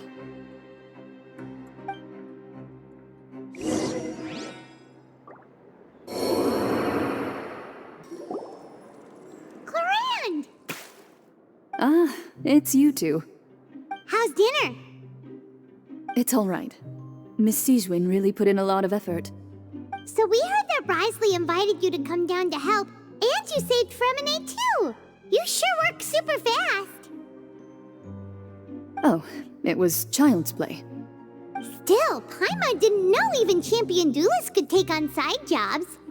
Oh, and why aren't you eating with Sijwin and the Duke? Won't you get bored eating by yourself?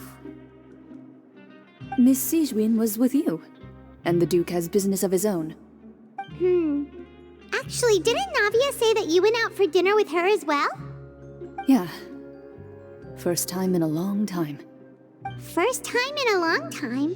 So you mean you've gone out to dinner with her in the past? In the past, yes. You seem to be enjoying yourselves here. Things will be getting messy at the fortress soon. Don't run around unnecessarily.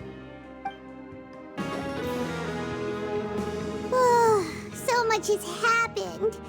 Paimon just feels absolutely exhausted now that she's finally relaxed.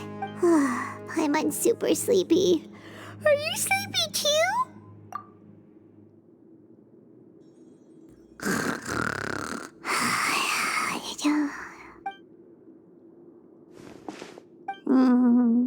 Delicious.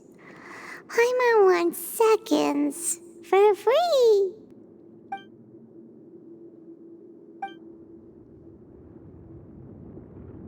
Out of my way! Get out of my way! What happened? Why is everyone running? No idea, but something must have happened. Stop asking! Who's yelling? Paimon still wants to sleep.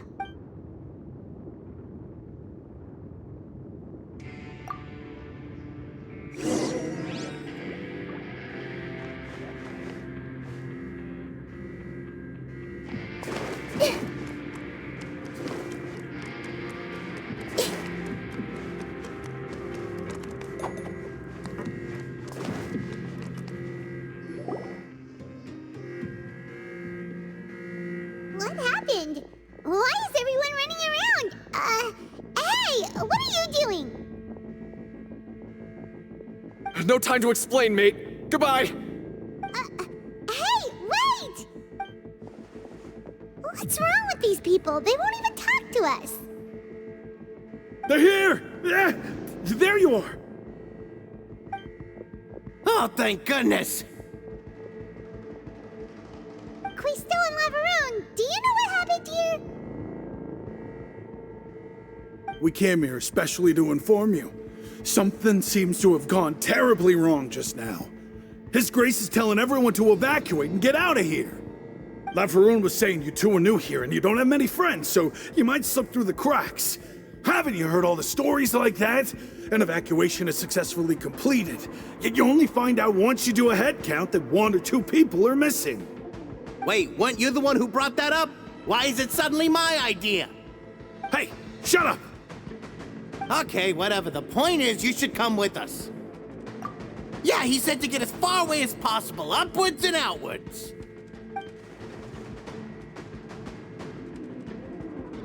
Oh no, it can't be that thing! Whoa, wait, what? What? Hey, where are you going? We have to go find the Duke! You two just go and get out! Go on without us! Hey, hey! Be careful! Attention! Please evacuate upwards and outwards, upwards and outwards. If you're already at the topmost layer, then try to move as far outwards as possible.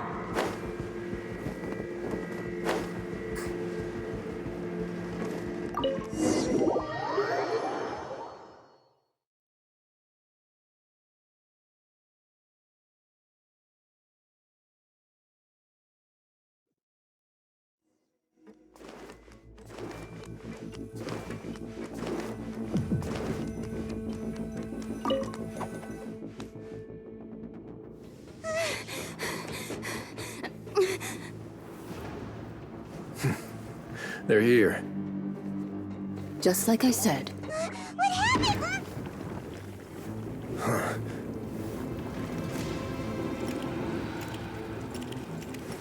You're just in time. But be ready to run.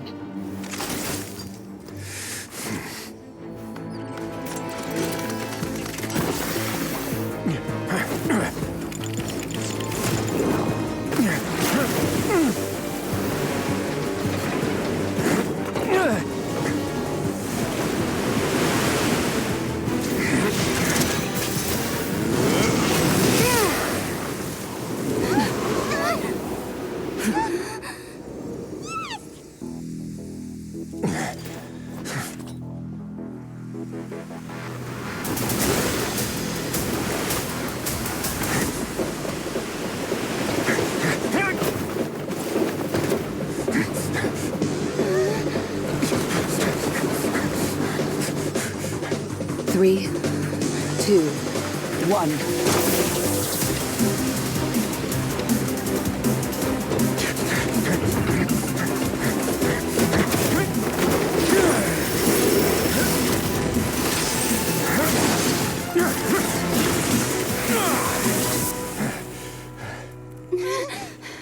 This won't hold it for long. Find Neuvillette. Tell him the defenses are about to collapse. Then what will happen to you? Until he arrives, we're the last line of defense.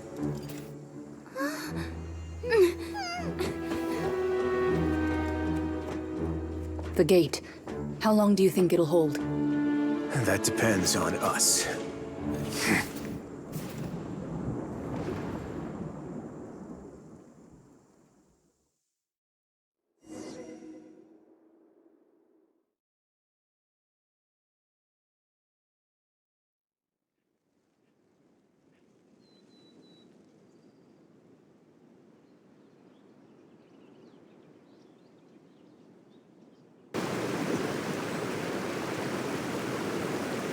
Neuvillette, why are you here? Traveler, I need you to head to the Opera House immediately. Farina will soon be meeting with the knave there. You must protect Farina, and make sure she doesn't spend too much time alone with her. Will do. You have my sincerest gratitude.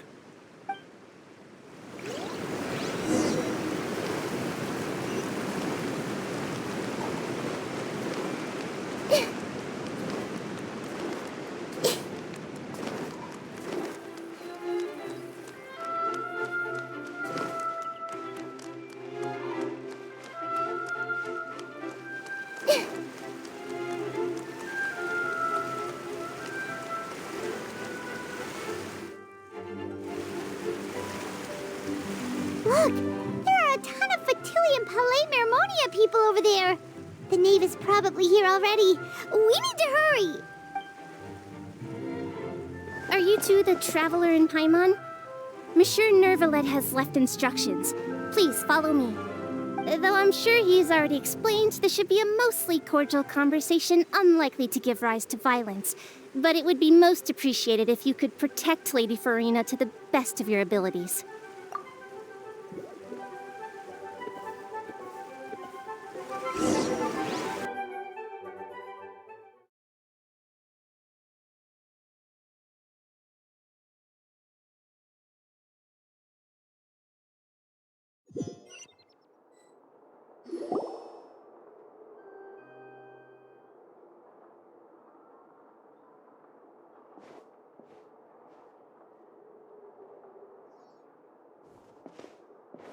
Oh, so you two are the honored guests Miss Farina mentioned. Of course, of course! How could they not attend a meeting such as this? I must always have 2 or more guests at my dessert table. Otherwise, the occasion would be too lonely and unbecoming of my station. It is my pleasure to make your acquaintance, traveler. I have heard much of your accomplishments. I am the Knave, one of the 11 Fatui Harbingers.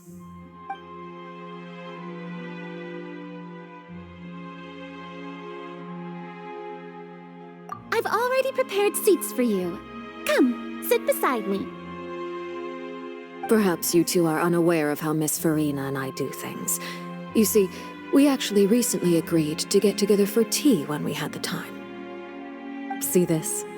This is a limited type of confectionery that Miss Farina simply adores.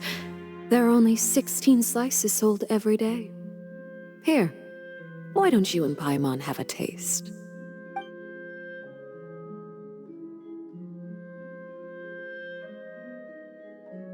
Traveler, what do you think of this cake?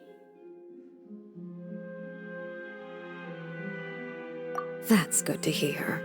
So what Child said was on the mark after all. You do share a taste in desserts with Farina and I.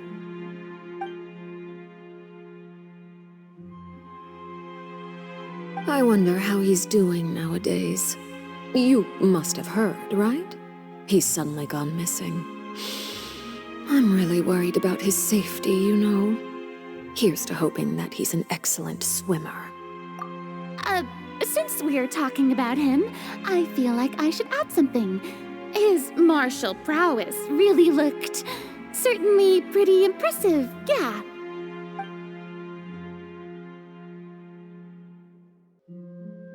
Oh, so you're also familiar with his aptitude for fighting, Miss Farina. Oh, right. I almost forgot. Child was subdued by Udex Nuvillette right in front of you. Against ordinary people, my colleague would never be on the back foot. But alas, he just never imagined he'd run into such a person. I must express my admiration for Monsieur Nuvillette. Coming from you, that's not surprising at all. But I thought you would be happier to hear the news. Of course, but it's still a bit of a shame. You see, I would have been far happier had I received this news somewhat earlier. As you well know, a long time has passed since Child disappeared.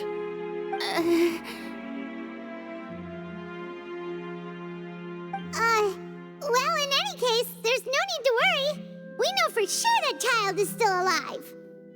Oh, and just how do you know that? Because we found evidence that proved he left the Fortress of Mirapede. And where did he go after leaving the fortress? Well...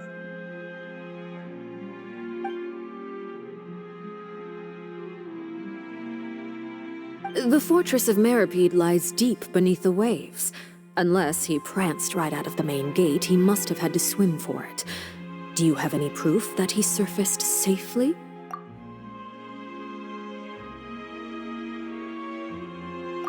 Ah, that is good news at least. His sister Tonya sent a letter to Fontaine not too long ago. Since he was unfortunately unavailable, I picked it up on his behalf.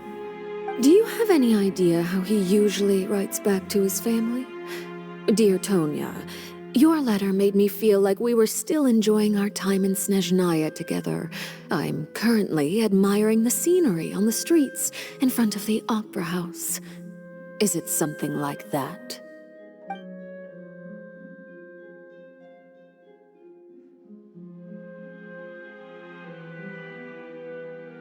All letters tend to follow the same few formats anyway, right? As long as the contents are accurate, it doesn't matter so much how it's written or how it's worded.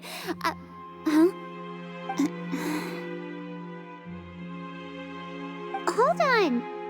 The water in the teacup is shaking. I suppose this is also a sign of things to come, Miss Farina. I don't quite understand what you're trying to say. Have we entered into the next stage of the prophecy?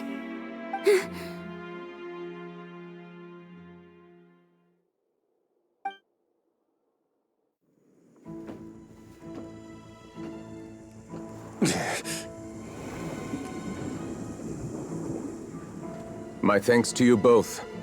I will take it from here.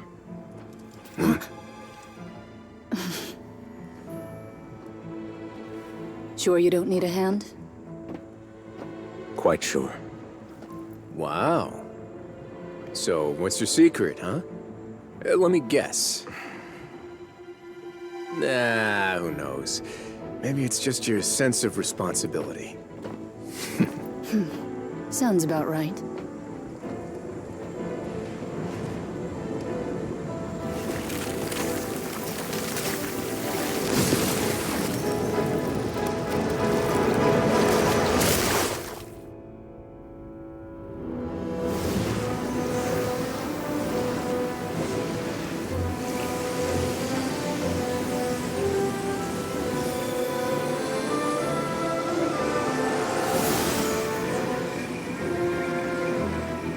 day may come when the prophecy is fulfilled and the waters burst forth. But it is not this day. This ancient power could easily obliterate an entire race. A tsunami of fury would unleash endless catastrophe.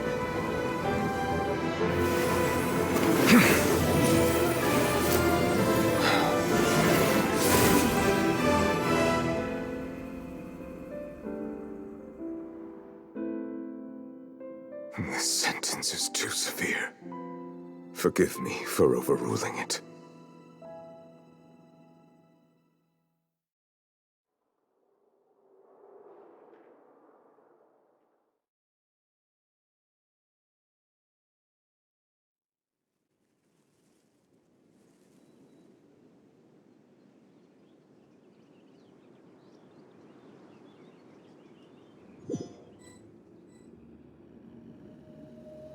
All right. Seems like the problem inside has been suppressed. Let me guess. We're safe for now. Indeed.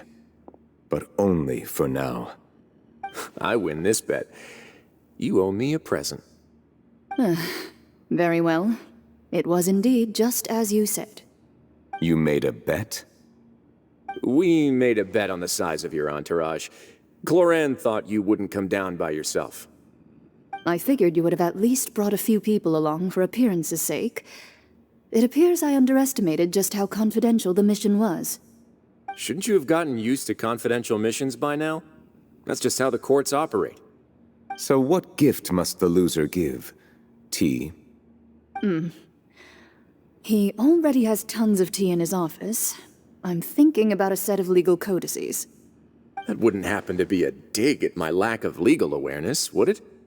Well, I'm sure His Grace doesn't consider the fortress to be outside the law. I was under the impression the residents of a place like this would be uninterested in the legal codices. That was obviously a joke. Anyway, you've still got some unfinished business to attend to in the overworld, correct? No need to stay here if you have a pressing matter. We all know you can't leave Palais Mermonia for long. Thank you. I hope everything went smoothly with the Fatui Harbinger.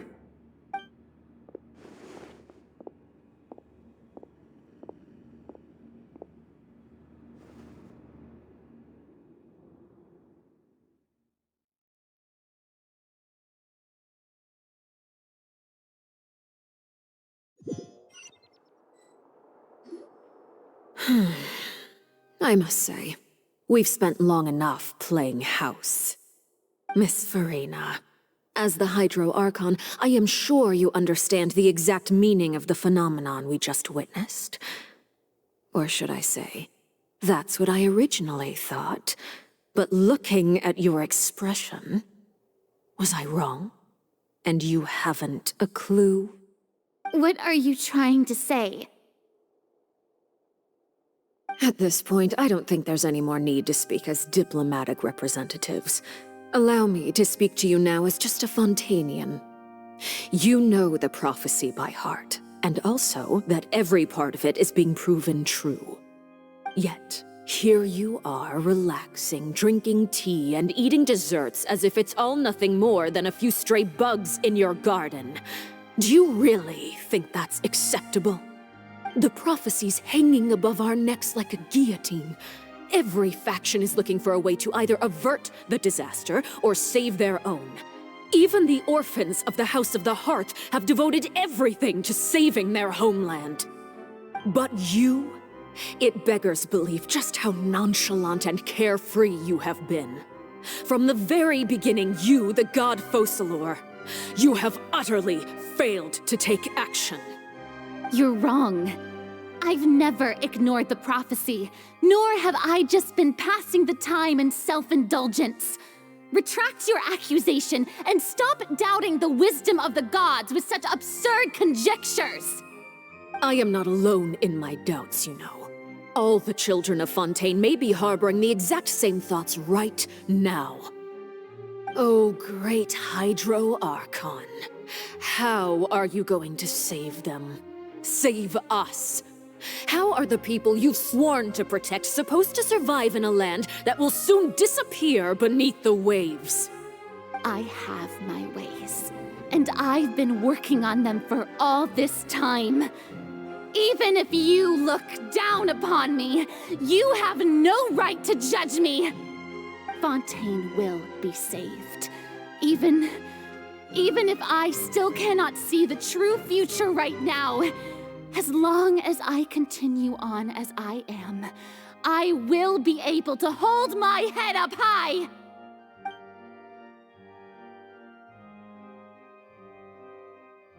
Then I ask you, Miss Farina, just what have you been working on? Where can we see it, and what is it doing to help?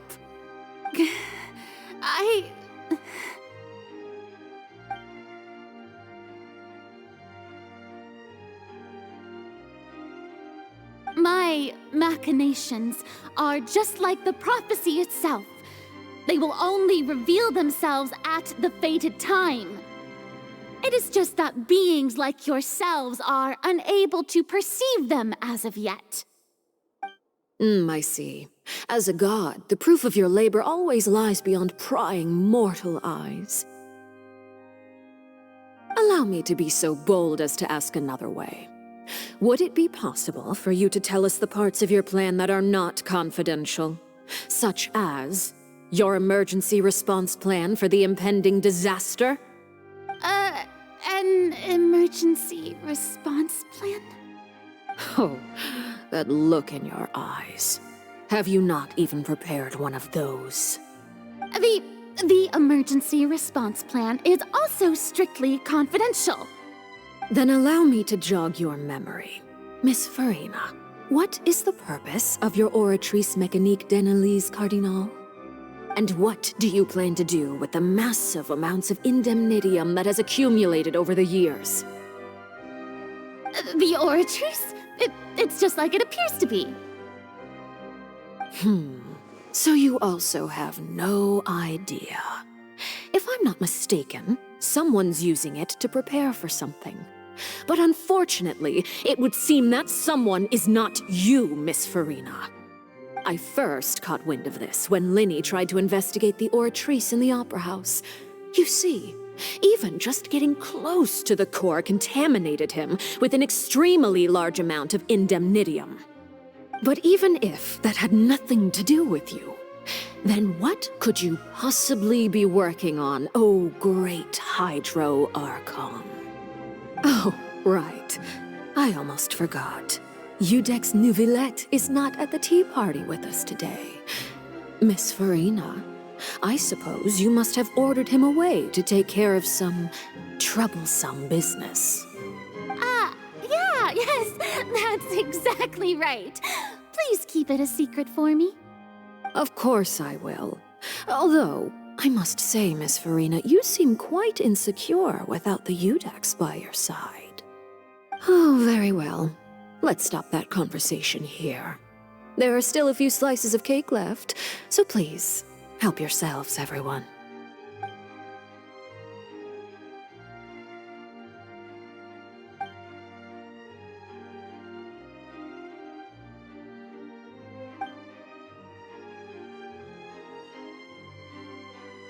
Traveler, I heard that you were recently commissioned to handle a few matters on behalf of the Udex. Why don't you take an extra slice of cake? Those who work hard deserve gratitude and praise. You too, Paimon. Thank you. Paimon will take you up on that offer.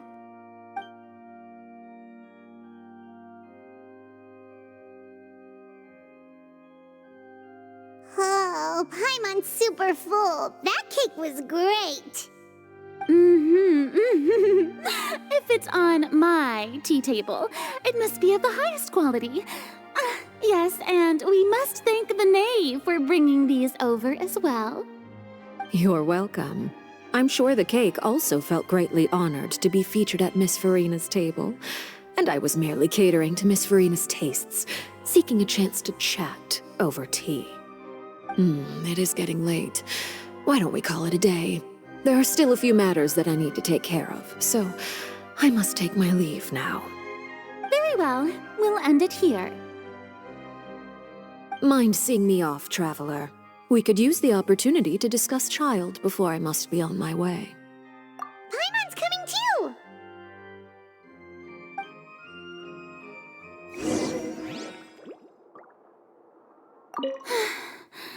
The tea party turned out to be even more difficult than I'd imagined. Why are you looking at me like that? Is something the matter? If there's nothing urgent, then I shall be retiring for now.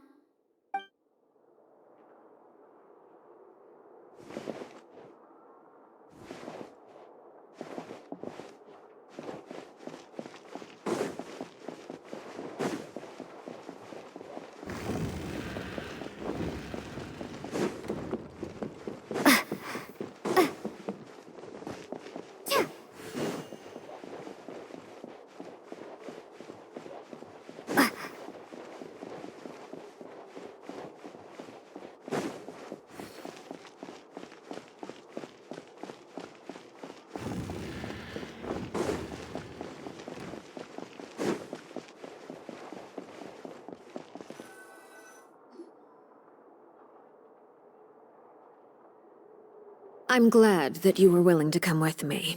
Of course, Child was just an excuse. I have no interest in your dealings with him. That's what Paimon thought! You lent your aid to the children of the House of the Hearth. As their father, I would like to express my gratitude.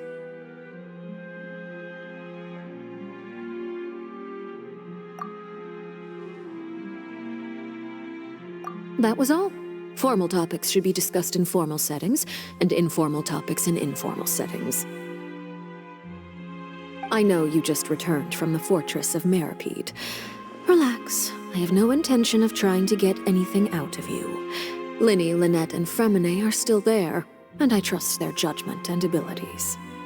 They've all been working very hard and have always done all they can to fight back against anyone who tried to stop them, especially Linny. You mean Wriothesley. He's a tricky one to deal with. It's unfortunate that Linny's so eager to prove himself that he can't learn to rely on others, including me. By the way, and you can just consider this a bit of idle gossip, but what's your impression of Farina?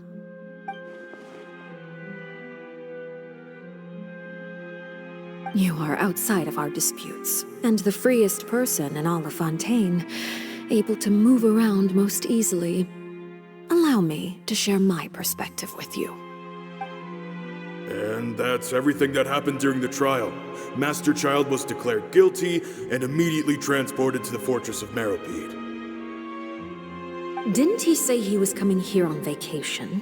Does he not feel an ounce of shame for all the trouble he has caused?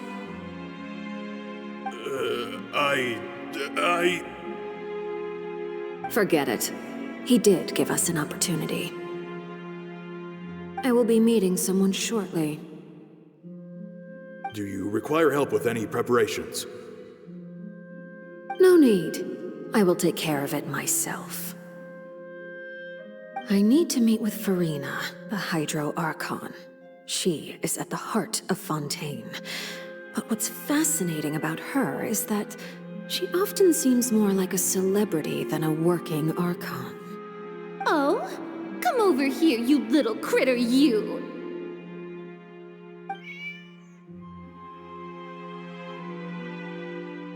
You dare to run from me? Stop right this instant! My goal is just to discover the location of the Gnosis. But I didn't expect the chance to approach Farina to be handed to me on a silver platter. This is so easy, it's actually making me a bit suspicious. Anything left unguarded is usually just bait. But no one will blame someone for taking the bait. After all, from the moment it was attached to the hook, the bait is meant to be sacrificed.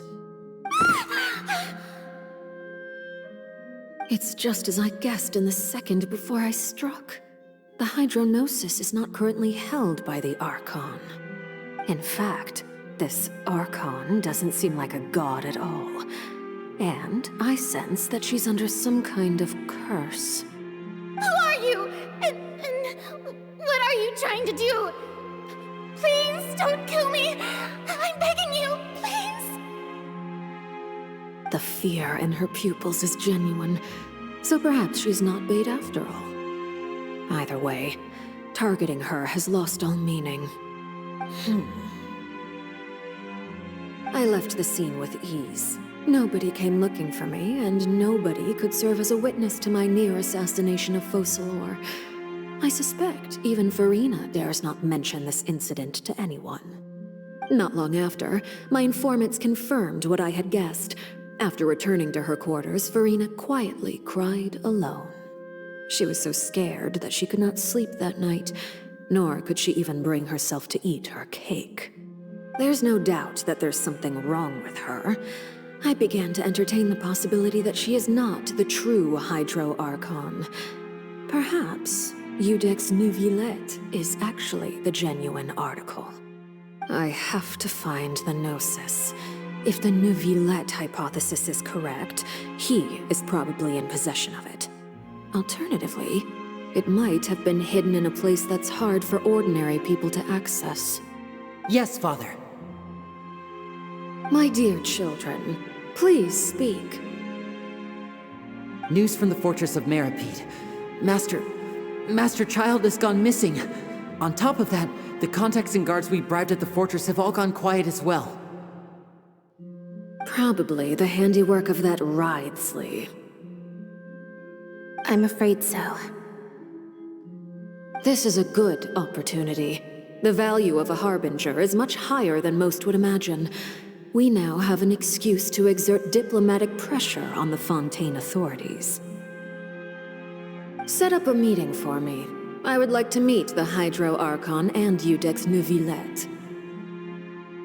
Oh, and I have an additional mission for you three. Yes, Father.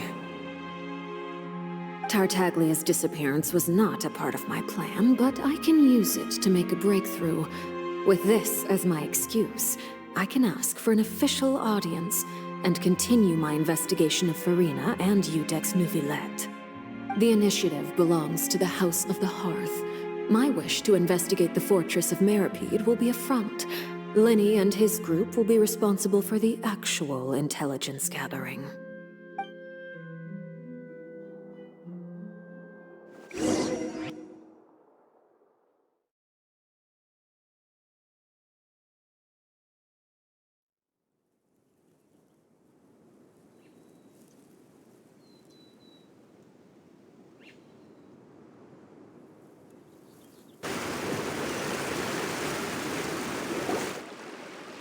You should know the rest.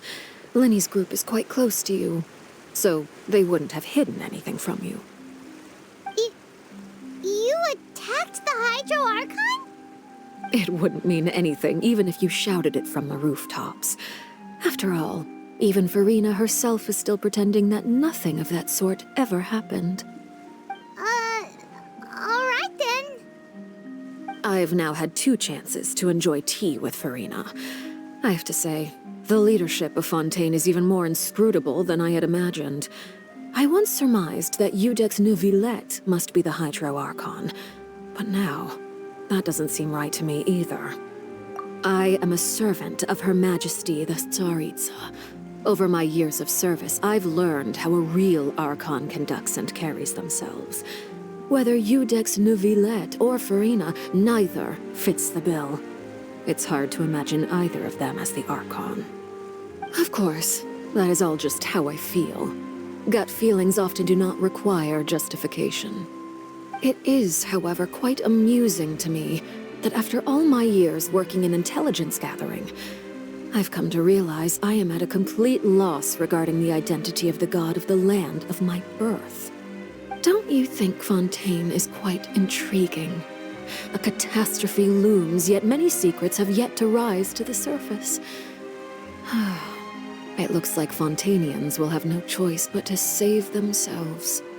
Ultimately, though, one must survive in order to do anything else.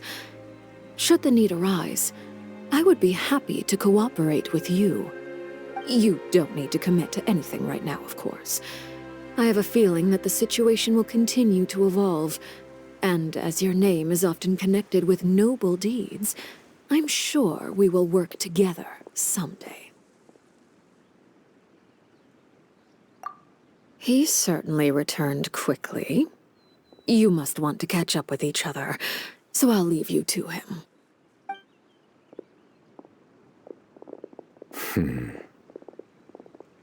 Neuvillette, is it over? For now, yes. But this issue will prove quite thorny in the long term. I'm concerned that sooner or later the prophesized events will occur. Thank you for protecting Farina. To put it simply, I used my power to force back the primordial sea and reseal the sluice gate.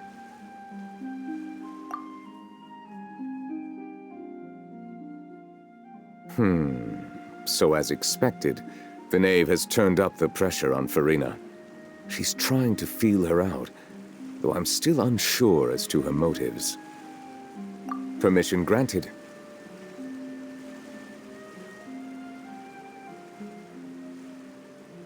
Whoa.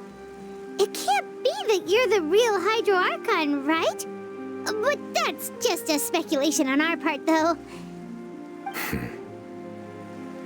You can't tell us? Then that's okay. We can talk about something else. We won't try to force you. You guys in Fontaine are super strange. If by the phrase, "you guys," you are referring to Farina and I, then although I'm not sure just what you are trying to imply, I must clarify that I do not share her positions on a multitude of topics.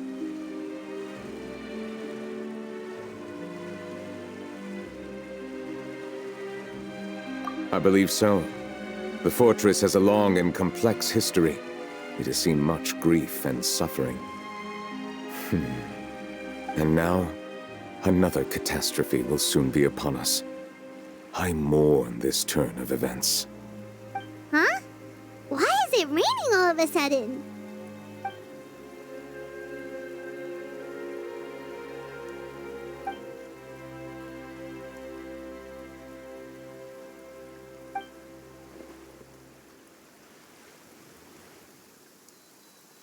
You may be closer to the truth than you think. Oh? And what are you thinking? The dragon of... what? Huh? Please do not be so surprised. Farina?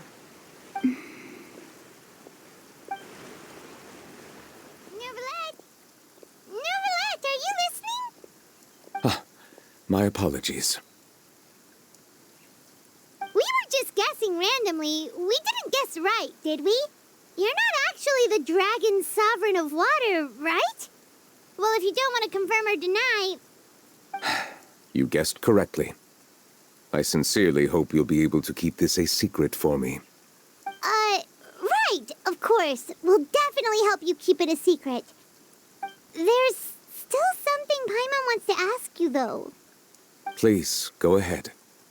Well, if you are the dragon sovereign of water, and you were able to force back the primordial sea from the fortress, then since Fontaine's prophecy is all about seawater, couldn't you just use your power to solve the crisis? None of the currently living dragon sovereigns in the world, myself included, possess our full dragonhood. They say that when the first usurper arrived on Tivat, they seized a part of the dragon's power. Today, that stolen power is the basis of the Archon's authorities. There are 7 elemental Archons and 7 matching dragon sovereigns. The dragon sovereign of water who lived through that era perished a long time ago. As their successor, I know far less of that part of our ancient history. In any case, I believe I will not be able to do much unless the Archon disappears and returns their elemental authority to me. Given the status quo, however, I would recommend finding another way to deal with the prophecy. Oh, so even you can't solve it. I still have some urgent matters to attend to at my office. If you have any more questions regarding ancient history, you are welcome to discuss them with me at a later time. Please go right ahead. There's a place that Paimon wants to go too. Traveler, why don't we pay another visit to the Fortress of Meripede? Paimon is a little worried. We'll see you another time. Take care.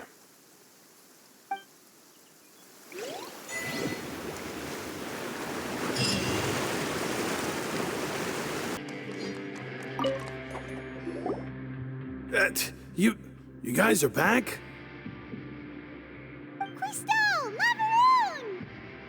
You guys didn't get caught and thrown back down here, right? Huh? No, not at all. And here I thought you'd managed to escape from jail during all the commotion. I'd held you up as legendary jailbreakers, but now you're telling me you just never left? We're sorry, but we just had some business to take care of. All right. There's no need to get caught up in the details. We're just relieved to see you. He was super worried about you, you know. Hey, it wasn't just me. Weren't you super worried as well? Something like that, yeah. I was also transferred to work in the kitchen a few days ago. I can still hear Quisto mumbling to the carrots. Are those two all right? Do you think they made it out alive? Whenever he'd say that, I'd tell him I'm sure they're fine. Wherever they are, they're kicking back with drinks in hand, enjoying the lovely scenery. Hey, there's nothing wrong with worrying about your prison pals. Is there? I mean, considering how they always love listening to all my gossip. These two. They sure are a lot warmer and friendlier than when Paimon first met them. Oh, well, if you say so. I'll be watching you to make sure you finish every last bite.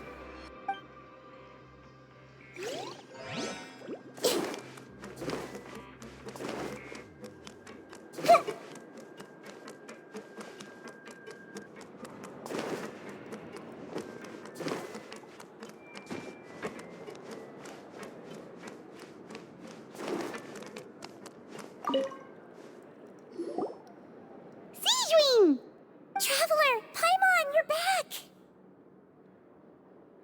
Are you still doing all right? Did either of you get hurt? We're fine, but what about you guys? It was such a huge mess. How bad was it? A few people sustained superficial injuries, but that's about the extent of the damage. Monsieur Nervulette paid us a visit. It was all thanks to him that we managed to suppress the crisis for the time being. Oh, of course, we must also thank you for the help you provided. How did Nervulette know that he was needed here? Well, Monsieur Nervulette has strong resonance with the hydro element. When the water level rises, he can feel the waves produced. I ran into the bombshell bros while bandaging the injuries of the wounded. They were mumbling the whole time about how you just ran down without a word. I'm so relieved to see that you're both all right. If you're not too pressed for time, please stay with us a few more days. Just let me know if you get a craving for any particular dish, so I can have Mr. Walsey get your meals prepared. Oh, and please feel free to visit the infirmary for a break at any time. I'd like to take the opportunity to spend some more time observing your facial muscles as well. Your happy smiles are quite contagious, you know. They're so memorable, and I've missed them immensely while you were gone.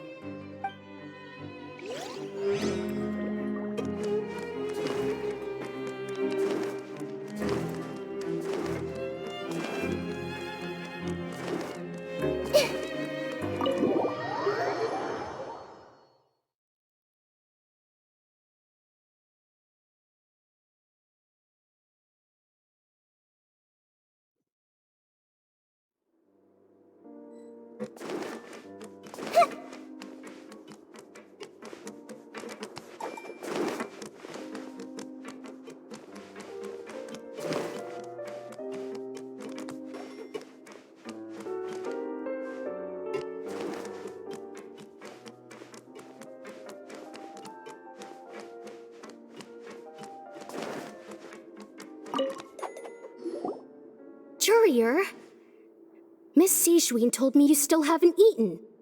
Yeah, I was working on something, so I forgot. That That's no excuse for... Huh? What's you two? Lurvine, we're back! Hello there. It's been quite the mess here recently. How have you been? And you? Are you still taking the secret passageway from the infirmary to work on the ship? Yep. That is still top secret, though. So don't say a word to anyone. It can be a bit annoying when there are lots of people in the infirmary, but I still prefer taking that route over the one from the Duke's office. I mean, the infirmary does make it easier for you to slack off. Oh yeah? Then why are you also here so much? You two really are just using your jobs as a cover for your relationship, aren't you? Not at all!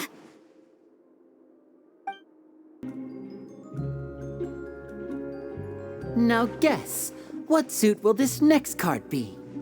A bare-teeth cat? Well, well, look who it is. Traveler, Paimon. Hello, everyone. Looks like you're recovering nicely from it, eh? Mm-hmm. Thanks to everyone's support. Oh, right. I managed to work up the courage to thank Miss Clorand in person. Whoa, how did she react? She told me that it was nothing. It was as if saving a life wasn't a big deal to her at all.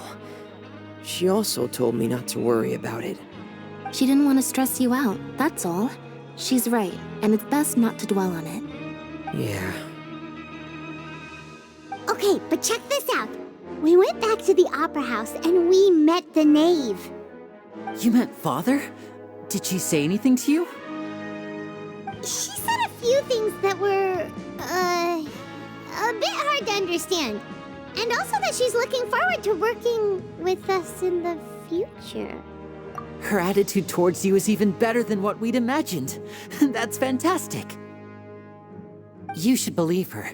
She has her own way of doing things, and she'll do everything in her power to help those she considers close, which now might also include you. Mm-hmm. Father is very capable, and also trustworthy. Oh, Paimon just remembered that she thought Lenny was a bit too proud as well. She said that you should learn how to rely on others sometimes. Got it. Huh. That does sound like something that Father would say. Hey! Are you going to stay here for the next few days? Looks like it, yeah. Excellent. I will host a tea party. For real? Then Paimon wants another serving of cake. Another implies that you were already served some delicious cake while you were up there. How lovely. Well, next time, you're going to have tea and snacks with us.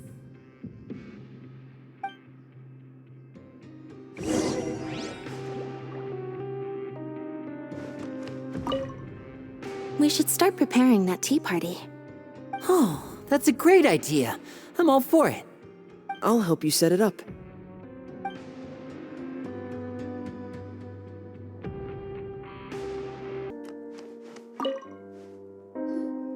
Do my eyes deceive me, or did I just see two inmates come back after making it to the surface? Some strange winds blowing of late. We wanted to see how the fortress is doing. Is everything still all right? We're fine, for the most part. Neuvillette came down and took care of the worst of it. If that's the case, why don't you just ask him to stay here? Oh, yeah, what a brilliant plan. Let's go convince the Eudex himself to exchange the courts of Fontaine for a puddle of water in the middle of nowhere. He came here in a hurry and left without even stopping for a cup of tea. He did remember to take Miss Sigewinne's gift with him, though. He sure sounds super busy. Miss Clorand has left as well. She also took her gift from Miss Sigewinne. Were the gifts milkshakes? Neuvillette got the milkshake. Clorand received lipstick instead. Those aren't even remotely alike. Well, it's Neuvillette's own fault for making Sigewinne worried about his health by working so much. But besides that, our head nurse is still pretty fond of picking out beauty products for the ladies. Oh, and I have some gifts here for you as well. Are these from Sigewinne too? Nope, they're from yours truly. You've already wrapped up your work at the fortress, so you can return to the surface at any time. You haven't yet served your full prison term, however, so you may continue to use your cell until your term is up. For real? Then we could stay here for a really long time? You may access the cafeteria for free. Hooray! Just remember to come complete your paperwork once it's time for your release. We're back in our cell again. We're no longer prisoners, though, so it really doesn't feel the same. Sure feels that way. But the truth is, we never did anything bad to begin with, so I'm not sure why we put so much pressure on ourselves.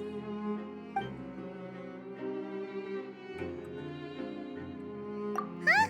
How did you know?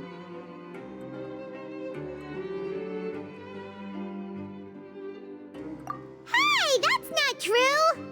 All right. Okay, Paimon just wanted to say that we really are an amazing duo after all. It's like we've now gone to so many places together and become friends with so many people. We've never stopped traveling or stopped meeting new friends. There are so many bad things in the world, and we're just two people, but we've still been solving problems no matter where we go. Isn't that pretty cool? You're counting Paimon today? Aren't you the only adventurer here? Then let's ask Catherine to give Paimon an adventurer handbook as well. Paimon will also be an adventurer from today forward. Just our thoughts making Paimon giddy. Paimon's gonna crash, so you sleep soon too. The last time we fell asleep here, we woke up to a whole mess outside our cell. The primordial seawater nearly rose up. That was so scary. We should be safe now, right? All right then. Good night to you, Traveler.